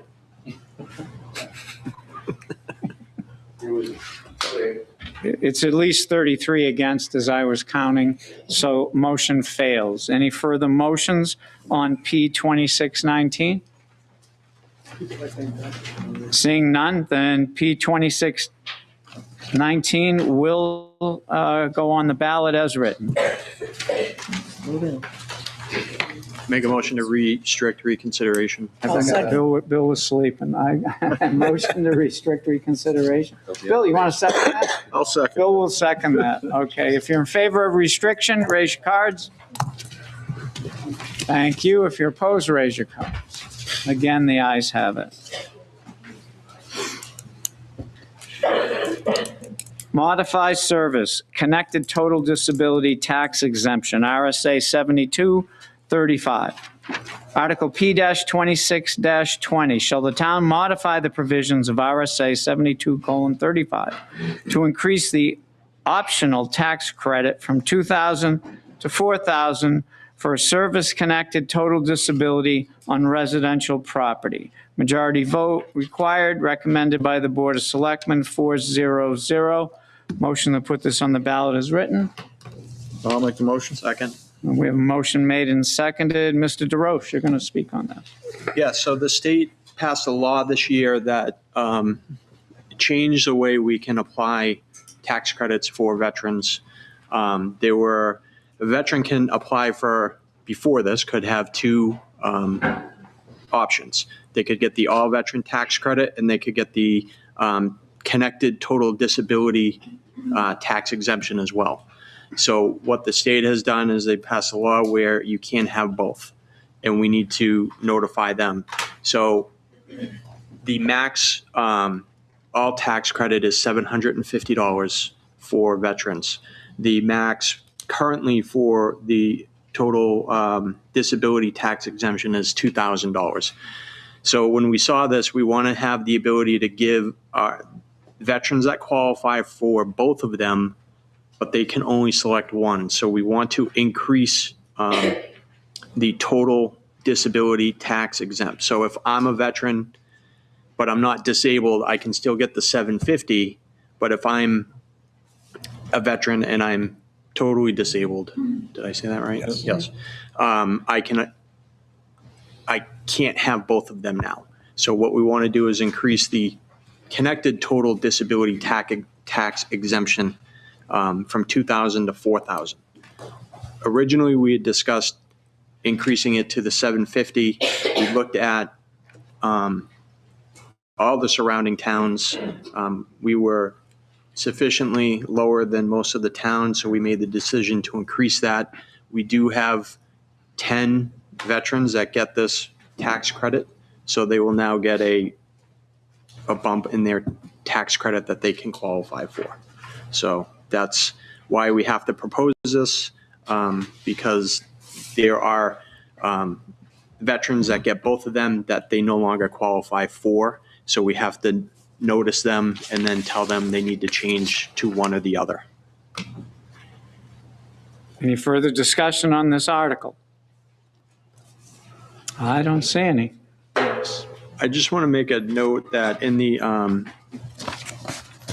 voter's guide, each of these warrants have an explanation that we can't, the intent of the warrant article that we can't have on the actual warrant. So if you go into the voter's guide, there is a more defined explanation of each of these warrants. So I just wanted to point that out to folks. Also with these warrants, we did come up with a tax impact for each of the warrants. So if there are questions about that, I'm happy to answer them, but I just wanted to point that out for the residents when they look at the voter's guide. So thank you. Any discussion on 2620? Seeing none, nobody approaching the mic, Article P-2620 will appear on the ballot as written. I'll make a motion to restrict reconsideration for Article P-2620. Motion for restriction made and seconded. In favor of restriction, raise your cards. Thank you. Opposed, raise your card. Only a couple. Okay, passed. Now on to the two citizens petitions. Article CP1, Citizens Petition 1. Shall the town of Plastow rescind the town manager form of government and return to Board of Selectmen? It says SIC because it's spelled wrong. Town administrator, effective Wednesday, 4/1/26. I believe Holly Patterson, you'd like to move to put this on the ballot? I would, sir. And who's your second? I'll second it. Seconded by Nolan Pelletier. Do you wish Holly to speak to your petition? I do, and I won't take all 10 minutes, but I do want to modify it, please, because in speaking with the Board of Selectmen, the legality, I believe the language I've written will succinctly solve that. I'd like to modify it to say, shall the town of Plastow rescind and discontinue the town manager form of government? This will return Plastow to a select board town administrator form of government pursuant to RSA 37:15. Does that work? No. No, we need to rescind the adoption of RSA Chapter 37. I'd like, I think. is there someone who can speak to the point of the intent? Because this is more thorough than what you had presented, so. Right, my thing from Greg, I know we spoke about it, was for the legal, I think it has to be posted in the affirmative to be considered legal. Okay, so it's affirmative that I'm asking the voters to rescind. Yeah, I mean, that's why, I mean, I showed you what I had received, what we had received. If I might, Please. I was suggested to me that someone was addressed, not me, that if it's just reworded in the affirmative, that the Board of Selectmen would help make that motion for you. And I don't know what it is, but maybe Mr. Coy might want to tell us what it would be, and that might satisfy what you wish to do. There are two options that are presented. Yeah, unfortunately, I'm not a lawyer. What I had received would say, do you favor the continuation of the town manager plan is now in force in this town? That's what we received back. I mean, obviously, you can keep it any way you want. That's up to you. Whether it would be considered legal or not, I can't speak to that. I'm not a lawyer. Go ahead. So I will back off my motion and give it to Ryan to make his, and then I'll explain.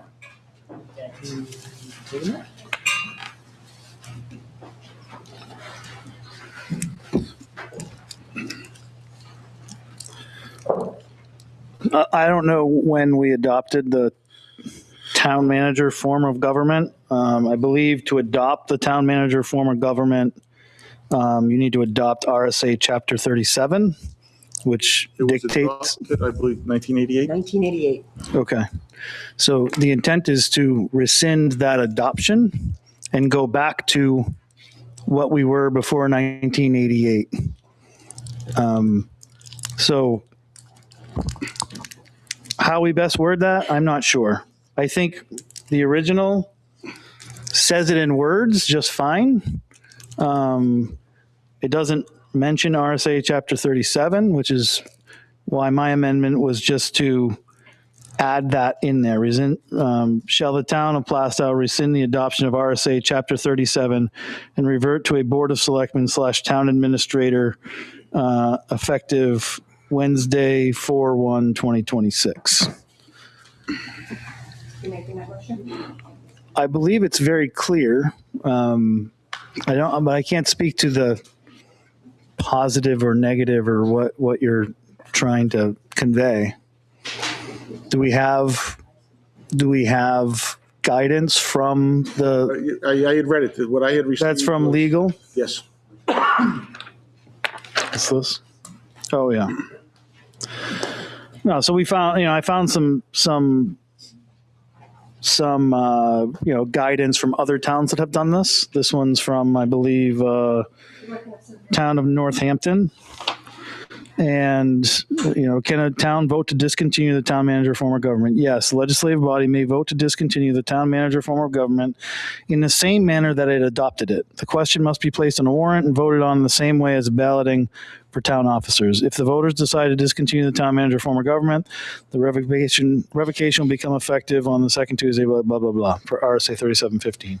So it says we have to revert back in the same manner we got here in the first place.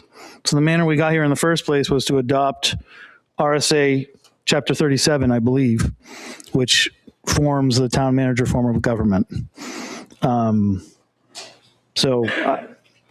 What do you think? Your motion. All right. So we're going to second this one. So can you sign it and present it? Thank you.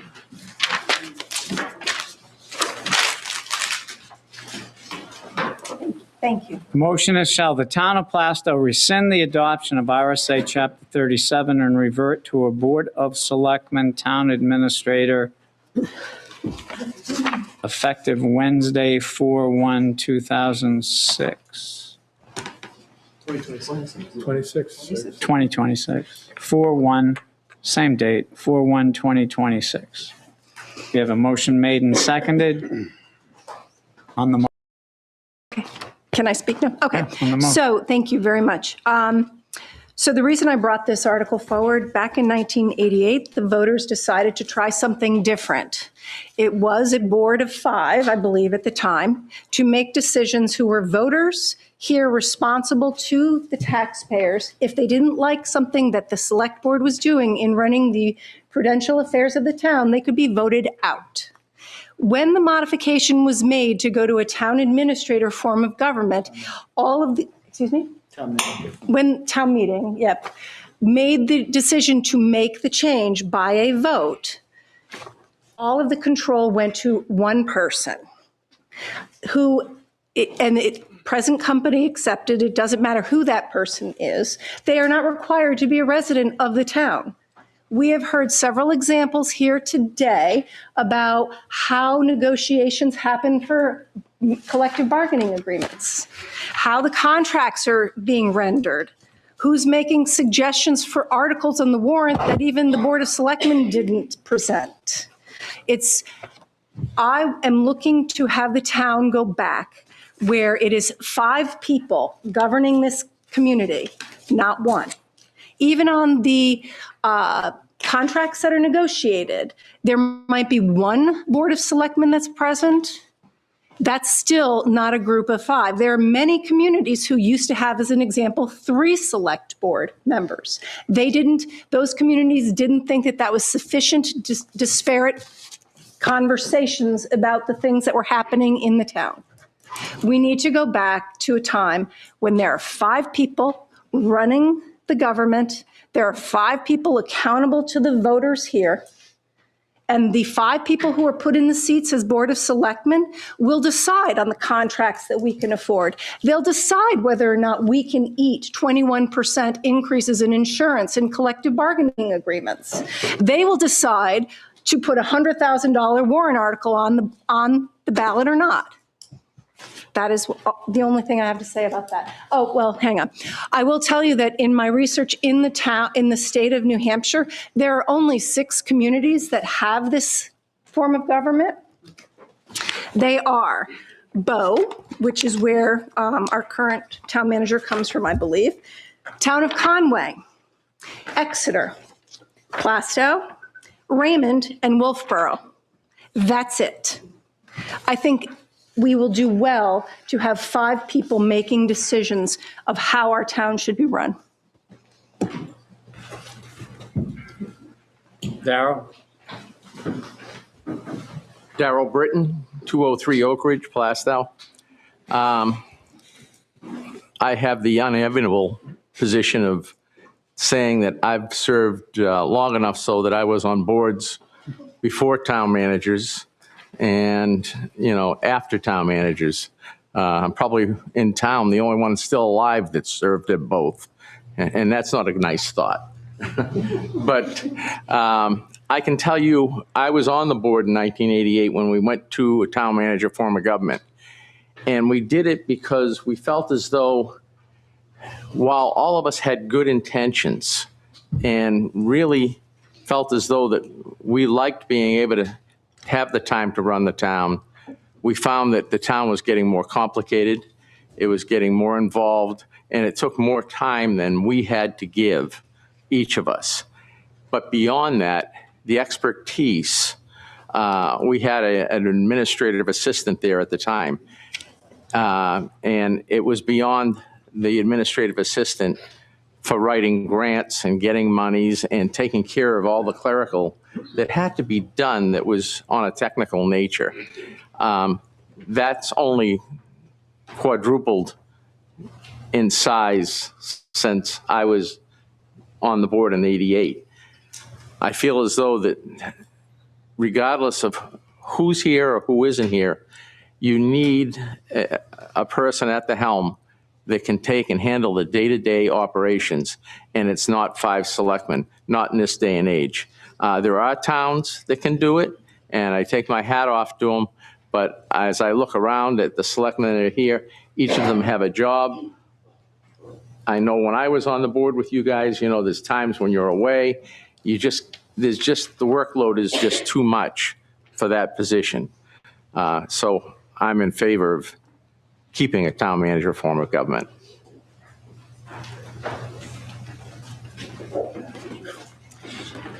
Peter Bilo, 82 Sweet Hill Road, Plastow. First, I want to thank Daryl for all of his many years as a selectman. He did a hell of a job for this town.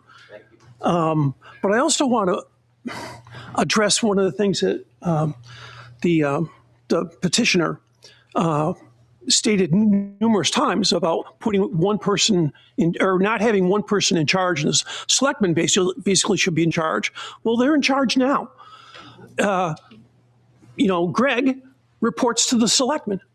The employees report to Greg. He reports to the selectmen. The selectmen make decisions on what warrant articles and such. He makes suggestions to them. So I guess I'm not, that's all I want to say on that. Now, this is the warrant article we're talking about, correct? This is not an amendment to it? Oh, that's the amendment. Oh, that's the amendment. Okay, I'll get, so what happens if we don't pass basically the this? same thing. It just rewords how to rescind it. The amendment says basically what the original says in different words. It's asking the voters to rescind the town manager form of government. Okay. If we vote in the affirmative on the amendment. Manager's gone. Is the manager gone, or do we have to? This is on the amendment. It goes to the ballot. It did not be further amended. Can it be further amended? Yeah. Okay. Thank you. Count on it. Emily Blair, 1 Squirrel Run Road. I do find it interesting that we're possibly, not to make you feel old, Daryl, going back to a form of government from before when I was born. Thank you. You're so welcome. Happy to. Logistics-wise, as a town employee, we're sitting here talking about removing our town manager. And as we've said, the select board, busy, regular, have their own lives, jobs, things like that. So I question the logistics of this, of the day-to-day. When we've got questions, when new policies are voted in, this is going to create a pretty extreme disconnect between the town employees and getting answers. Greg signs off on timesheets, on time off requests, on a multitude of other things.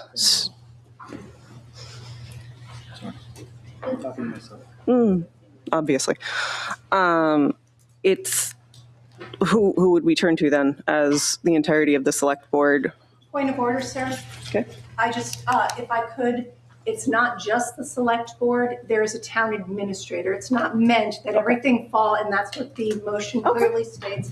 It is not to say that the 5 elected people have to now give up their day jobs and run the town. There's a town administrator. It's just how the hierarchy goes is really what it's about. Awesome. Thank you for that clarity.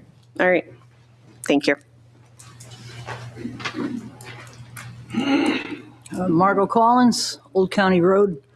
I hate to put myself in Daryl's age group, but I was full-time for the town back when we had a lovely administrator named Natalie Davis, who had grown with the job for years and years and years. She knew her stuff. And we had 5 selectmen. And we had Ruth Jenny, who had grown with the job, and they couldn't keep up. It got to the point we needed a full-time manager. Now we've had some okay ones, we've had some good ones, and we have had some exceptional ones. The town is too big to not have a board of selectmen with a sitting town manager. As a taxpayer, I don't think it's a big deal that the guy doesn't live in town. He puts in well over 40 hours a week. This is not a good move for the town at all. Selectmen have a life. They have jobs. They can't be here 24/7. This is not a good move for the town of Plastow, where we'd be stepping back in time like Fred Flintstone. Only he's called Daryl Britton. Thank you. I don't know why she pointed at Daryl, but Charles Fowler, 311 Main Street. I think we should amend this article to say advisory only and create a study group. We've had a town manager for 38 years, so I don't think we should change without putting a lot of thought into this change. And it shouldn't be changed just because of a grudge match. I'm sorry, what was the last part? I didn't hear it. he's suggesting that it be a study. First of all, I beg to differ. There is no grudge match, sir. At the end of the day, the town administrator Mr. Colby could stay in his current role as the town administrator. No one is saying that the current town manager should go away. What I am suggesting, and the point of this article petition, was that the town manager reports to the select board. Mr. DeRoche? That's how it is. Unfortunately, it's not, because we had a perfect example today that there was a warrant article that you all voted against, and nobody could explain. Not one of you petitioned that to be brought forward. And the statute, the RSA, clearly says that he serves at your direction. So something got on our ballot is going to be on our ballot, even now with a 0, but it's going to be on our ballot without you all weighing in. So the tail is wagging the dog. We did weigh in when we had the meeting at the select board meeting. He brought it to us and we said, you know what, we don't think this is something that we should do as a town, but the amount of complaints that the town hall gets, we should let the voters decide, and that's why. Mr. DeRoche? Just a clarification on the amendment. In the research I've done in the RSA, it's the second Tuesday in April that it would take effect. So I think we need to update the date. It wouldn't be 4/1. It would be, I don't know, whatever the second Tuesday is in April. Agreed. Well, that would be a suggestion to the maker of the motion. Sure. So what day is the second Tuesday in April? The 14th. 14th. So you're okay to change April 1 to April 14th? Absolutely. No. Can you come and put a 4 here, please? Save you. Next to the 1. Thank you. Say we go with this. So I just want to provide some background and follow up to these, there's some confusion. I agree, it is kind of confusing. Town administrator, town manager, all sounds the same. That's why this document kind of spells it out well. Is there a difference between having a town manager or a town administrator working for the town? Yes, and it's a pretty significant difference. A town manager has the power and duties that are outlined in RSA Chapter 37, while a town administrator or administrative assistant, business manager, or other similar title has no similar statutory authority, but instead works under the direct supervision of the Board of Selectmen, which retains all of its statutory authority. So all the things that statutorily in Chapter 37 that the town manager can do now revert back to the Board of Selectmen, and the town administrator helps the Board of Selectmen run the town, essentially. Don't we have an amendment to make this a study? No. No. That would be a second amendment to an amendment. We said you can't have an amendment to an amendment. We need to finish this amendment first. If it fails, then we can go back and make another amendment. So the jokes about going back to Flintstones or whatever, we have 234 towns and cities in New Hampshire. Six have the form of government that we have currently. No, not me, town manager forms of government, no. Look it up. Can we not talk amongst each other in the audience, please? In any case, there's an overwhelming majority, whatever the number is, that still have the town administrator form of government that we had in 1988, and it's still working fine. I believe Atkinson next door has half the budget of us. They have a town administrator, Board of Selectmen, form of government. Board of Selectmen makes the decisions. Their budget's 50% of what ours is. Maybe it's just a coincidence. I don't know. So next, do the selectmen lose some of their authority under a town manager form of government, the current form of government we have? Yes. This is an important distinction between the town manager position and the town administrator position. By adopting the town manager form of government, which we have, the legislative body is placing some of the authority that would be otherwise held by the selectmen into the hands of non-elected officials. While the town manager is subject to the direction and supervision of the selectmen, he or she assumes several important duties when appointed. For example, the town manager becomes the administrative head of all town departments and has the authority to hire and fire employees under his or her control and to set their salary. The town manager also has the authority to approve the payment of bills incurred by the departments under his or her supervision. So the board doesn't hold that power currently. The town manager does. So we have an unelected town manager in this situation that makes all those decisions, and the board doesn't have authority to override those decisions. Mr. LeBrecq, I'm pretty sure you're smart, but I missed it. Did you write that article, or could you tell us who wrote it that you're referring to? So this is New Hampshire Municipal Association, New Hampshire Town and City, town managers versus town administrators. What's the difference? New Hampshire Town and City. It was written, this particular one, in June 2006 by Kimberly Hallquist, Esquire. So an attorney maybe associated with the New Hampshire Municipal Association. Thank you. So it is a relevant source.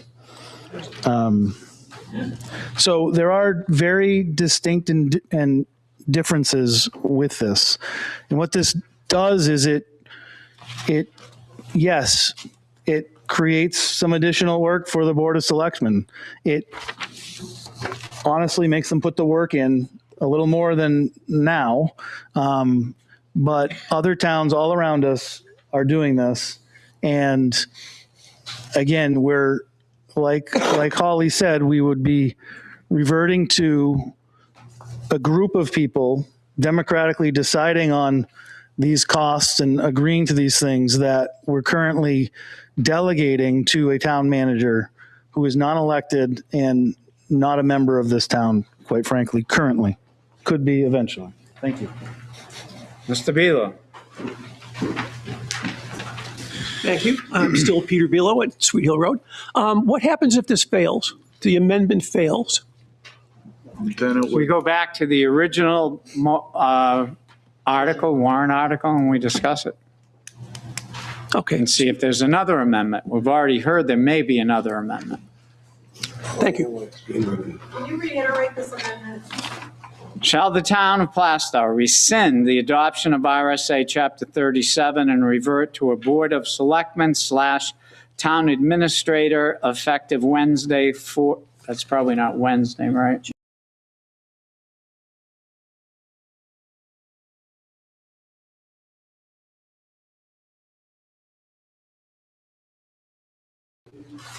With your permission, Mr. LeBrecq, I'm changing Wednesday to Tuesday. So that's the motion. As I mentioned, it still follows the intent of Ms. Patterson's motion, which is to rescind the current, it's just worded differently.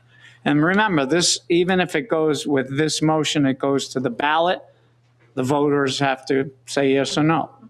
So if you're in favor of the amendment, please raise your cards. 33. 12.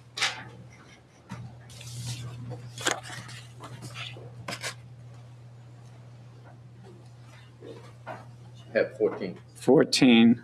If you're opposed, raise your cards.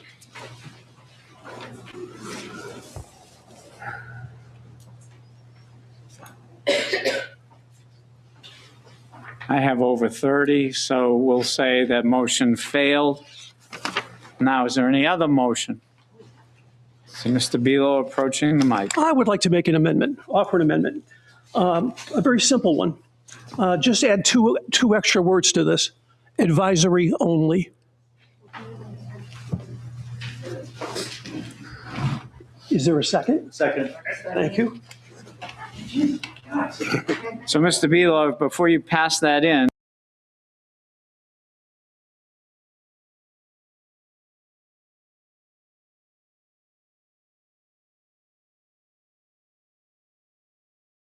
Sure, why not? why not? Just for you, Bob. Thank you very much. Do I have to actually write it? Yeah, you do. The clerk will make you write it. So the correct date should be Tuesday, April 14th, 2026, effective date. Sorry about chain scratching. 4/14. 4/14, which is a Tuesday. So we have a motion made and seconded to take the article as written to amend effective Wednesday 4/1/26 to make it effective Tuesday 4/14/26, and to add at the end advisory only. Discussion on that motion. Point of Yes. information, Mr. Moderator. By adding advisory, isn't that changing the intent of the citizens petition? No, I've been told at trainings that you can have a study committee because it's the subject matter that is it. I will tell those that are listening, because I know this comes up every year, there's currently a bill in the House and the Senate that would have to be passed and go to the governor. The bill amends the question of maintaining the subject matter and says you can't change the intent, but that bill has not been passed yet. And I know many of you here would support that bill, but it hasn't been passed yet. So as of now, it's still, as long as the subject matter's there, we can change it to a study committee and advisory. The subject matter hasn't changed. So maybe next year it might be different. Excellent. Do we have a second? Yeah, I think he had a bunch of seconds. Who seconded Mr. Belos? Larry. On the motion. Yes, so we have, Plastow has the highest paid town manager in the area, makes significantly $60,000, $70,000 more per year than the governor of New Hampshire does. And when submitting RTKs and submitting questions, the constant response is, I'm busy, I don't have time, we'll get to it. I'm too burdened, whatever. So we need to do something different in order to manage this town more effectively. And having a democratic process, having the Board of Selectmen collectively have direct management abilities of the town is very important and has proven successful in hundreds of communities for likely hundreds of years to date. So this isn't a novel concept. This is going back to the basics and getting the Board of Selectmen into the details and understanding the details, and maybe having the details to even respond to right to know requests instead of voters being stonewalled and not provided information to review. Thank you. Yelling from the crowd. Mr. Vila? This will be my last. I also I'd like to point out an error in the logic of the original proposers. When they state there's only 6 or 8 municipalities in the state with this kind of form of government, every school district in the state of New Hampshire runs under this form of government. There's a school board that has a superintendent that works for them, that has the employees underneath them. And most of those are, many are larger than us, but some of them are our size. Yes, sir. Larry Glidell, 31 Paula Road. I'm in favor of this study. I do think change is needed. I think we need to understand what those mitigating circumstances are. I think ripping the Band-Aid off and creating some chaotic, operating models is not sustainable and not an appropriate model for this town to adhere to in April. So I think, voting for this study to understand if changes were to happen, what those changes are and where those responsibilities roll into. And I mean, even the example of approving time off, that's a question that's appropriate. So I'm in favor of that study. Mr. Pelletier. I was actually in favor of the original motion. I mean, I just kind of gets under my skin when people put forward the effort to get stuff in front of the voters and they're continually shut down. I see it time after time. I would like to thank Mr. Belo for pointing out that the schools run with this model, because for me, that explains a lot. If you've been following the schools, you want to talk about wasted money. So I am not for this amendment. I am for the original. Thank you.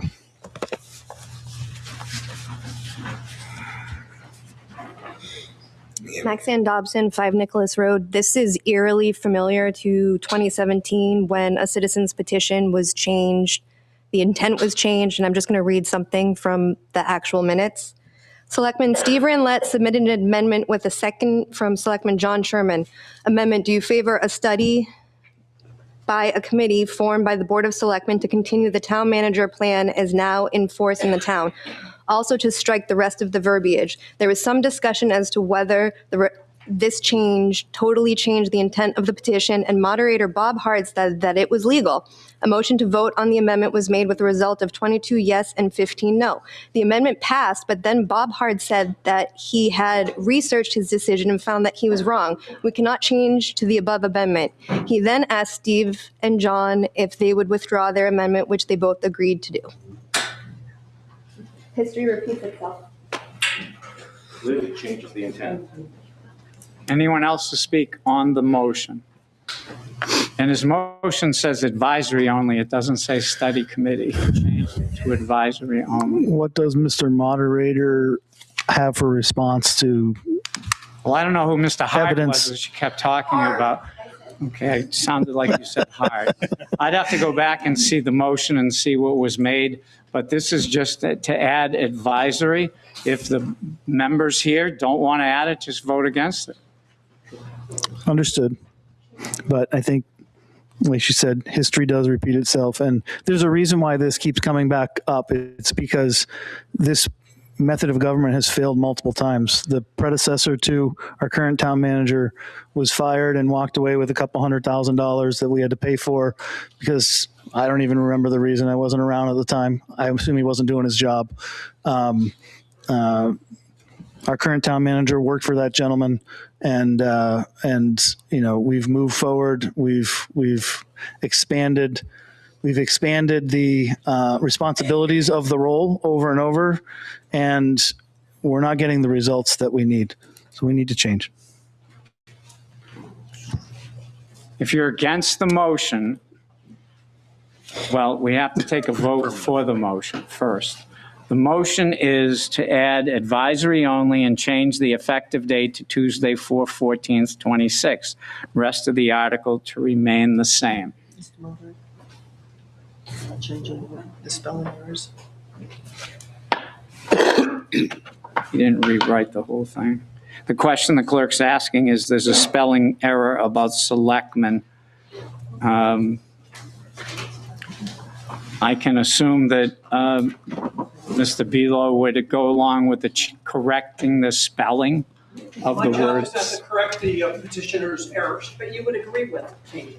Yeah, I agree with it. You'll agree with it, okay. And the second will agree to correct the spelling? Okay. So the spelling's been corrected. If you're in favor of making this a advisory only, raise your cards.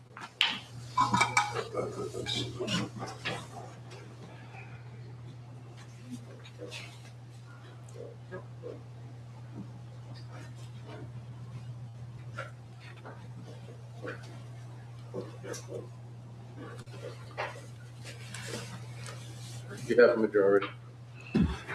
Counted at least 35, and just for the sake of the record, if you're against it, raise your cards, take a quick look. Yeah, that's not 35, so the motion passes. And now we're further discussion on the article as amended. Any more discussion on the article as amended? Seeing no one approaching the mic, then the citizens petition number 1 as amended will appear on the ballot. Yeah. Yeah. Make a motion to restrict reconsideration, citizens petition CP. I'll second that. So we have a motion to restrict the petition as amended, made and seconded. There's no discussion on reconsideration, so I'm those. here for the next one. Oh, okay. If you're in favor of no reconsideration, raise your cards. Thank you. If you're opposed, raise your cards. Ayes have it. Ms. Patterson is here for her second petition. Yes. Moving on, the last petition, and so I know everybody's going to run away when we finish this. So remember, March 10th, 7 to 7, not 7 to 8, 7 to 7 p.m., Plasto Fish and Game. We hope to see a lot of people there. And just so you'll know, have they come in yet? We are getting new voting machines.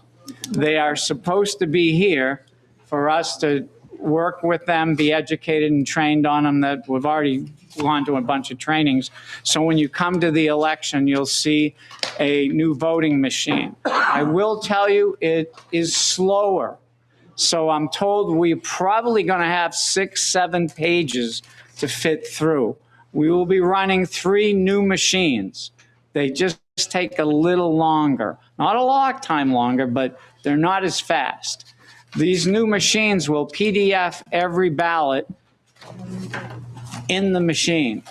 And then all of the write-ins will be able to be looked at on the screen for the whole public to see it. The Secretary of State approved these machines, so when you come, you'll notice new machines. They'll have 3 new machines. Yes, no. Hand count is still an option, right, Mr. Moderator? Yes. Okay. You have a right. They clarified that, as you might know, Nolan, that there'll be slots to put your ballot in to be hand counted. Article CP2, shall the town of Plasto require town employees to work on-site and town offices, spelling error, to be open to serve its, spelling error, constituents, spelling error, more effective with hours Monday, 8:30 a.m. to 7 p.m., Tuesdays 8:30 a.m. to 5 p.m., Wednesdays 8:30 a.m. to 5 p.m., Thursdays 8:30 a.m. to 5 p.m., and Fridays 8 a.m. to 12 p.m. noon, with closures for federal holidays, effective Wednesday 4/1/26.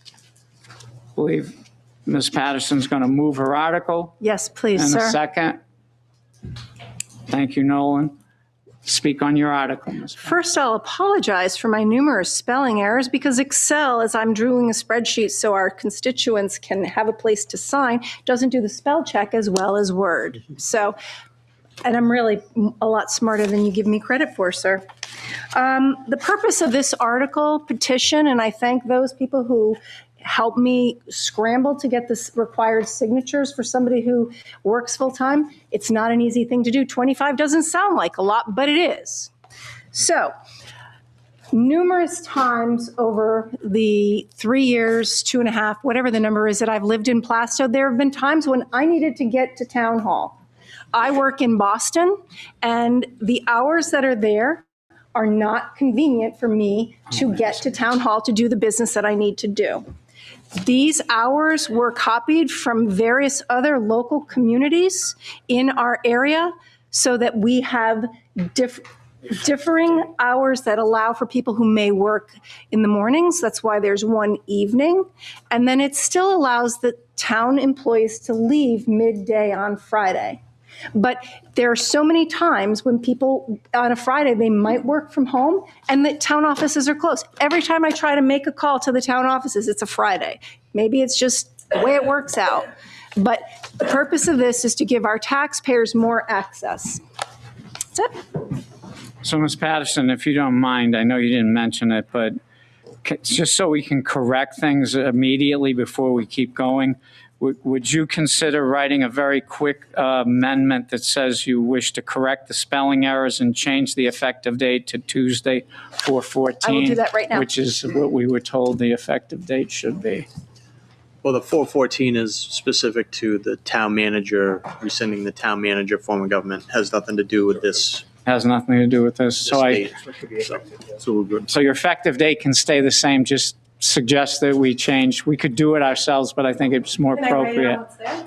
Yeah, you can write it out and just say you move to correct the spelling errors. We know what they are. And I don't think we're going to have any opposition to that, I would hope. Second.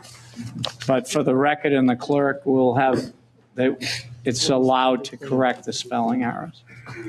And Nolan suggested and seconded correcting the spelling. Yes, absolutely. Can I speak to the motion, or are we waiting for it to be? On the spelling errors, that's all she's asking. On the spelling errors, on the action. While she's writing it so we can move along, is there, all those in favor of correcting the spelling errors, raise your cards. Okay. Anybody opposed? Come on, somebody's got to be opposed, right? Okay, it looks like we got 2 opposed, or maybe? I don't know, but it passes. Who's the second? Second was Nolan, and we can just submit it. That gives us the authority to correct them. Now on the motion as corrected, you wish to speak, Nolan? Yes, I think this is actually great. This is, I don't know if they're exactly the pre-COVID hours, but they seem awful similar to the pre-COVID hours, which was convenient to a lot of us. I know myself, I've had many issues on Friday, and there is nobody to call in the town offices on Friday. For example, my trash pickup is on Friday, and a lot of people's trash pickup on Friday, and we've been having a lot of problems with Republic. Different, I'll say on motion, but I think returning these hours, making our town building accessible to the taxpayers is crucial. We're not doing anything new. We're actually just bringing back what we had. COVID took those away from us. This just puts it back. Thank you. Thank you. Mr. Beal? Thank you. Peter Bilo, 82 Sweet Hill Road. I'd like to offer an amendment. Add 2 words, advisory only. Let's actually have a reasonable study of this done and before we implement it. A study. I completed it. It's done. Do we have a second on Mr. Bealo's? Number of seconds. Anyone wish to speak on that amendment to make it advisory?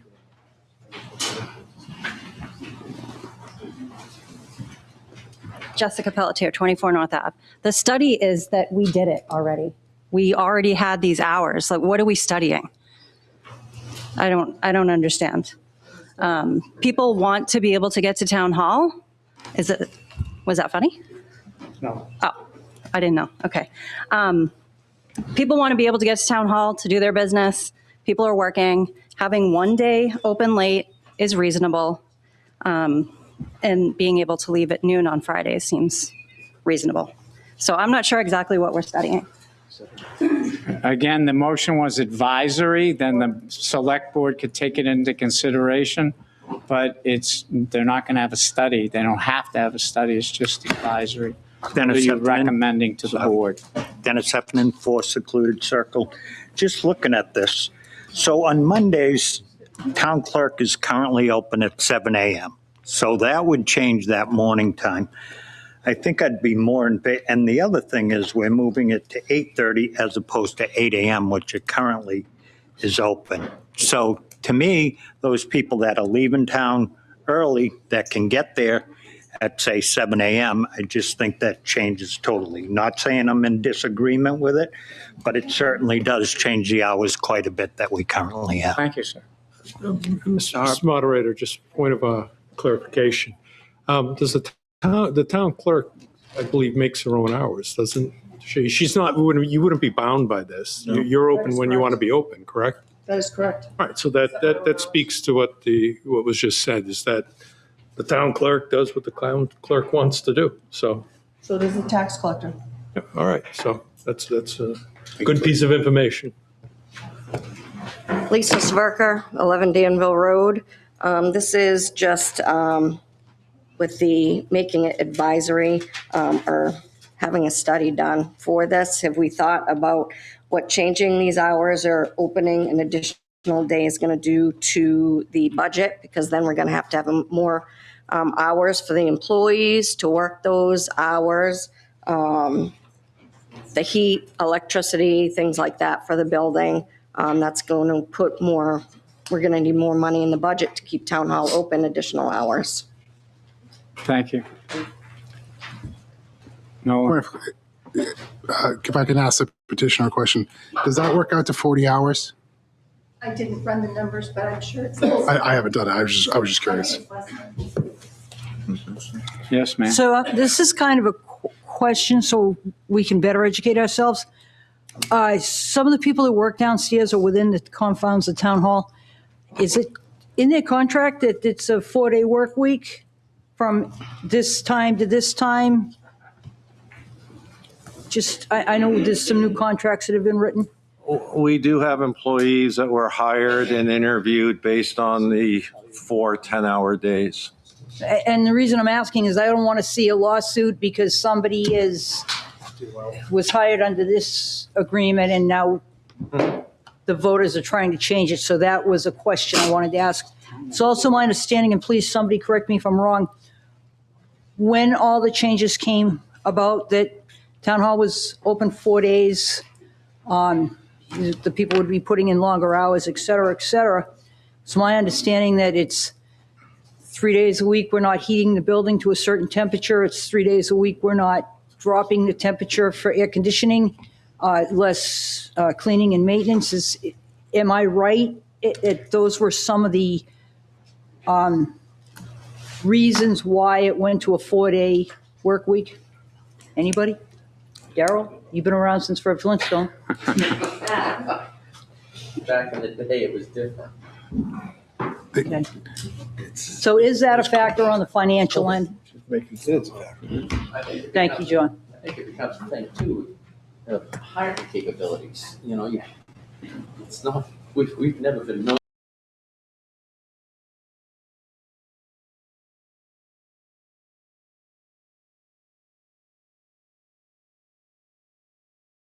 Okay, thank you.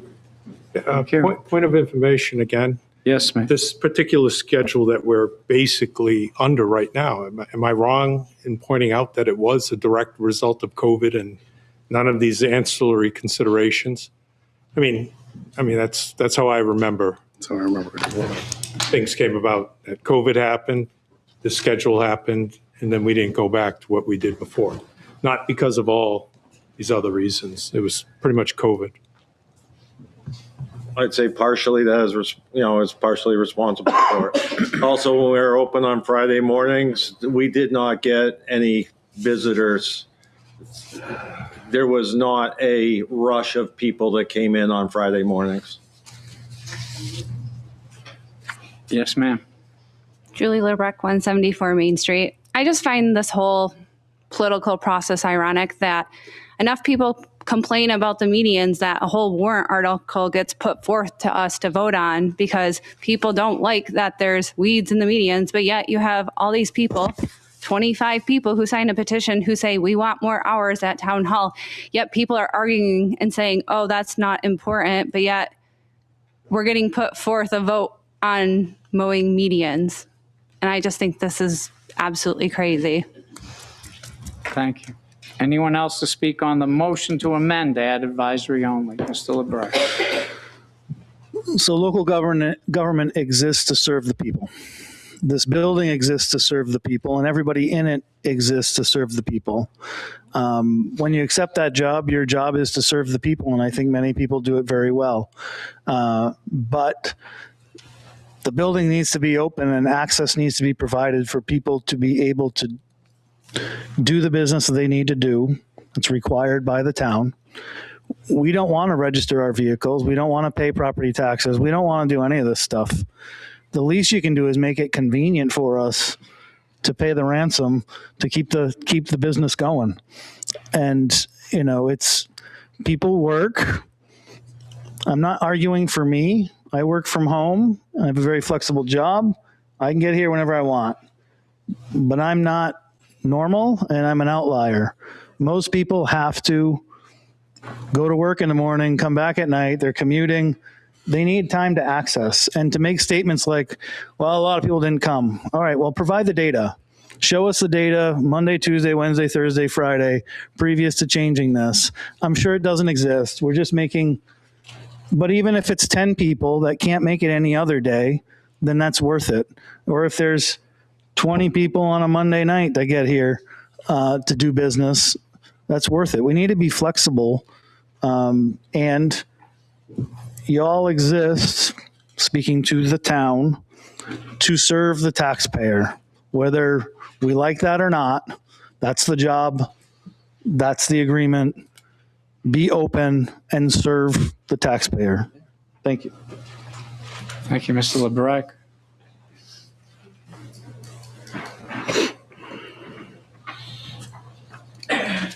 I can personally say I definitely have visited Town Hall on Friday when it was open. Maybe not at 7 or 8 a.m., but I definitely visited Town Hall.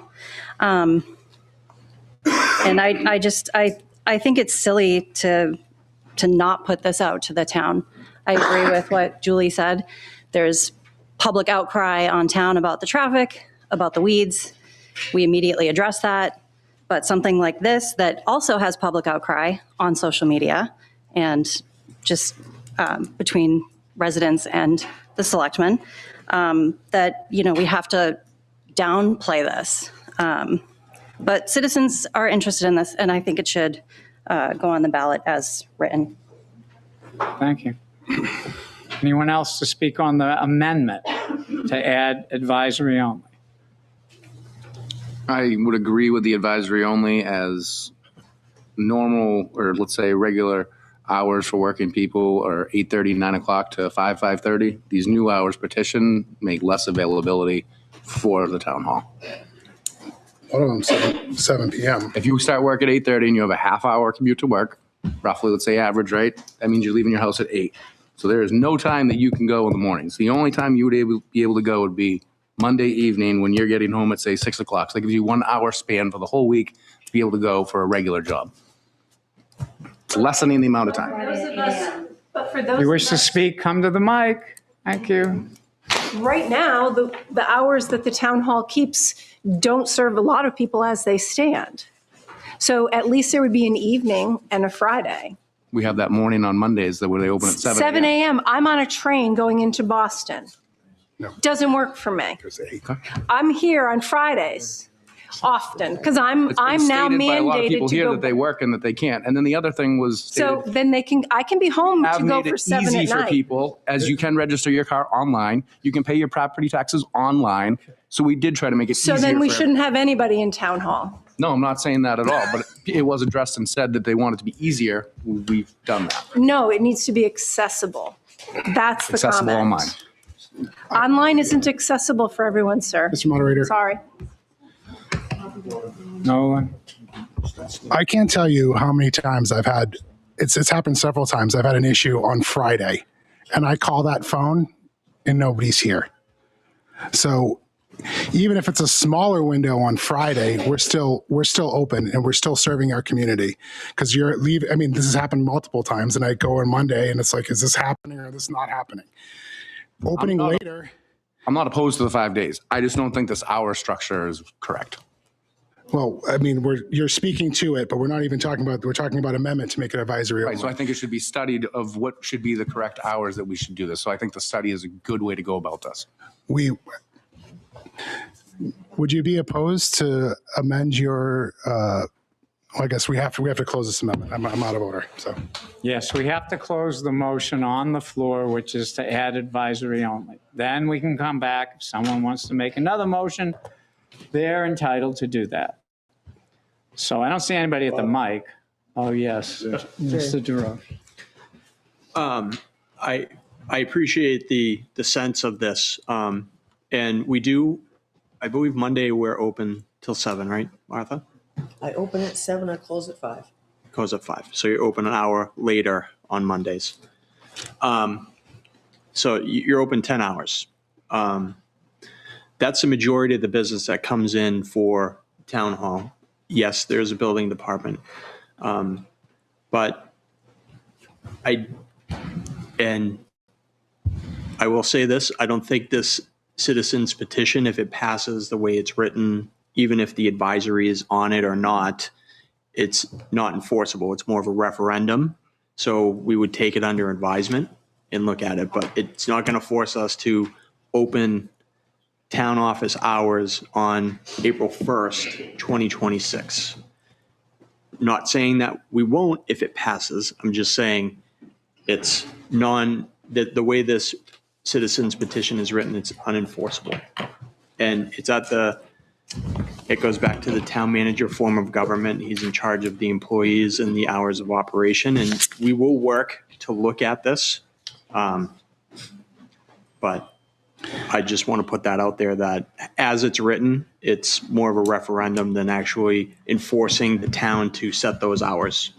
And not that I disagree with this. I agree with we should try to come up with some type of solution where we start opening half day on Friday. I'm in favor of that. Maybe, once or twice a month, but, I just wanted to put that out there. So. I have a question. How many days a week is the town manager in the building? I work remote on many Wednesdays to be able to have a quiet time to get work done. So I'm here on Monday, Tuesdays, and Thursdays, and Wednesdays as needed, or Fridays as needed, or Saturday is needed. So 3 days a week. Is there a remote work policy for the town? I'm not sure if there is specifically. I have to pull the personnel plan. You don't, but people work from home? You work from home, do other, On an as-needed basis, yes, they do. but there's no policy for that. I feel like the town manager should know if there's a policy. Mr. Moderator. Maybe your husband can answer the question. Maybe. Probably not. I had put in an RTK about this a while ago, and I was basically told there's no remote work policy. All work was just basically signed off by Mr. Colby. I'm kind of paraphrasing on that, but that was kind of my understanding, is that there's no remote work policy, but you are the pass-through for that. If someone does it, you are the person that says this is okay or not okay. Is that a correct The employee synopsis? and say I've got a scheduling conflict or whatever. Can I take my computer home? And I have plenty of work to be able to do from home to accommodate them. And the answer is usually yes. I'm not against a work from home model. Obviously, people have to be here. But if that's a possibility, I think there should be a policy for that. And I think that being the town manager, I think that you should be here because, we can't reach you on Wednesdays. The phone isn't forwarded to you at home. And I'm sure a lot of people would like to work quietly from home, but not everybody has that option. So that's a benefit for you. But I think there needs to be something in place if we're going to consistently have people working remotely. Thank you. Mr. LeBrecq. Ryan LeBrecq, 174 Main Street. When I'm managing $100 million projects, as the project manager responsible for my staff, I'm required to be at the job site, 7 to 5, whatever it is. And honestly, to your point, I get my work done after everyone leaves for the day, between 3:30 and 7:30 at night most of the time. And that's just the nature of the job. As the town manager, you're managing the staff in this building. How can you manage the staff effectively if you're not in the building with them and you're not here to answer those questions directly? Beyond that, yes, it is. Yes, it is, because with the building open more, I think there should be an expectation that our town manager is also here with that. And the article says work on site. That means people work here, not from wherever they want to. It's the nature of the role. Do I enjoy working remotely? Absolutely. My position allows me to. Do I make less as a result of it? Absolutely. I choose that because I can work from my upstairs bedroom, or my upstairs office rather. But I'm making that sacrifice. I'm not taking on those roles where I'm managing the project or managing the town because I don't want to be in the building every day. It's a requirement of the job, and having hours accessible, like we said, we can change to Friday morning, 7 to 11, whatever. That's fine too. If we want a 7 a.m. start so that people that, can get there in the morning can get there in the morning. But the point is to have access to the residents. Anyone else to speak on? All we're adding is advisory only to the main motion. Nobody's changing the times or the dates. Don't see anybody else. If you're in favor of the amendment to add advisory only, please raise your cards.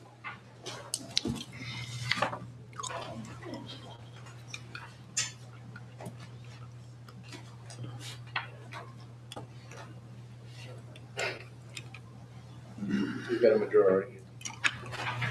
I counted at least 32, but for the record, if you're opposed, raise your cards. Count about 10 or 11, so motion passes. Further discussion on the article as amended, Seeing none, nobody approaching the mics. Article C. Bob, sorry to belabor this, but I just want to say that our town employees work 10-hour days. They're here. I understand, the need for being open 5 days a week, but not just our town employees, but all of our staff, including the town manager. The work doesn't end after 40 hours. The job continues throughout the weekend, throughout the night. There have been many occasions where we've been on the phone, collaborating on things over the weekend, texting, keeping people informed on what's going on. The job doesn't stop.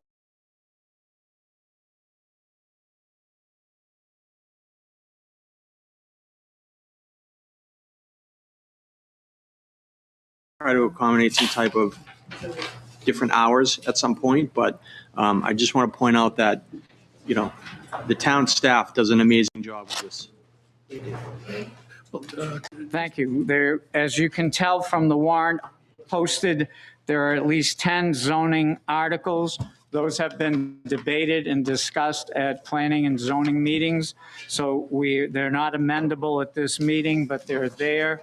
So I don't see any more petition articles. So CP2 as amended will appear on the ballot as amended. I'll make a motion to restrict reconsideration. We have a motion made and seconded by Mr. Shorman. Close reconsideration. Favor of no reconsideration, raise your cards. Favor of no reconsideration. Those opposed, raise your cards. The ayes have it. That concludes all of our articles to discuss today. Again, March 10th, 7 to 7 p.m., Plasto Fish and Game. School moderating this Thursday night at Timberlane Regional School District. Hope to see you then. I close this deliberative session.